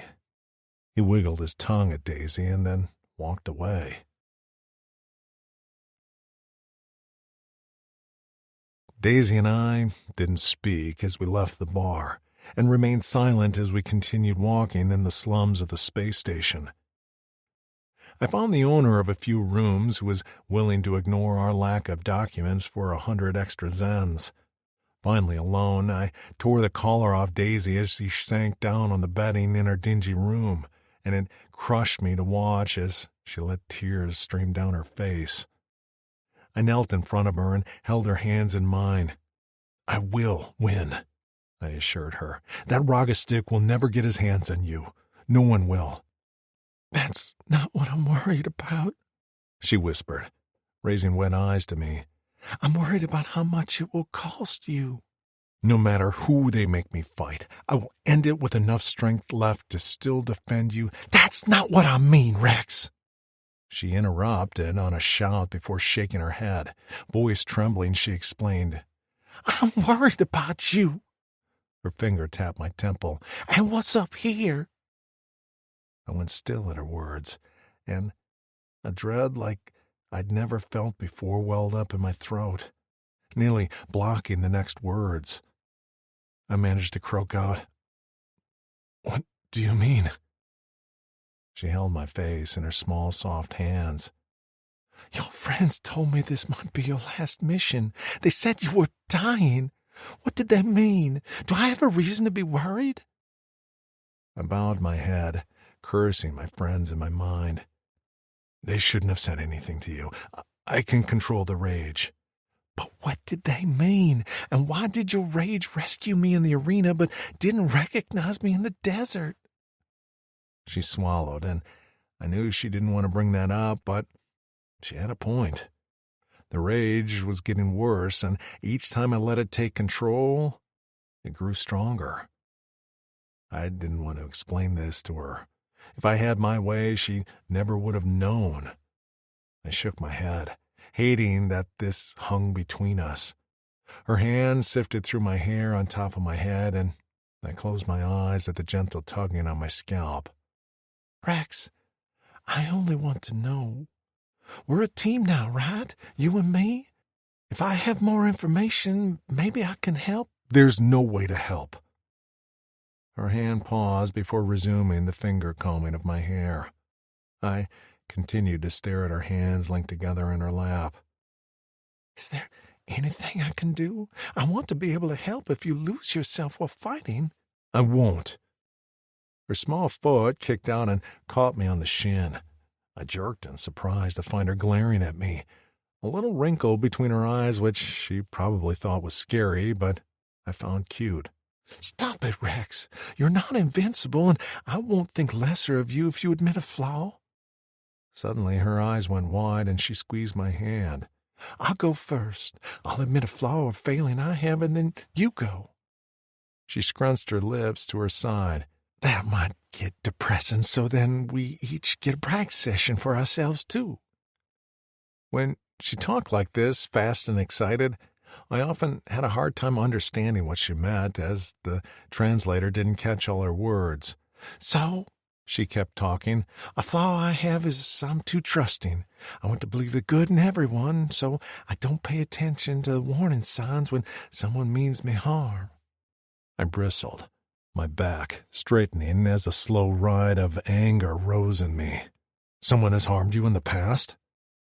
She smiled sadly and patted my hands. "Nothing terrible. It's all in the past, and I didn't really learn from it either because I still trust people." "Did you trust me?" "When we first met, yes. Even with the wings, arm blades, and red eyes, I somehow did. I felt like you were rescuing me. So when you took out that gun thing and held it in my head, I thought you were going to kill me. I was thinking, there you go again, Daisy, trusting the wrong one. I felt disappointment that you'd let me down." "But I was only updating your translator implant." She nodded with a smile. "Yes, and I can't tell you how relieved I was when I realized the truth." Her elbow nudged me in the shoulder. "Now, your turn. Tell me a flaw, and make it a good one." She blinked at me expectantly, and despite the sick feeling swirling in my gut, I knew I had to tell her. She'd admitted a fault. I could do the same.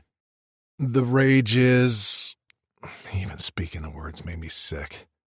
"When the Aldani altered me, they had made me more. My split tongue and tail are side effects of splicing me with a winged creature, except it affected my brain in a way that's split too. There's me, and then there's the rage. Every time I let the rage take over, I lose a little more of me. That is what my brothers meant when they said I was dying." I patted my chest over my Cora. "Because the rage is killing who I am. When I first met you, my rage recognized you as something to protect, so I was hopeful. But in the desert," I shook my head, "it didn't. So I will not lose myself when I fight for Vazriel. I cannot, because I don't trust the rage anymore. I only trust myself. Once I know you're safe, it won't matter who I am." Her eyes leaked gobs of tears.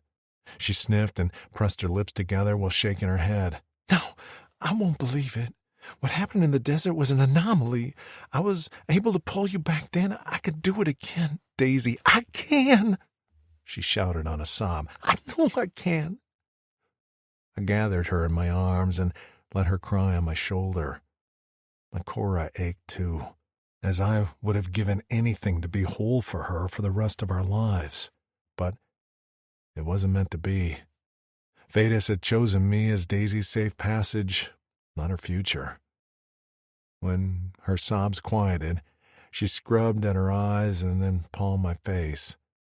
"This is too much to think about right now. I want to pretend you don't have to fight tomorrow and that your rage isn't hanging over our heads." I brushed her hair off her forehead, the strands wet with her tears. "We can do that." Her gaze dropped to my mouth, and the intensity in her eyes instantly made me stiff beneath her. "Daisy?" "Kiss me again," she whispered. "Please." "But my tongue—" "I accept you as you are, Rex. Last time we kissed, I reacted to our tongues touching because it surprised me." She smiled. "I've never kissed a man with a split tongue, is all." I narrowed my eyes as I felt an odd burning in my chest. "You have kissed many men?" She let out a light laugh. "Not that many. Lots of frogs, no princes, and only one Drixonian." And that was what spurred me on to press our lips together. I wanted to be the only Drixonian she ever kissed, the last male in the entire galaxy, in galaxies beyond. I wanted my taste to be the last she knew. She sank into my kiss with a sigh that hardened my cock. I swept my tongue inside her parted lips, getting used to the feeling of the two ends as they moved around her mouth. When I tangled her tongue with mine, she moaned softly, and I pushed forward to settle her on her back in the furs. I rose above her, careful to keep my weight off her small body. Her flavor was intoxicating, and I drank her down, barely able to believe she accepted my touch. My fingers danced over her delicate throat and the soft skin at the top of her rounded breasts. Her hips rolled against mine, and I knew she felt the length of my shaft when she let out a gasp into my mouth. I lost myself a little after that, riding against her as her heated core coated my shaft through my pants. Her small hands gripped my face, holding me to her, and I reveled in the smell of her filling my nostrils. I would have given anything to never leave these furs or this moment. "Your tongue is so long," she murmured as she pressed kisses to my cheek and the corners of my lips. "We're proud of our tongues. They can provide utmost pleasure to females." I lapped at her chin, wiggling the tips around the salty skin there. She giggled. "I kinda like the split tongue."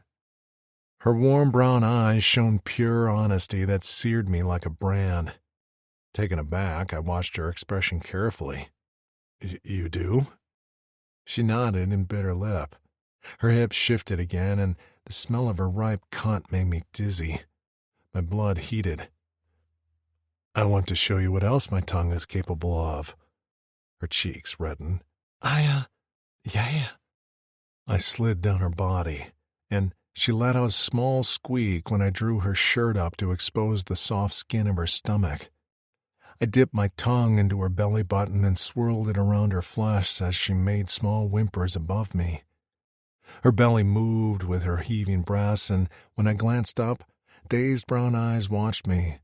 "Is that—" "I'm only getting started. My tongue will be buried in your sweet cunt soon, Daisy." Oh my." She spread her legs, and I pressed my palm there to feel the heat of her through her pants. "Do you want that, sweet Daisy?" I pressed my thumb over her clit and her hips bucked. I do," she whispered, lips glistening. I tore her pants down her legs and gazed at the bush of golden curls between her legs. With 2 fingers I spread her delicate flesh, and her breath hitched as the cool air of the room hit her wet folds. I rubbed a thumb there, studying her so I knew right where to make her scream. While I wanted more than anything to taste, this was about her, and making her feel total ecstasy.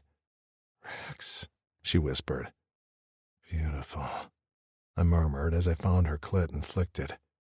A cry left her mouth as her back arched, and I didn't give her a chance to recover before bending down and placing my mouth on her cunt. Chapter 11. Daisy. The feel of his lips on me was incredible, and I didn't have a moment to process before his tongue lapped at my entrance, before sliding up to swirl at my clit. The two ends worked in tandem to pluck and suck at the hard bud until I was a writhing mess on the furs. He worked me until my mind was fuzzy and limbs shook, all the while doing nothing to curb the obscene sounds in the room.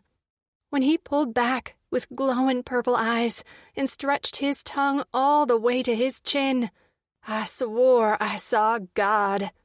Then he speared me with that thick muscle. To send me over the edge, he started a rumbling deep in his chest that carried up his throat to vibrate his tongue inside me, like my own personal toy. I screamed without warning, the feeling so surprising and overwhelming. It was almost too much, and I wanted it to stop, but also continue forever. Rex was enjoying this as much as me. His eyes squeezed shut as he moaned and fucked me with his tongue like a professional. When his thick fingers squeezed my clit, my orgasm fired through my body like a rocket. I gasped out his name and a few curse words as my body shook and shivered. My hips bucked up into his face, smearing his lower jaw with my juices. When I collapsed onto the furs, still trembling with the aftershocks of my orgasm, only then did he withdraw his tongue and clean his entire face with that long appendage. I watched him with hazy vision, my brain still in pieces as he'd blown it apart. "Rex," I whispered. "My Daisy's cunt tastes even better than I imagined." His raspy voice and dirty words made my inner walls clench. That was incredible. The smile that stretched across his face was beautiful. He hadn't smiled like that since I'd met him, not once, but now I saw the deep grooved dimples on both of his cheeks. His eyes crinkled, and even his nose scrunched. He was so very handsome like this, and I wished he had a chance to smile more. I reached for him, my arms like noodles, and he settled beside me, pulling me onto his chest. His hard cock was trapped between us, and after what he'd done for me, I craved him. It wasn't just about returning the favor. I wanted to see him lose himself to pleasure rather than rage for once. If something happened in the fight tomorrow, I wanted this memory somewhere in his mind. For him. For me. For us. Unclasping his pants wasn't easy. They fastened over his tail like a backwards belt.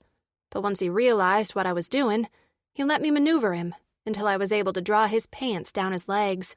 He lay flat on his back, completely nude. That thick cock I'd only seen once in the near dark hung down his leg with intimidating girth. I'd intended to stroke him with my hand, but seeing that ring pierced through the tip gave me other ideas. This was a whole new galaxy, and I was a whole new Daisy. I wanted to feel him inside me. I wanted that part of him, and I wanted to give him something of me. I wrapped my fingers around his shaft, and he let out a long, low moan as his cock jerked in my hands. A slick fluid leaked copiously from the tip, and I used it to coat his shaft as I stroked him. His balls hung full and heavy beneath his cock, massive, just like the rest of him.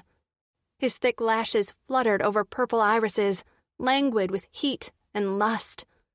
"Davy," he whispered, and I loved the way my name sounded on his tongue, so reverent and special. He felt impossibly hard and thick in my hand. When I rose up on my knees over him and positioned him at my entrance, his eyes went wide, and he made to sit up. No, Daisy, But I was too fast for him. With a groan, I sank down on his shaft. Oh, Fleck. He moaned, low and raspy, as he collapsed to the furs on his back. His cock filled me completely, and the ring at the tip rubbed along my slick inner walls deliciously. Bracing my hands on his chest, I circled my hips experimentally, and he arched his neck while squeezing my thighs with his big hands. Never felt anything like this, he whispered. This gift you give me, the best rotation of my life. What woman didn't want to hear that? I began to ride his shaft, slowly at first, as I was stretched to the limit around his girth. But soon I was able to pick up the pace, loving the way he felt inside of me, and thanking whoever pierced his cock. His hips moved too, as he found a rhythm that matched mine. We moved in tandem, and as he picked up speed, his eyes deepened in color, growing richer than I thought possible. With a rumbling growl that sent a vibration straight through me, he grabbed me around the waist and rolled me to my back. That vibration continued as he rose above me and took over. I could do nothing but hold on to his shoulders as he fucked into me like he was possessed. Eyes locked on mine, lips peeled back in an almost painful snarl. He pounded me until I didn't know where I ended and he began. When I felt a suction on my clit, I yelped and looked down our bodies.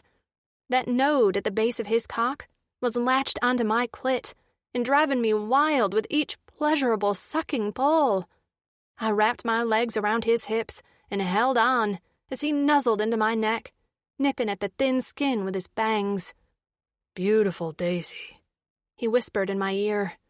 Tried to resist you, but this cunt sucked me in and won't let go. His lips skimmed across my forehead. Don't let go. Keep me inside. Never let go. Never, I whispered, just as I felt my orgasm begin to ripple out from my core. His hips stuttered, and he came on a shout, just as I cried out. My body bucked, his jerked above me, and we came together in a crash. I hugged him to me as he shook, his thick cock still pulsing inside me, while my legs turned to mush for the second time that day. Rex panted on top of me, his body trembling, and I ran my fingers through his white hair, scratching at his scalp.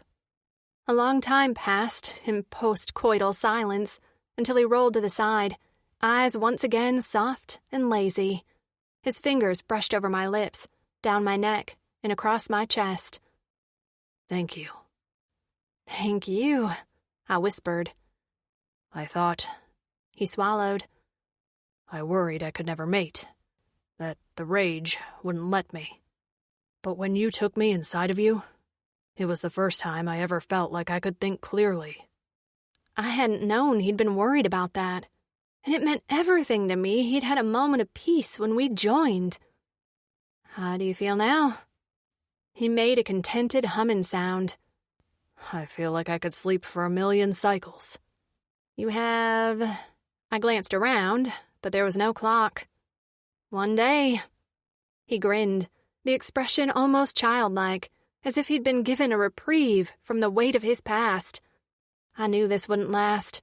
Tomorrow he had to fight and be strong and continue to control his rage. But for now, his grin gave me hope. Maybe a foolish hope. But at least if the unthinkable happened, we had this moment. No one would erase this or take it away. His finger pressed between my eyes. You are thinking, Daisy. I grabbed his finger and kissed the tip. I am thinking. About? About how handsome you are? He laughed with a deep rumble that made me want to dance in celebration. Where was the champagne? I wanted to pop it. I'm not the beauty in this room. Well, agree to disagree. I kissed his lips. Everything about this moment felt almost normal, and it was easy to forget who we were and where we were for just a night, even as we rotated slowly through space in a galaxy so very far from home. With slow movements, we used the expeller and small cleanser in the room to strip the travel and grime from our bodies. We ate a small meal we had bought on the way to our room, but I found I wasn't very hungry. We then climbed into the furs together, him naked and me wearing only a large shirt. "Sleep, babe," he murmured, rolling onto his back and pulling me onto his chest. "Tomorrow will come, whether we will it to or not."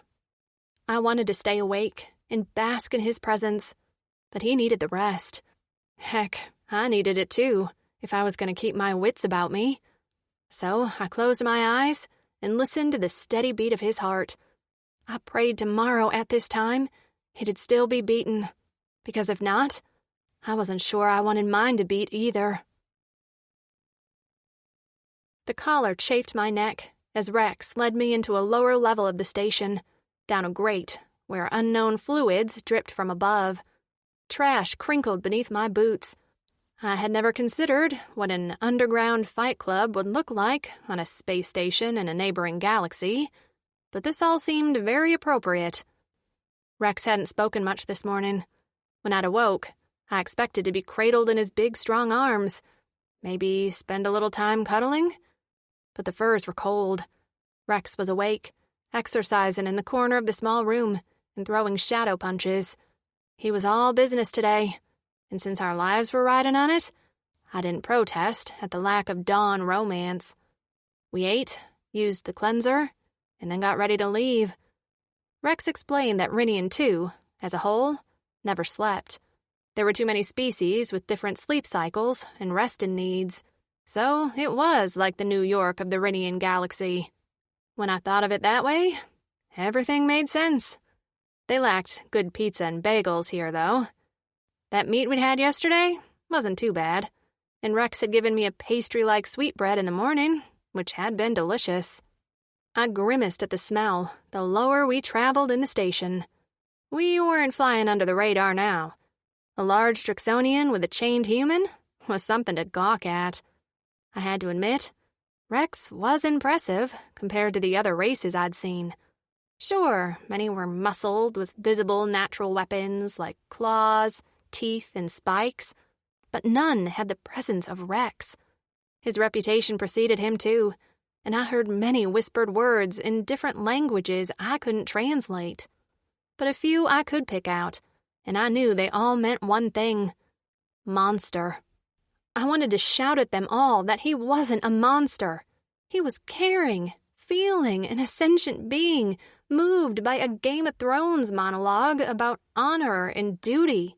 A loving man who knew how to play my body like a harp.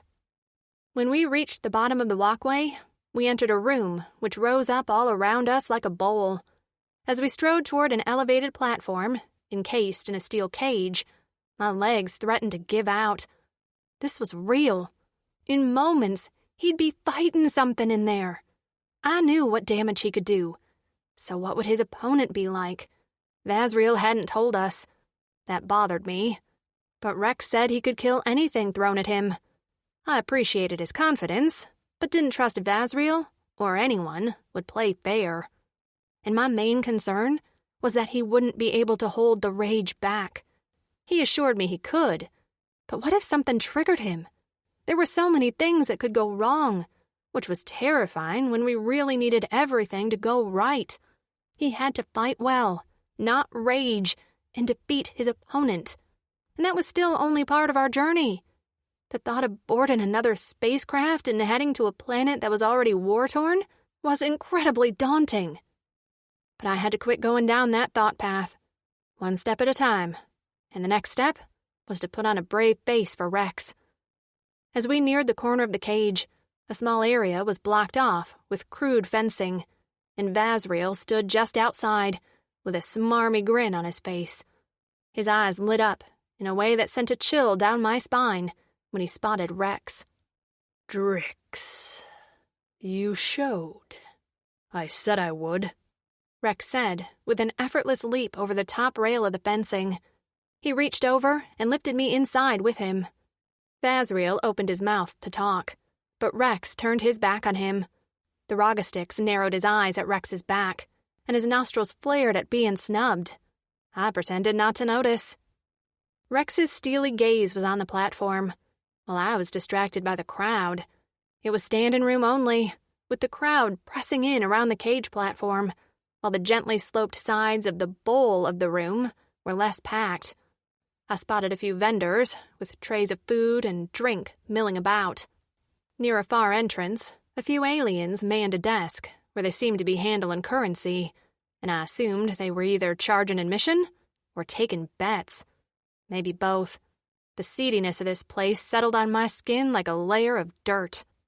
"Do you want to hear about your opponent?" Vazriel said. Without looking over his shoulder, Rex said, "No. I have a report on an old injury that might be of help to you. I'll know what he favors as soon as I see him." Through my hair, I saw Vazriel's jaw clench. He wanted to be in charge and treat Rex like a throwaway body. But Rex wasn't here for that. He was here for me and him, not money or the glory of a fight. I knew he hated this, and it pained me he had to do the one thing he swore he never would do again in order to get us off this station.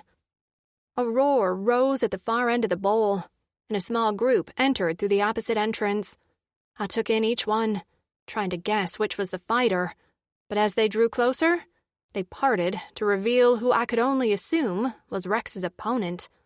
I nearly collapsed when his massive yellow eyes with vertical slanted pupils took us in. He walked similar to a gorilla as he rose to bipedal a few times before hunching forward on long arms and massive knuckles. His haunches were massive, and I imagined he could squash my entire body like a grape between his thighs. His back was covered in sharp quills, and thick horns like a ram's curled around the side of his head. He had a massive underbite, with jagged teeth visible, and his jowls dripped with saliva. This was some sort of beast alien, and when he rose onto his two legs and took in Rex, he shouted what sounded like gibberish to me. Some of the crowd understood it, though, as they began cheering and hollering. I turned to Rex as the crowd's noise grew, but he was quiet, taking in his opponent thoughtfully, like he was studying an interesting puzzle. "Rex," I whispered. His eyes slanted to me. "A Horsian. I fought one before." I didn't have to ask him if he'd won. Him standing beside me was the proof.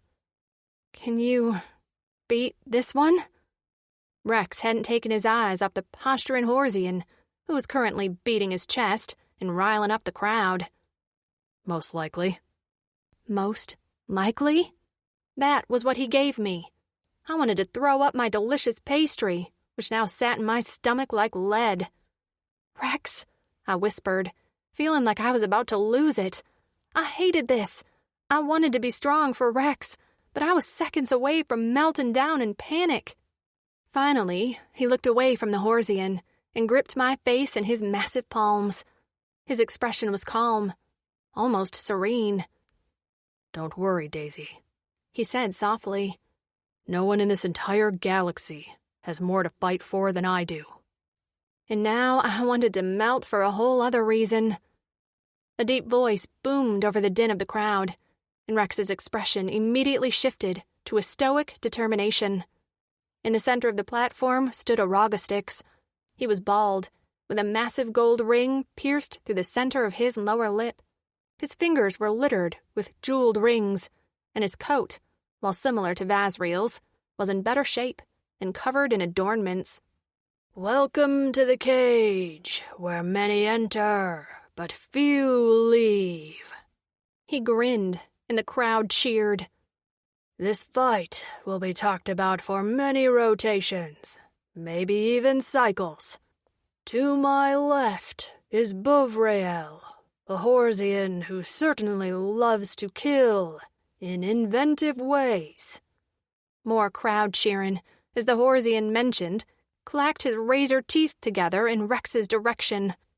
"To my right, we have a special treat for you, a last-minute addition, who hasn't been heard from in many cycles, but who has agreed to fight today. I present to you The Drixonian monster! My heart dropped into my heels. The Horsian at least got a name, but Rex was nothing but a monster. For a moment, I almost told him to go ahead and slip into a rage and slice into that Rogastix MC, but I held my tongue.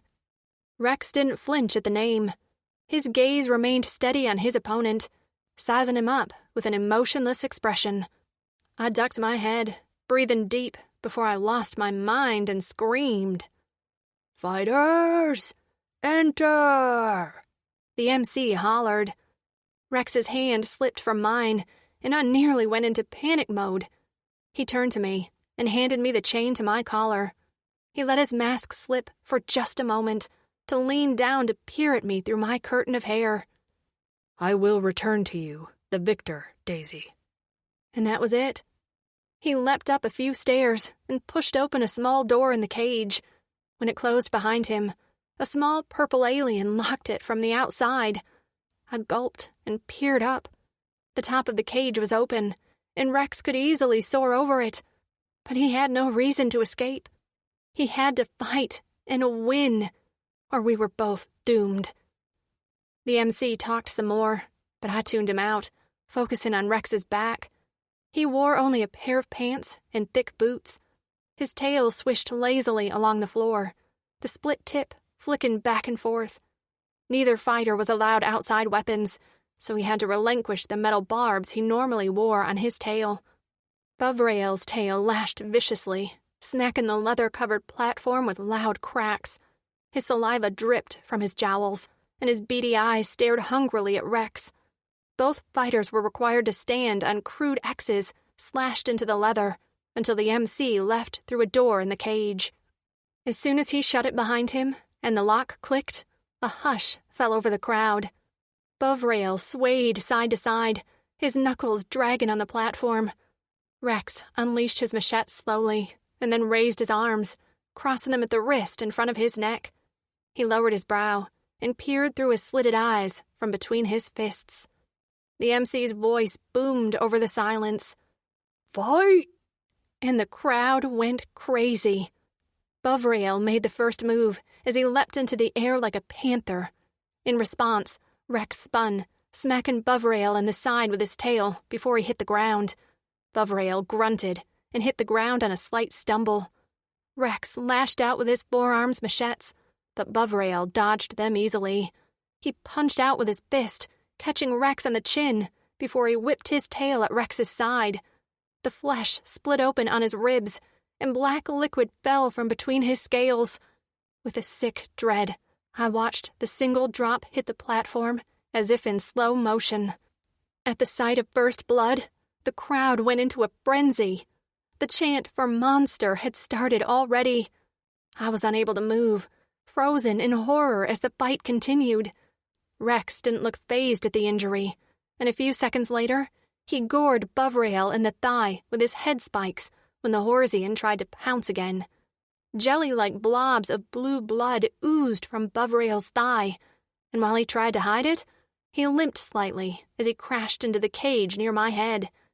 It was then I noticed a very, very faint scar on his thigh, right by the new injury. Had Rex targeted that area on purpose? Distracted, I wasn't paying attention to what Buvrael was doing. I felt the heat of his breath and smelled the stink of his body, seconds before he turned and hissed at me through the cage. I stumbled back, blasted by the stench of rot. Rex rushed him in a growl of fury, but Buvrael was ready. Using Rex's momentum, he ducked low, catching him in the stomach and tossing him over his shoulder. Rex hit the cage in the air on his back, and the metal clanked and shook above him. He hit the ground a split second before Buvrael whirled on him, mouth open, and sank his teeth into Rex's shoulder. I screamed and screamed and screamed as Rex howled with anger and pain, while his black blood darkened the stained platform. Chapter 12. Rex. Pain burned through my shoulder as the Horsian's powerful jaws tore through muscle and clamped down in an effort to snap the bone. If I didn't get out of his grip soon, I was going to lose the use of my left shoulder, and then I'd be flecked. Through the agony coursing through my body, I heard the chants, and I fought back the haze of red which clouded the edges of my vision. The pain settled into the cracks of my mind and pried them open further in an effort to let out the rage. Any injury was a warning to the monster inside of me, because the rage's main motivation was not to be defeated. My body was its host, and it needed me alive. I struggled against the Horsian as he began to shake his head, further tearing into my shoulder. The rage rose up my throat, clogging words as my muscles swelled. My mind warped and shuddered. There was a reason I couldn't let out the rage. What was that reason? I couldn't remember, and I was so tired. The rage would end this fight. Release the rage. Stop the pain. Just let it all go. Then I heard one sound over the chants and the growling of the Horsian. A scream, a pleading voice. "Rex!" it said. "Please fight for us, babe, please." I focused and craned my neck back to meet wet, soft brown eyes. Pink lips moved, and the voice came again. Small fingers clutched the links of the cage as she pressed her face to the metal. I'd kissed those lips. I'd heard my name slip between them in pleasure. They belonged to my female, my mate, my Daisy. I had to win for her. With a roar, I gripped the Horsian around the neck and squeezed. Around my flesh in his mouth, he wheezed. I curled my claws and dug in, relishing the feel of warm liquid spilling out over my knuckles. With a wounded cry, he loosened his jaws and I moved fast. I wrenched my shoulder from his grip, pain searing through me as flesh tore. Bovril sought to flee, but I was too fast for him, too motivated with Daisy's voice in my ear and the memory of her touch on my flesh. I sent a boot into his side, and bones crunched. He howled as his tail whipped at me, catching me in the thigh. I lost my balance and fell to the platform as he staggered to his feet and sought to bite into me again. I knew if he got his jaws into me one more time, he wouldn't let go. I rolled to the side, and his jaws snapped at air. Leaping to my feet, I brought my machetes down on the back of his already bleeding neck, and he collapsed onto his stomach. I thought I heard a crack of bone, but I knew I couldn't let up until I was sure he was dead. The crowd was chanting something else now, and I ignored them as I kicked Bovril over onto his back. He stared up at me, gasping, his eyes filled with pain. This was always the moment where I hesitated, where I wondered if he was being forced to fight just like me, if he had no other choice. But then his lips pulled back into a snarl, and I didn't wait to see what filth he planned to spew. It was either him or me who would leave this. I plunged my claws into his neck, wrapped my fingers around his throat, and tore it out. His body bucked, blood sprayed in an arc into the crowd, and the Horsian laid beneath me, eyes staring unseen as his chest went still.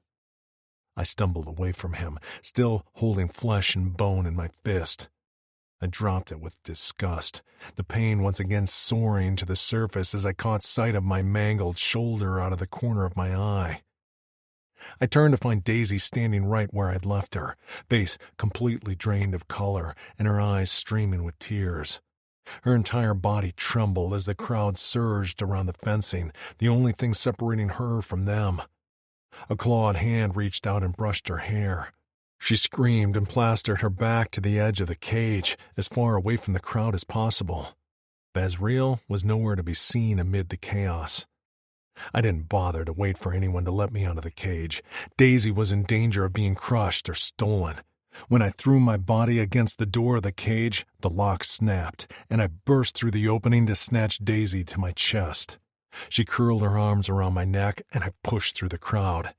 If anyone got in my way, I swept them aside with my tail. Nothing would stop me from getting Daisy to safety. I reached the ramp leading out of the arena on a sprint.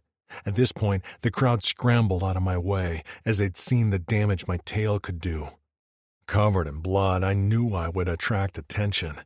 I found the nearest room rental, plucked down a pile of Zens, and shut ourselves away in a room.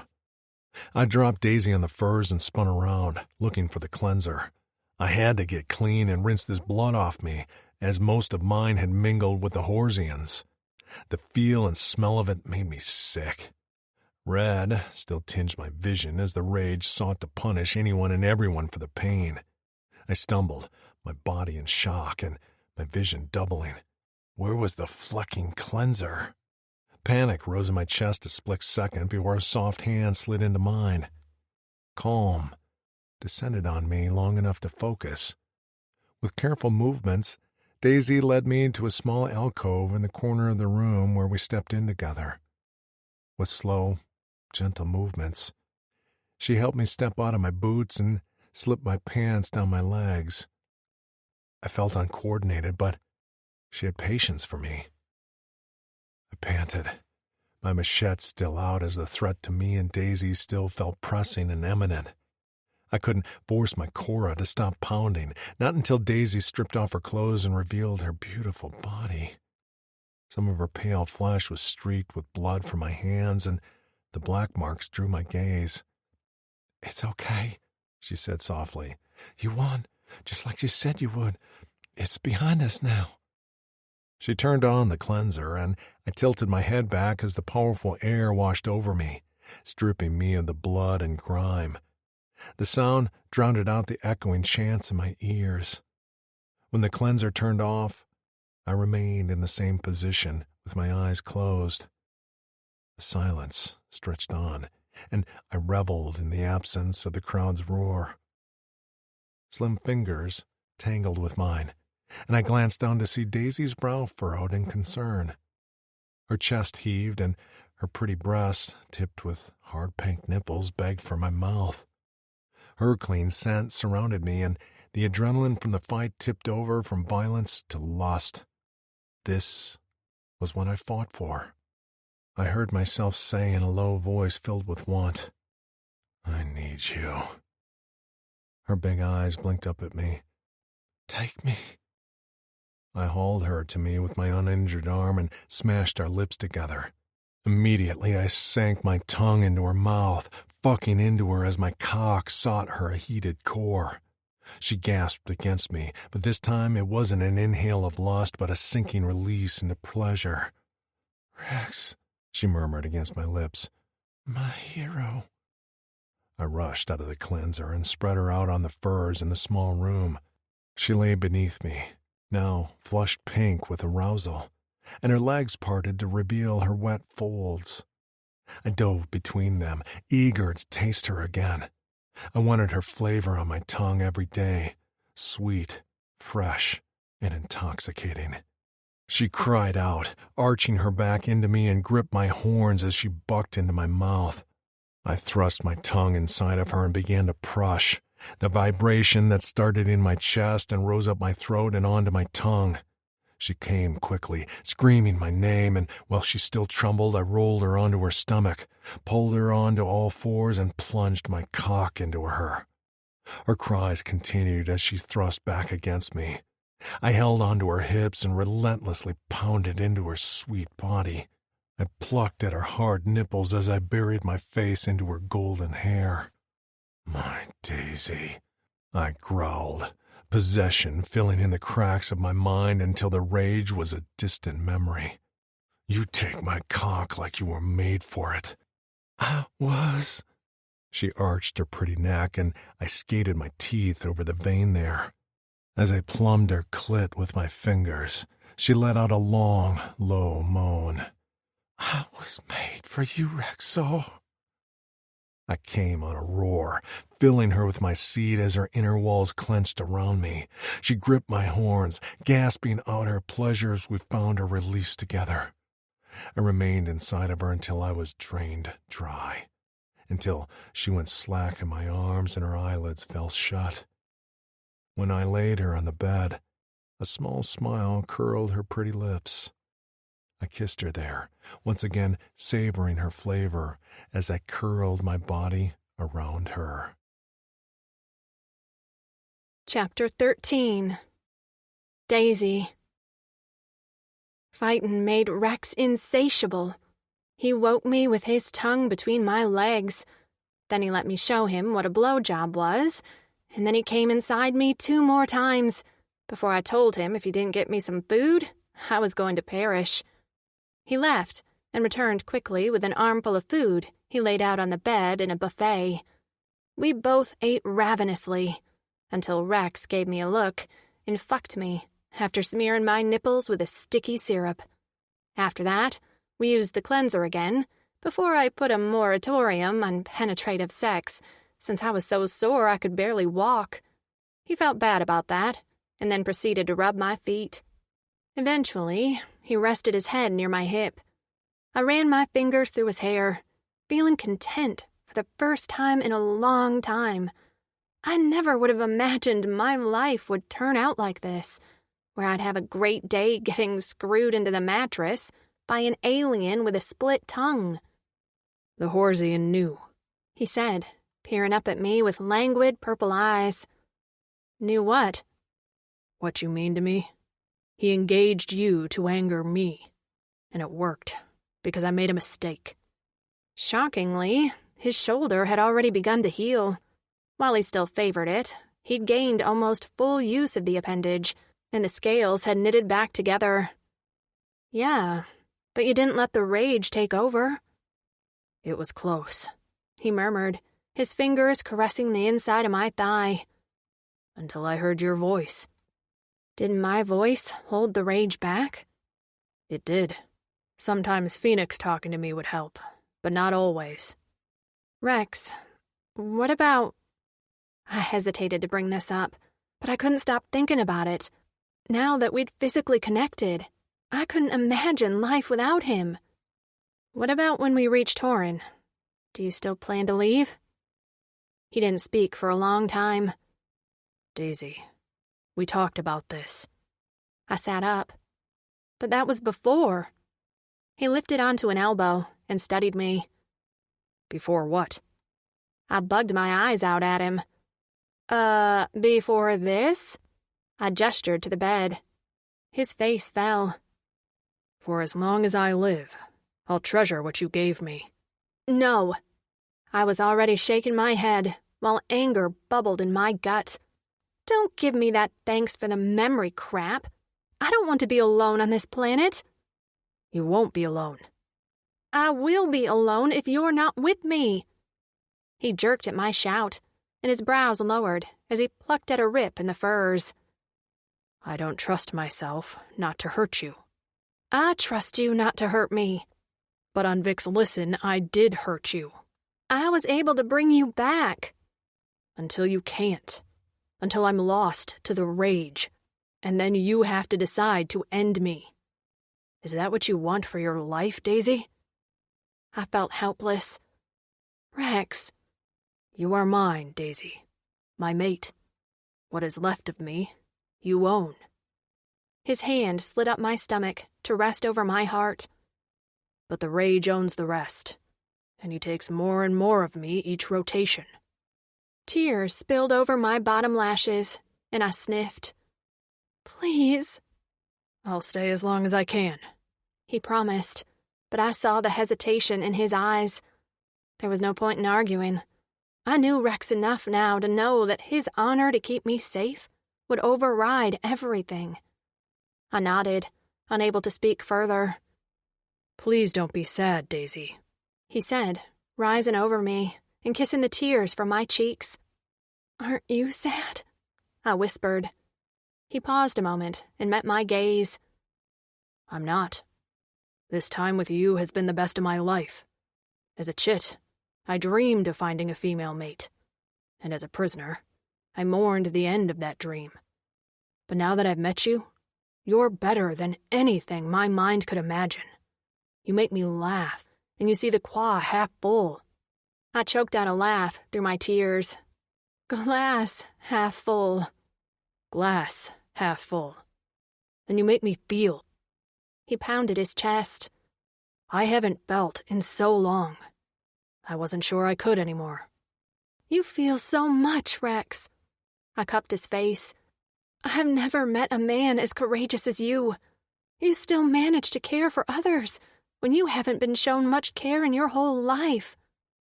It's the memory of my family that would never die.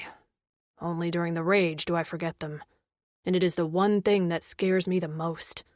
When I cease to remember them, then I'm no longer the Drixonian warrior, Rexor Bakut. I gripped his face and shook it.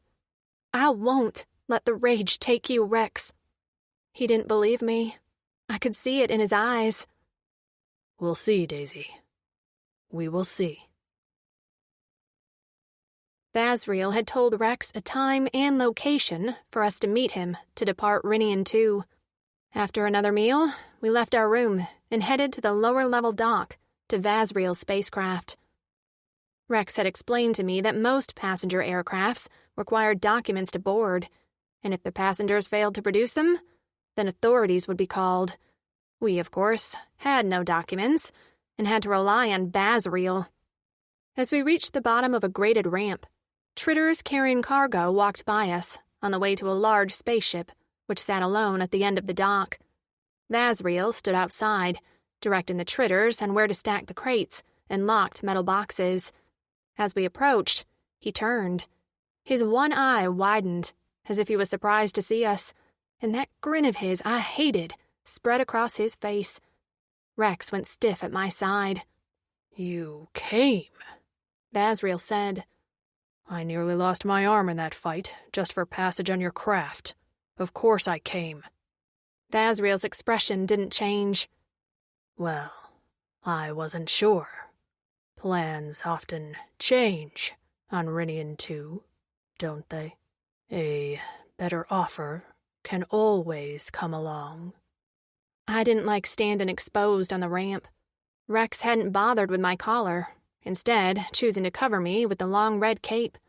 I fidgeted beneath it as some Tritters stole glances at us. Rex was studying Basriel carefully, and I wondered if he had the heebie-jeebies as much as me. I didn't seek other offers. We'd like to board now. Rex took a step toward the craft, but Basriel stepped in front of us, blocking our way. See, I did. His eye gleamed. I sought other offers. Rex immediately shifted his weight, and I could feel the tension vibrate in his muscles. My knees shook. Turns out, the Plikins knew of a Drixonian and a human on Rinian 2. A Tritter spotted you sneaking off their ship, and a deal with the Plikins is worth more to me than a deal with you. You mother flecker. Rex hissed through clenched teeth as he wrapped his arms around me and began to back away, gaze furtively scanning the dock. Basriel continued to grin. Not only do I get a partnership with the Plikins hauling Quazzle, but I get... His gaze shifted to me. Her. He reached for me, but Rex was faster. He hauled me into his arms and took off at lightning speed down the dock. Footsteps pounded above us, and as we approached the ramp, a squad of Plikins thundered down toward us, capes flying as they brandished weapons. We need them both alive, a Plikin commander shouted from the back of the squad. Rex whirled around, but another squad of Plikins were heading from the opposite direction. We were trapped on a metal grate in a massive bubble of a space station. There was nowhere to go. Claustrophobia hit me like a ton of bricks, and I gasped for breath as Rex's chest heaved against me. Despair swamped me as he gently placed me on the ground. With a cacophony of shouts, the Plikins charged. Rex, machetes unleashed, fought like hell. He launched himself into the squad of Plikins like a one-alien battering arm, slashing with his arms, head and tail. Hands grabbed me, and I fought like an animal. But I was no match for Vasriel's strength. He hauled me over his shoulder, and I screamed. I heard Rex's answering growl, but he was buried beneath Plikin warriors, fighting his way to me in a wake of blood and death. "Rex!" I hollered, and beat my fists against Vasriel's back. That was when I spotted the sheathed knife in his belt. I gripped the handle and tugged. As soon as the blade was loose, I plunged it into his lower back. On a pained howl, he dropped me. I hit the metal grate on my hip, and the knife clattered out of my hand. I scrambled for it on my hands and knees. Just when my fingers closed around the handle, a large boot stomped on my hand. I screamed as pain shot up my wrist. Vazriel crouched in front of me as I cradled my hand against my stomach. Now you'll learn what it's like to really be owned, pretty human. You'll never own me. I spat in his face and received a vicious backhand in response. Pain exploded in my cheek, and I felt blood pool in my mouth. A roar reached my ears, and I craned my neck to find a writhing pile of Plycans, fists pummeling down. Through the fray of limbs, I caught sight of blue skin struggling beneath maybe a dozen Plycan fighters. "Rex!" I called hoarsely as Vazriel dragged me to my feet. "Rex!" The pile of bodies moved as one in a pulse, and then like a bomb going off from within, they detonated. Plycans went flying, some falling off the grated dock to crash to their deaths below, and a massive winged creature emerged on a howl of fury. I'd seen Rex in his rage before, but this was something else. He was bigger than I'd ever seen him, with his midnight black wings unfurling like massive sails, and his muscles vibrating with anger. "Shit," Vazriel muttered, craning his neck over his shoulder to take in the massive Drixonian as he continued to haul me toward his spacecraft. My focus was a red-eyed Rex who swept through the Plycans like a torpedo in my direction. Vazriel hauled me over his shoulder and ran faster, but a mighty snap of wings sounded from behind us, right before Rex soared overhead and landed in a crouch in front of us. White hair settled around his shoulders like a cape, and when he lifted his head, his red-eyed gaze locked onto Vazriel. Vazriel dropped me like I was on fire and turned to run, but Rex was on him. He leapt onto Vazriel's back, claws digging into the skin as he lowered his head and shredded his neck with his head spikes and horns.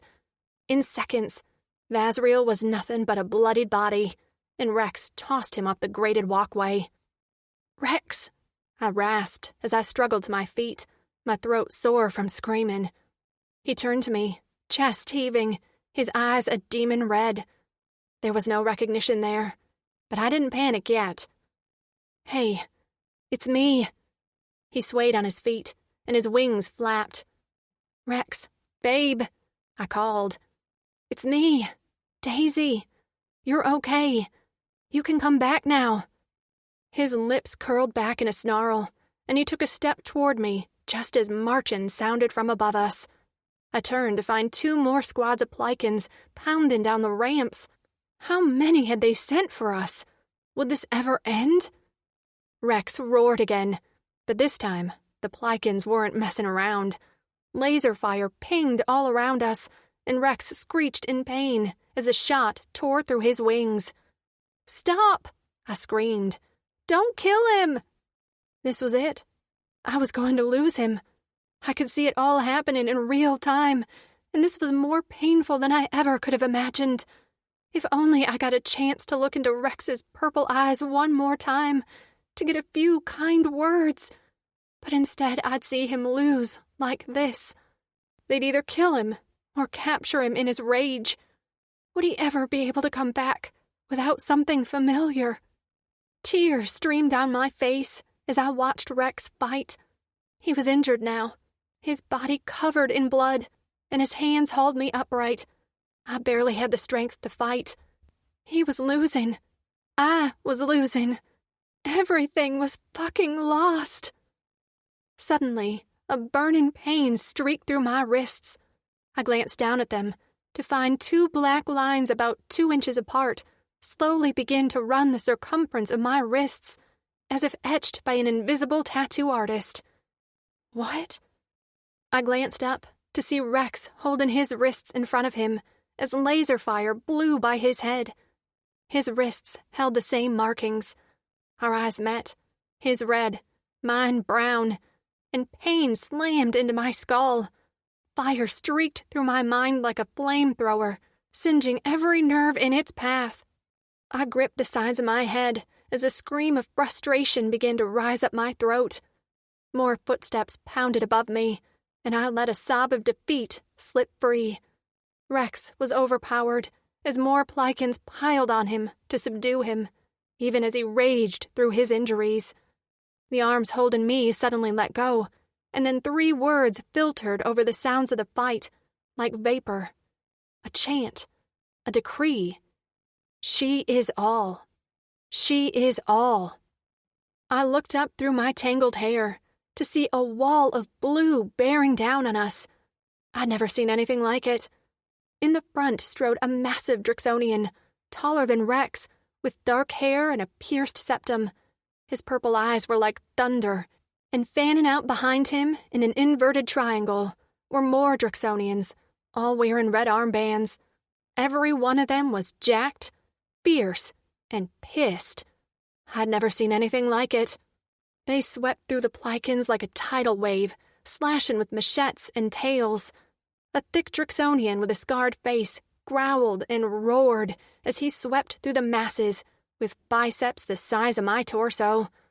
Another Drixonian with a black mohawk hacked at Plycans with a barbed tail and whooped and hollered with glee, while another with a long braid leapt and gored with a grin. It didn't matter how many Plycans arrived. The Drixonians swept through them like butter. I searched frantically for Rex, but I couldn't find him anywhere.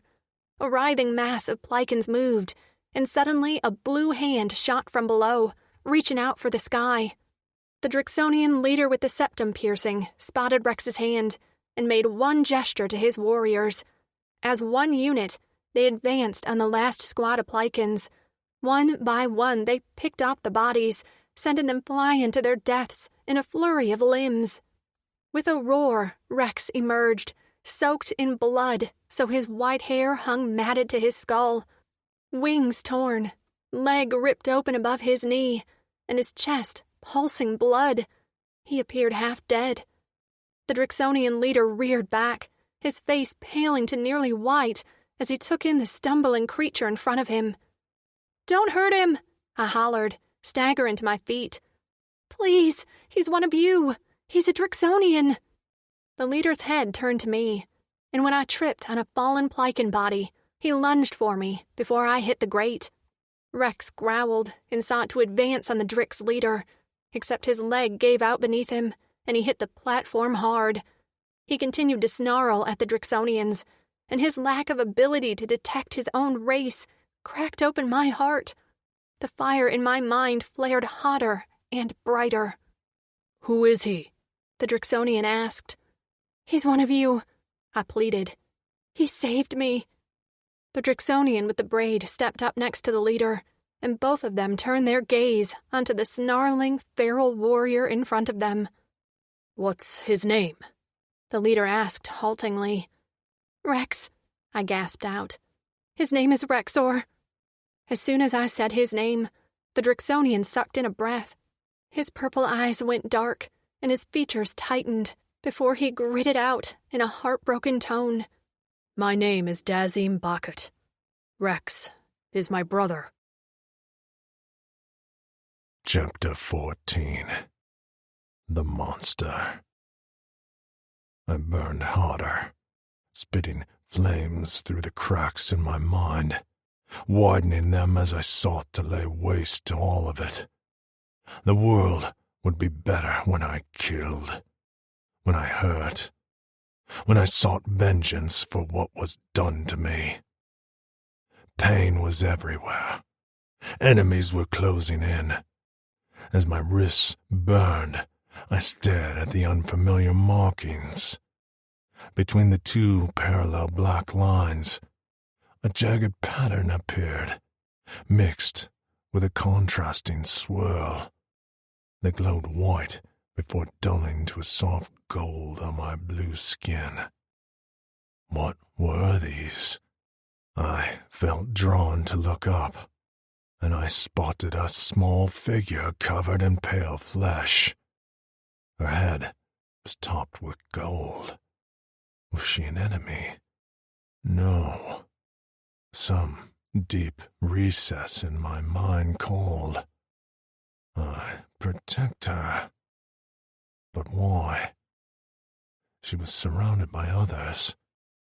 I didn't know them, but they had to be enemies. Everyone hurt me. I took a step toward her, and then my pain slammed into my skull, nearly crippling me. I fell to one knee, clutching my head. The fire raged on, widening the cracks in my mind. Yes, this was what I wanted. Get rid of the weakness. Only be strong. And then the pain released like a valve, and the rush of Qua roared in my ears. The cool liquid flowed in the red-hot cracks in my mind and hit the first flames with a hissing sizzle. This was her doing. She sought to put out the rage. I must not let this happen.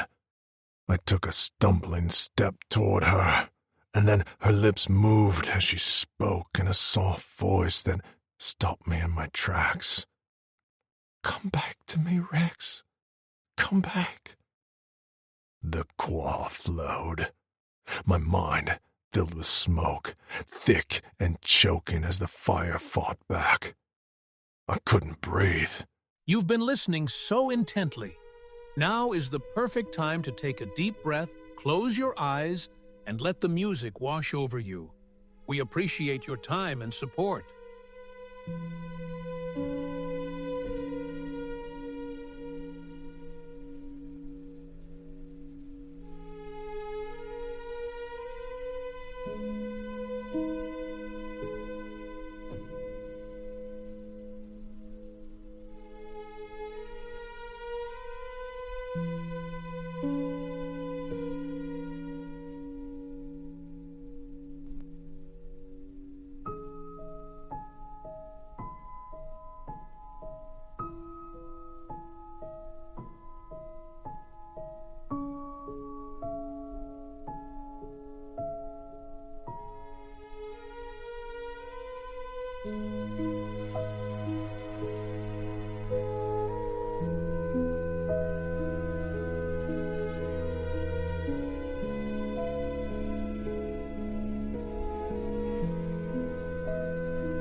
couldn't see. The red faded to black, and then there was nothing. Chapter 15. Daisy. We're taking you home.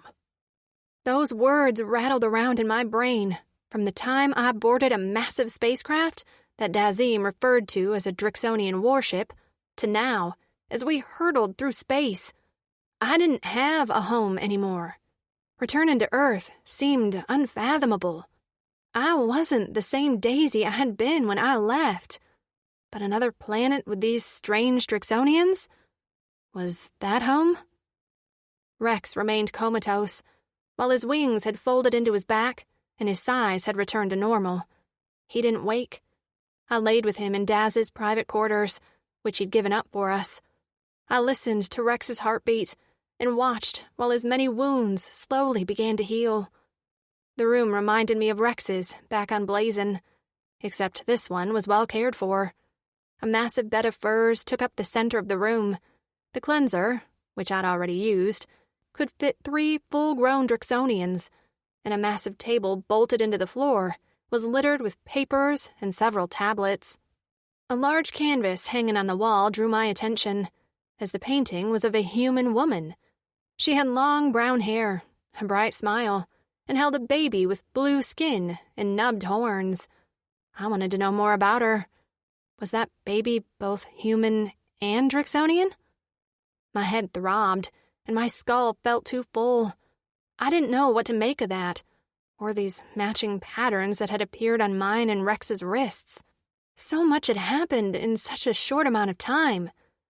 A beeping from the door drew my attention, and Daz stepped through, followed by the Drixonian with a long braid down his back. His gaze passed over me quickly to take in Rex, and he swallowed thickly, his large purple eyes full of sorrow.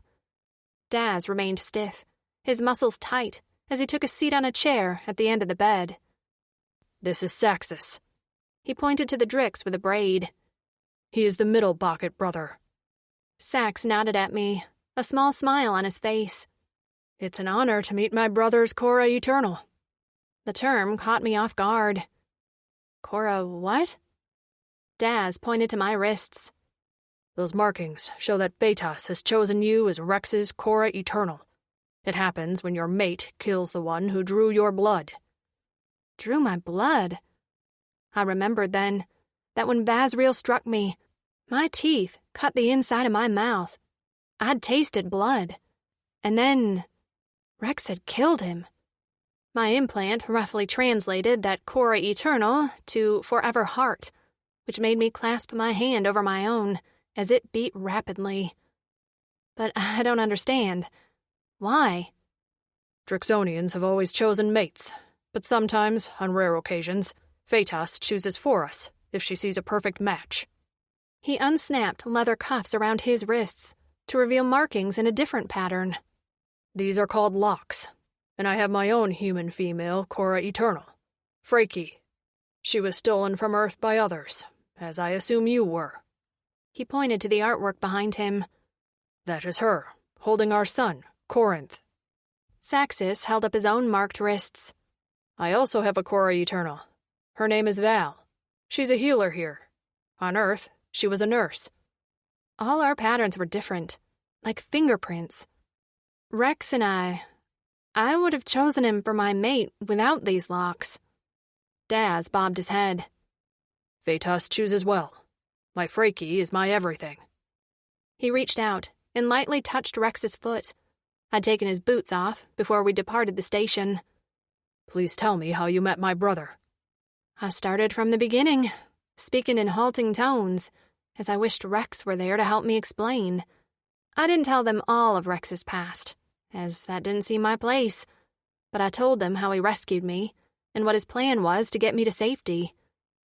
He said he planned to take me to Torin, to give me to his brothers, who'd keep me safe. We no longer live on Torin, Daz said. We defeated the Oldani and returned to our home planet of Corin to raise our families. You will both be safe there. I swallowed. Rex said he didn't plan to stay. What? Sax jerked to his feet. The chair behind him flew back and crashed to the floor. I startled at the sound. Daz's eyes sliced to his brother. Settle. Sax's arm flung out. She said he doesn't plan to stay. Let's focus on getting him healed first. I don't know how he will be when he wakes up. Daz growled. You saw what he was like when we arrived. He pressed his lips together and bowed his head. A shudder shook his shoulders. He's not a monster, I insisted. Daz's head jerked up. He can't always control himself. I was getting heated now. I needed them to understand he was still Rex. The old Donnie, they did this to him. You know that, right? They did this to him, just like they changed Miko, Phoenix, and Zachary. But they're still Drixonians. Rex spoke of honor all the time, and... Tears streamed down my face as I clasped his lifeless hand. He's good and caring, and I love him. Where he goes, that's where I'll be. Always. No matter what he's like when he wakes up. Both Drixonians stared at me for a long time. Daz finally spoke, a respectful tinge to his tone. And he's our brother. Always. I let the breath release from my lungs in a relieved rush. Okay. His home is on Corin, no matter what he says. Daz gave Rex's ankle a squeeze. And your home is there too. And maybe that was my naivety talking, but I found myself believing him. I'd give this home a shot, because as long as Rex was with me, I could adapt to anything. Corin was a complete contrast to the desert planet of Vixlisten. My feet sank in soft green dirt, and blue grass swayed in a breeze, while lush trees dotted the skyline. The only thing that would have made it better was if Rex were awake to enjoy it with me. Despite his reluctance to come home, I knew he missed it more than anything. When we landed on Corin, we disembarked the warship to find a row of gleaming motorcycle-looking vehicles waiting for us. I soon learned that while Rex had hover ATVs, the Drixonians here had hover motorcycles. They loaded Rex's body on an enclosed sled and hitched it to the back of one of the bikes. I sat on the bike with Daz, my back to his front, and while the shape of him was familiar, he wasn't Rex. He didn't feel like him or smell like him. We rose into the air, and Daz headed the way across a large open plain.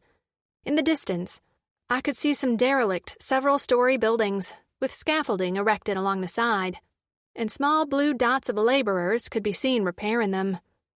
We drove past, and Daz murmured in my ear they were rebuilding the once prosperous city of granite. We drove further into a dense jungle, and eventually merged to the bustle of a small village. A large tree sat in the center, and surrounding it were small huts. A group of human women were huddled on benches around the tree, and as soon as we rode toward a garage, one rose to her feet and sprinted toward us. Tears pricking my eyes. I hadn't realized just how much I missed seeing humans until now. Daz touched down, and in seconds she was there, her eyes wide and her long brown hair swirling around her shoulders. I recognized her as Daz's Freaky from the painting in his room. Straps crossed over her chest, and when she turned slightly, I caught sight of a little dark-haired head peeking out of a wrap on her back. "A human!" she cried, her hands immediately reaching for me and helping me off the bike.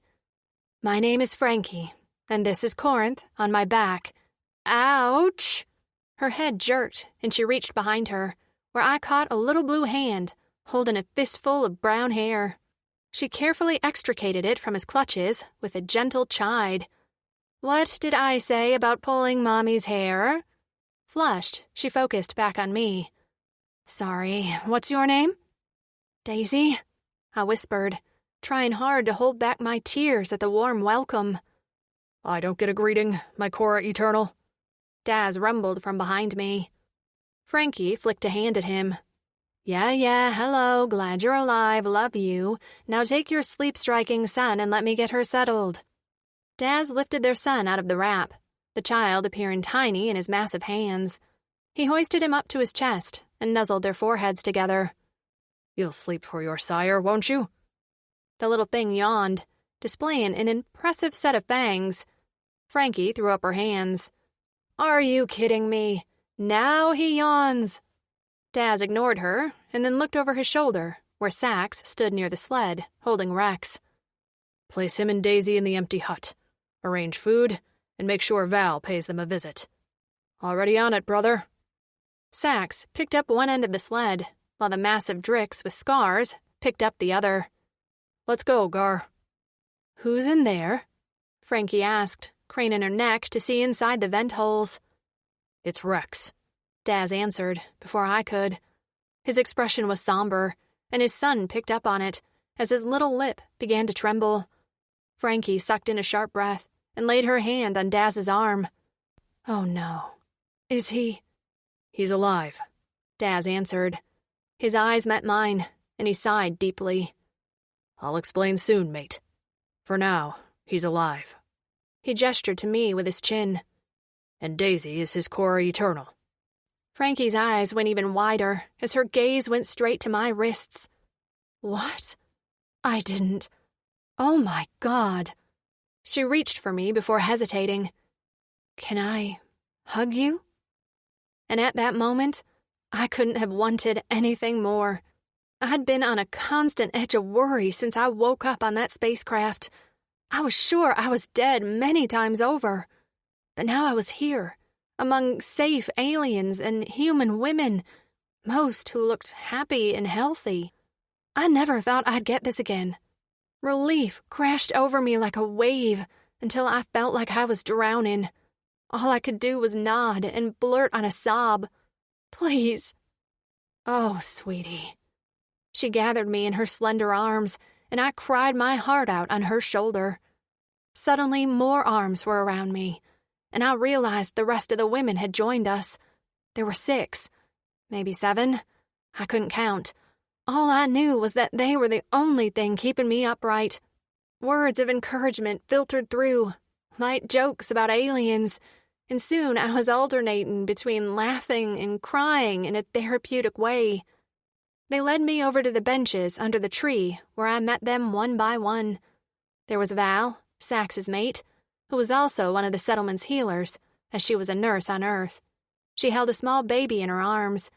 Miranda was a tall black woman with braids, while Tabitha was a bubbly college-aged woman with purple hair and a sexy smile. Reba held a newborn in her arms, a little boy who stared solemnly out from under a thick, nubbed brow. In the distance, Anna chased her 7-year-old daughter, Basil. Naomi, a tiny thing with a massive pregnant belly, leaned against a thin woman with dark hair who studied me carefully. I began to get a little worried about what was in the quah here. There were a lot of babies. I didn't want to talk, too overwhelmed and a little heartbroken about Rex, so Frankie had them all tell stories of how they met their mates.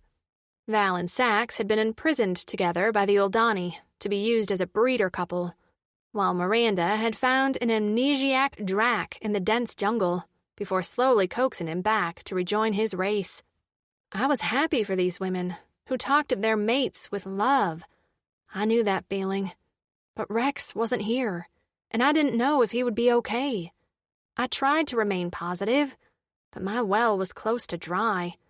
Luck had been on our side so many times. When would it run out? When would my positive attitude do nothing but disappoint me? But I refused to give up on Rex, so eventually I explained I wanted to visit him. Frankie took my hand and led me toward a hut at the end of the camp. Did you get to know Rex well before the locks?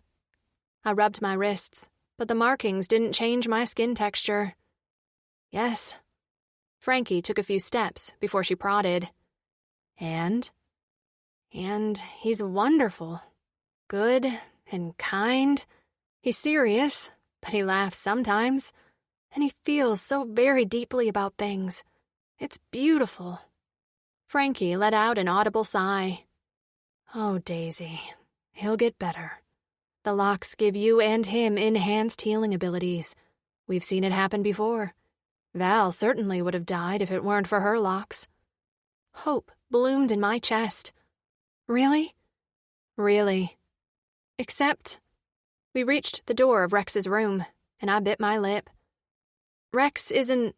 There are things... Where did I start? We heard stories, Frankie said, that the Oldani experimented on some of them before selling them to the Plikins. Was Rex one of them? I nodded, and Frankie's eyes filled. Shit. Daz is...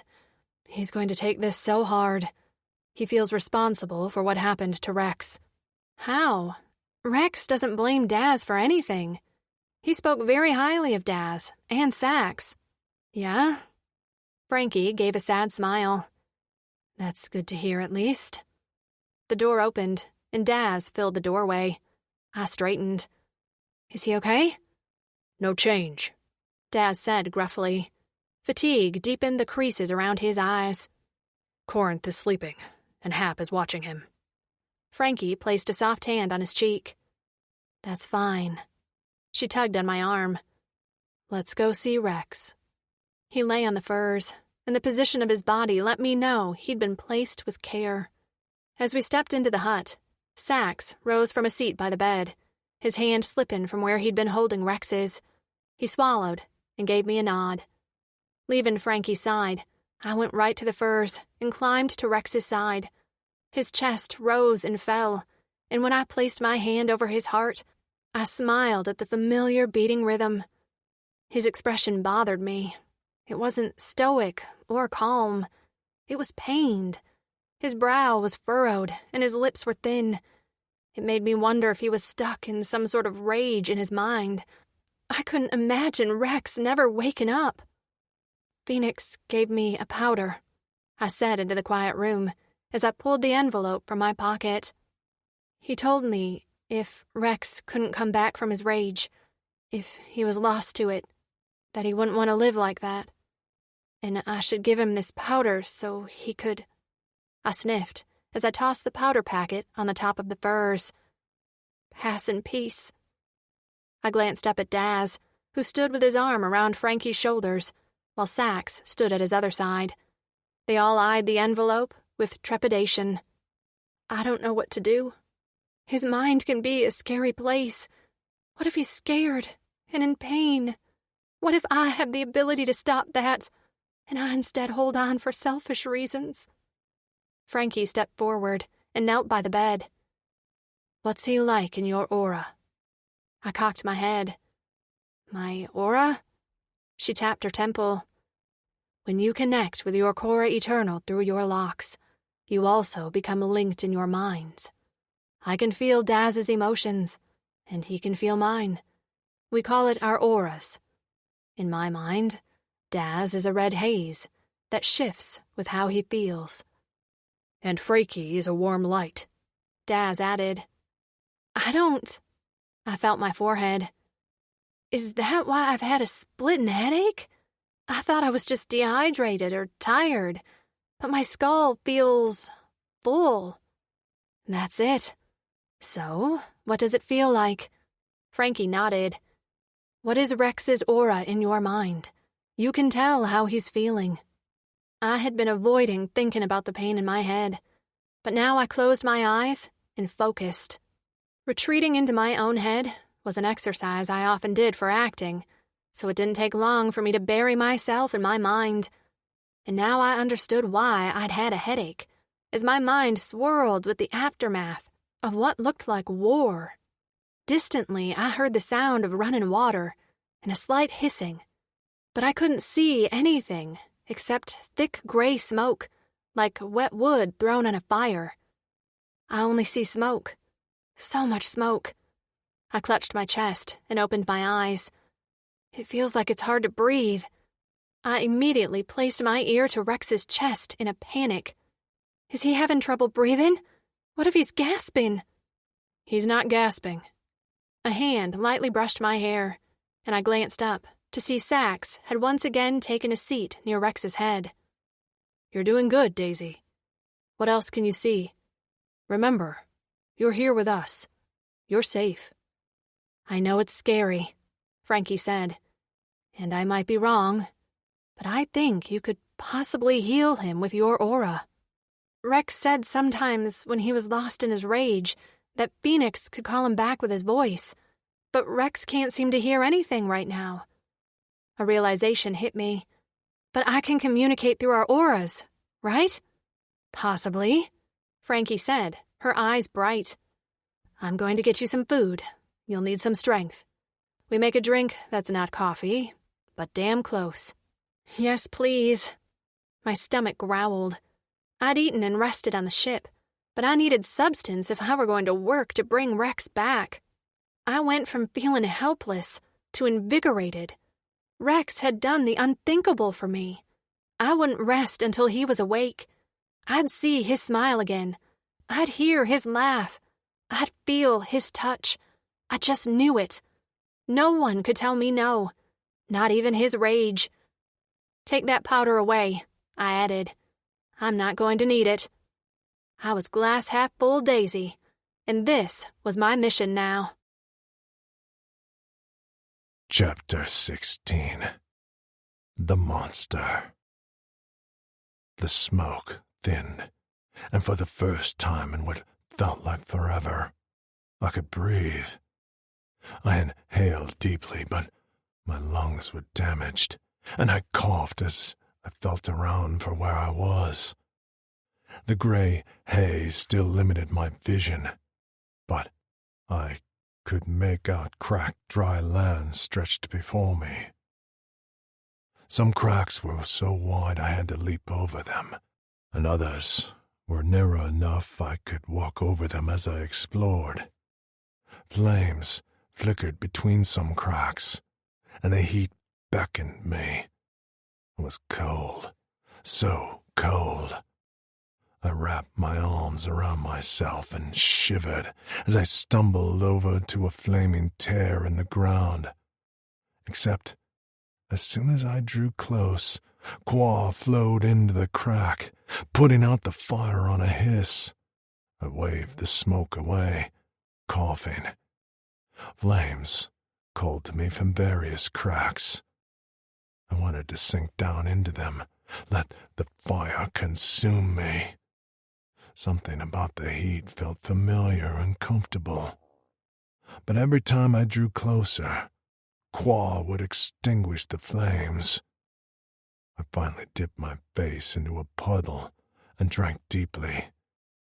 I expected it to be gritty and dirty, but the Qua was fresh, life-giving. I gulped it down as I moved on.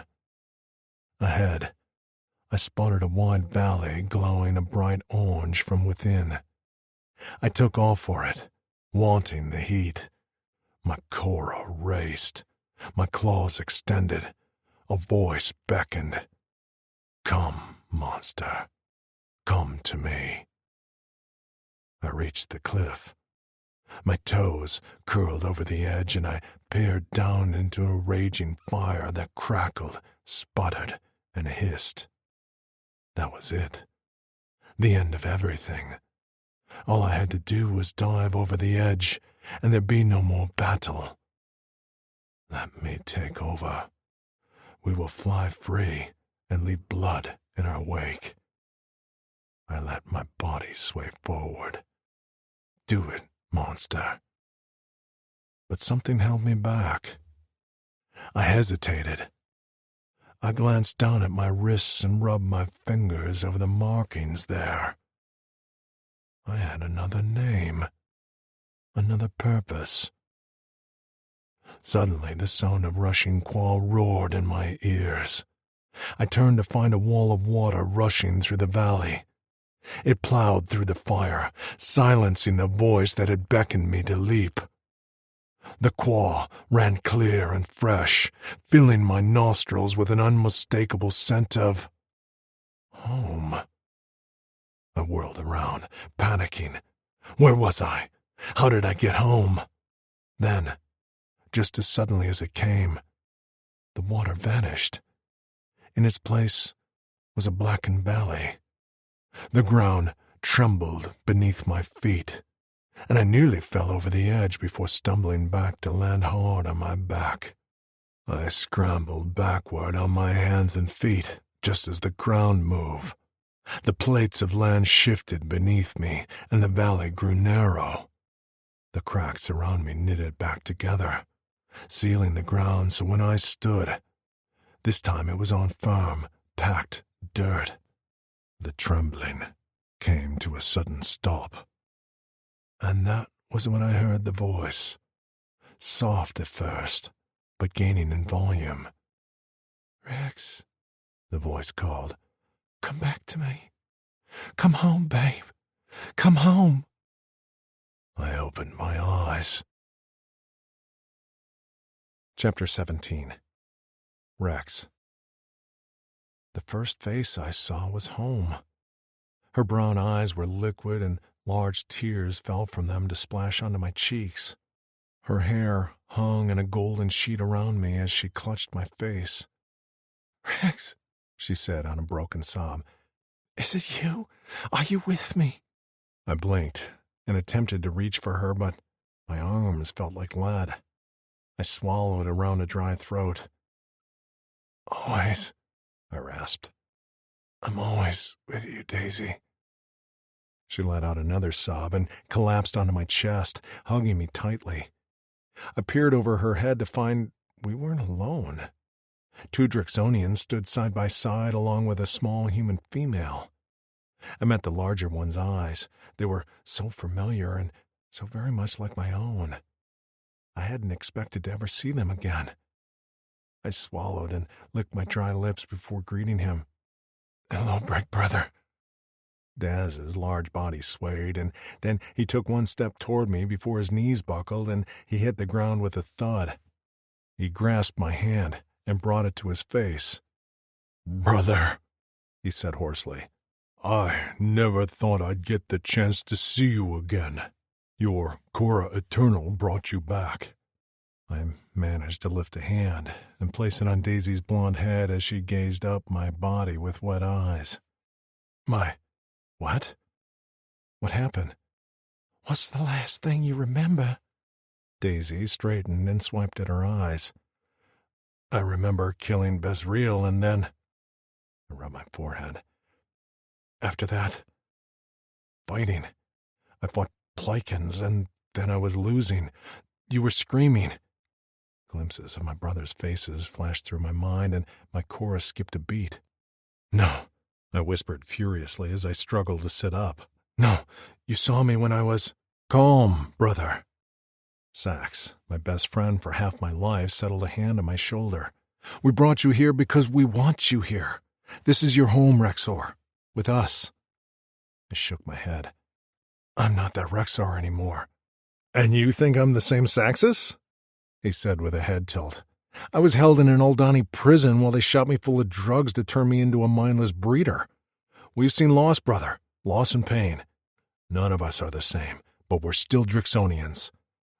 "I'm not." "If you say you are not a Drixonian warrior, I'll fight you, wounded or not," Daz growled. "Daisy told us what you did to rescue her. You risked everything to get her to safety and are the epitome of an honorable Drix. Don't you dare tell me that because the Aldani flecked with your body and mind that you're not a Drixonian. You are." He pounded his fist on the bed for emphasis. "And this is where you belong. We have built a home here with human females we've rescued. You're an uncle, twice over. Daz and I both have sons. You have a mate who has spent 2 entire cycles with barely any rest working to bring you back to us through your connected auras." Daisy's small hand slipped into mine, and I rotated her wrist to admire the marks. I had heard of Korra Eternals. They were legends, rare, but the matching locks were unmistakable. I glanced at Sax and Daz, who also had locks in varying patterns. The other female in the room must have been Daz's mate, as her locks matched his. I sat up, bringing Daisy with me, and nodded at her. "You are Daz's mate?" "I'm Frankie," she said with a smile and wave. "I'm so glad you're back. Your brothers talked about you often." "We thought you were dead," Daz explained. "We didn't learn until recently when we defeated the Aldani that you were alive, but changed. You defeated the Aldani? We were on Corin, Rex. Pride tilted his lips into a small smile. They were never going to stop exploiting us. We overthrew them, made peace with the remaining council, and came home to Corin. We've been looking for you and the other stolen warriors ever since. How did you find us on Rinian 2? I asked. We heard of a fighting Drixonian. We had no idea it was you until Daisy said your name was Rex. I couldn't stop the hot flash of shame. I was not myself. We'll talk about that later, Daz said. We'll let you and Daisy rest now.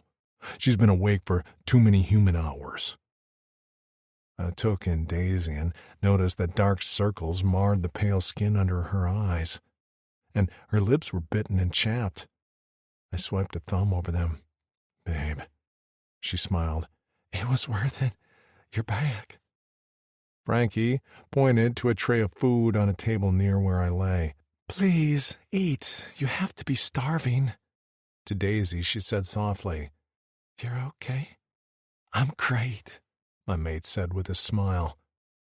Daz reached out and grabbed the back of my neck, bringing our foreheads together.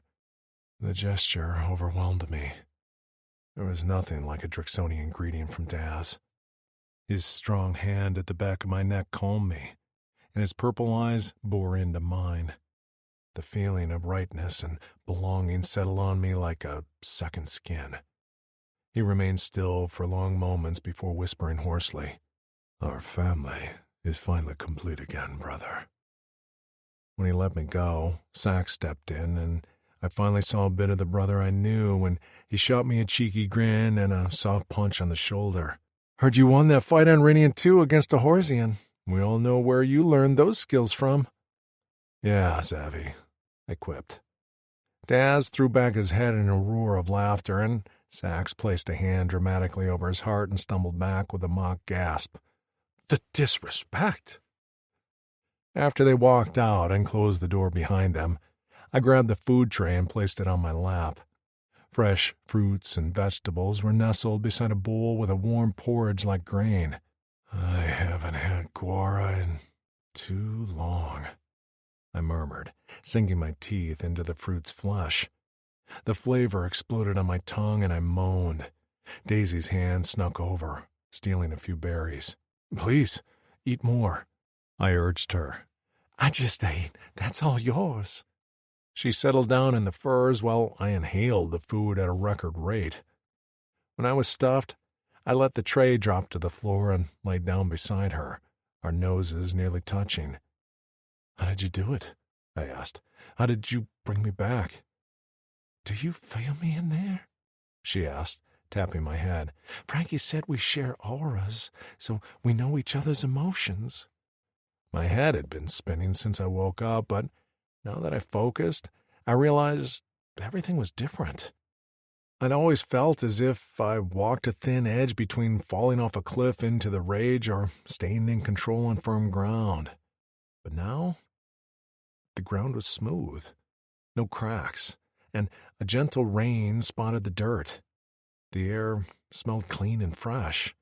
No smoke or fire, just, That was you, I whispered. The Qua put out the fire and then you. Closed the cracks, she said softly, smoothing my hair off my forehead. Do you still feel the rage waiting? I searched for it, but the anger that fueled him was no longer there. No. I gripped her neck and pressed our foreheads together as euphoria washed over me. Daisy, I don't sense the rage at all.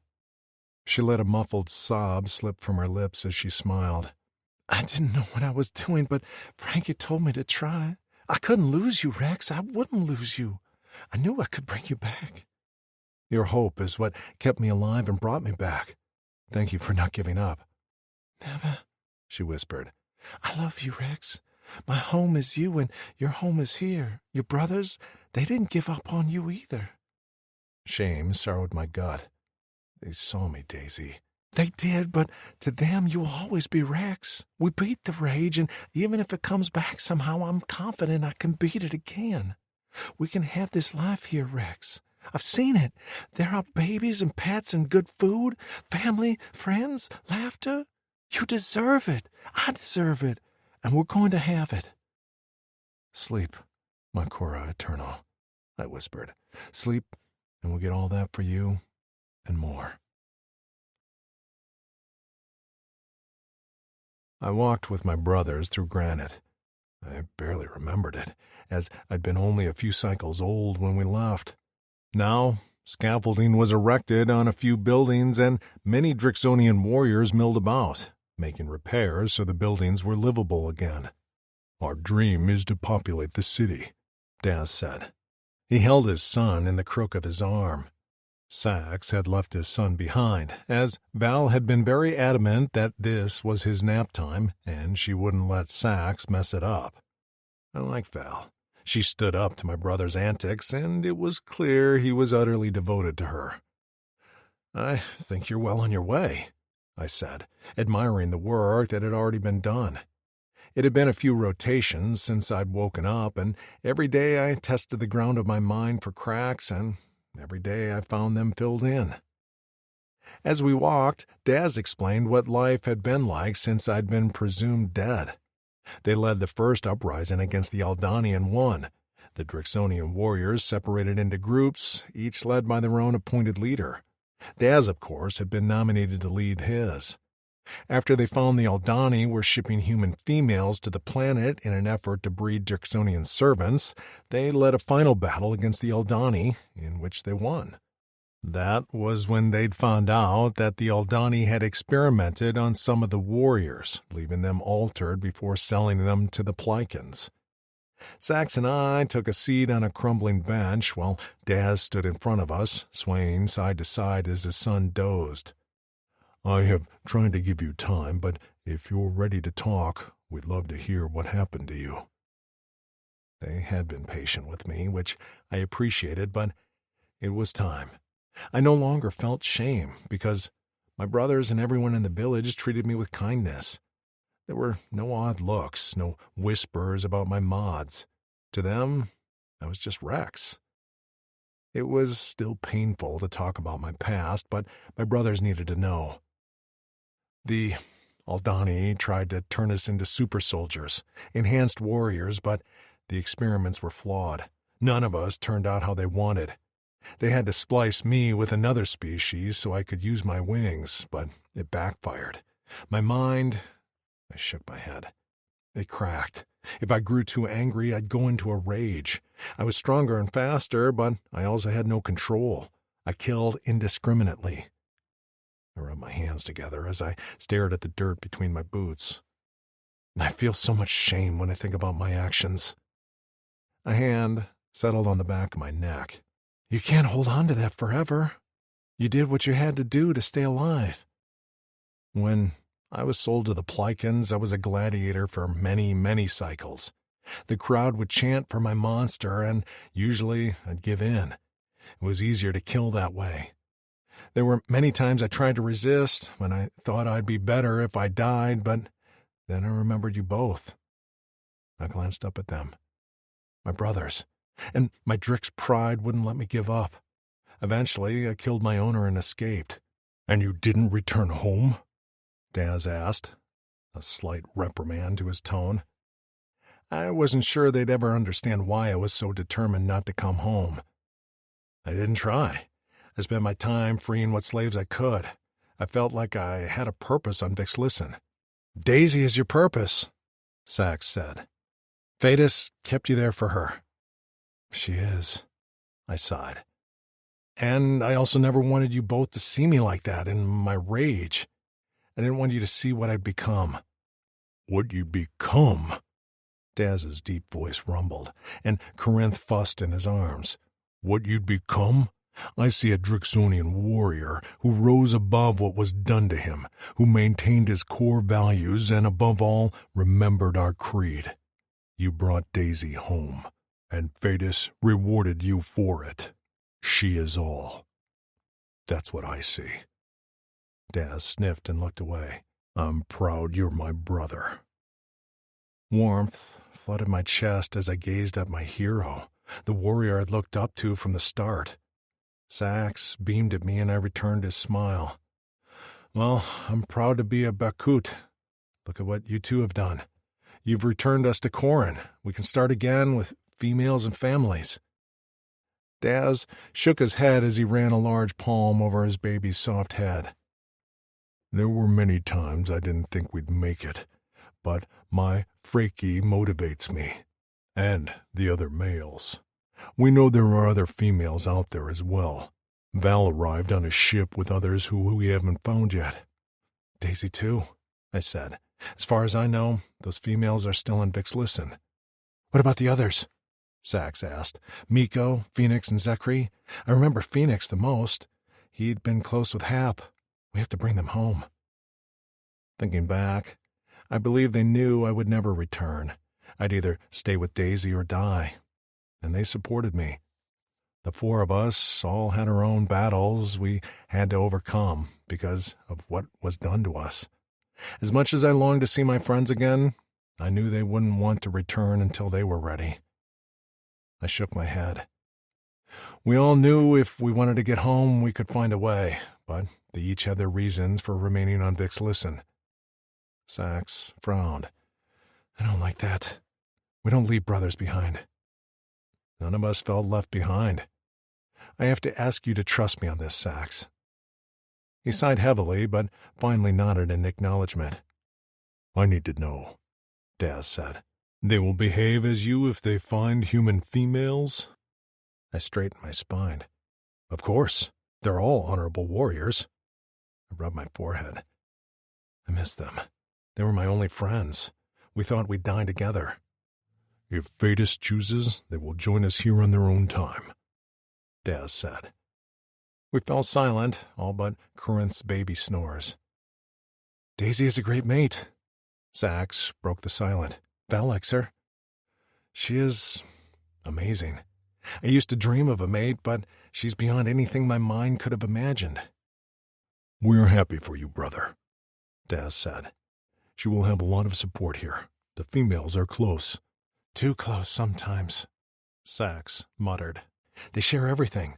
Because of that, I know things about Zavi's cock I never needed to know. I burst out laughing.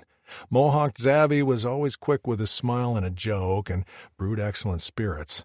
His mate, Tabitha, was something Daisy called a hoot.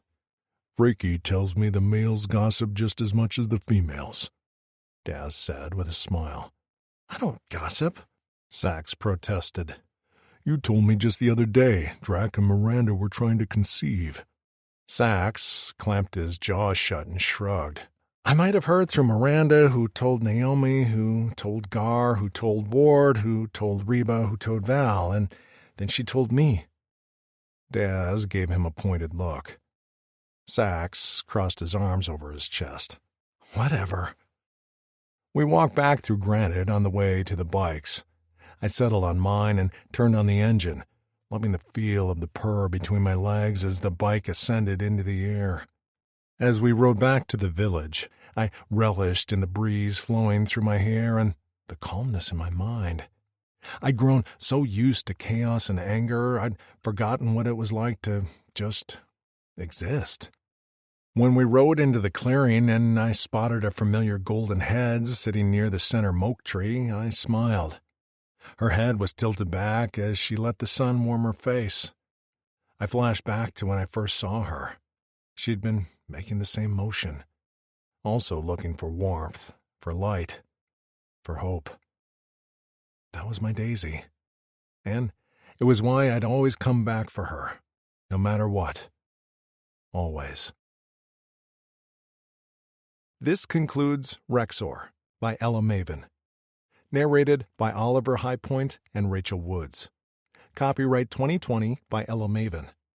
This unabridged audiobook is published by arrangement with Ella Maven, care of Corvacero Literary Agency, and was produced in the year 2024 by Tantor Media Incorporated, a division of Recorded Books which holds the copyright thereto. Please visit tantor.com for more information on our growing library of unabridged audiobooks.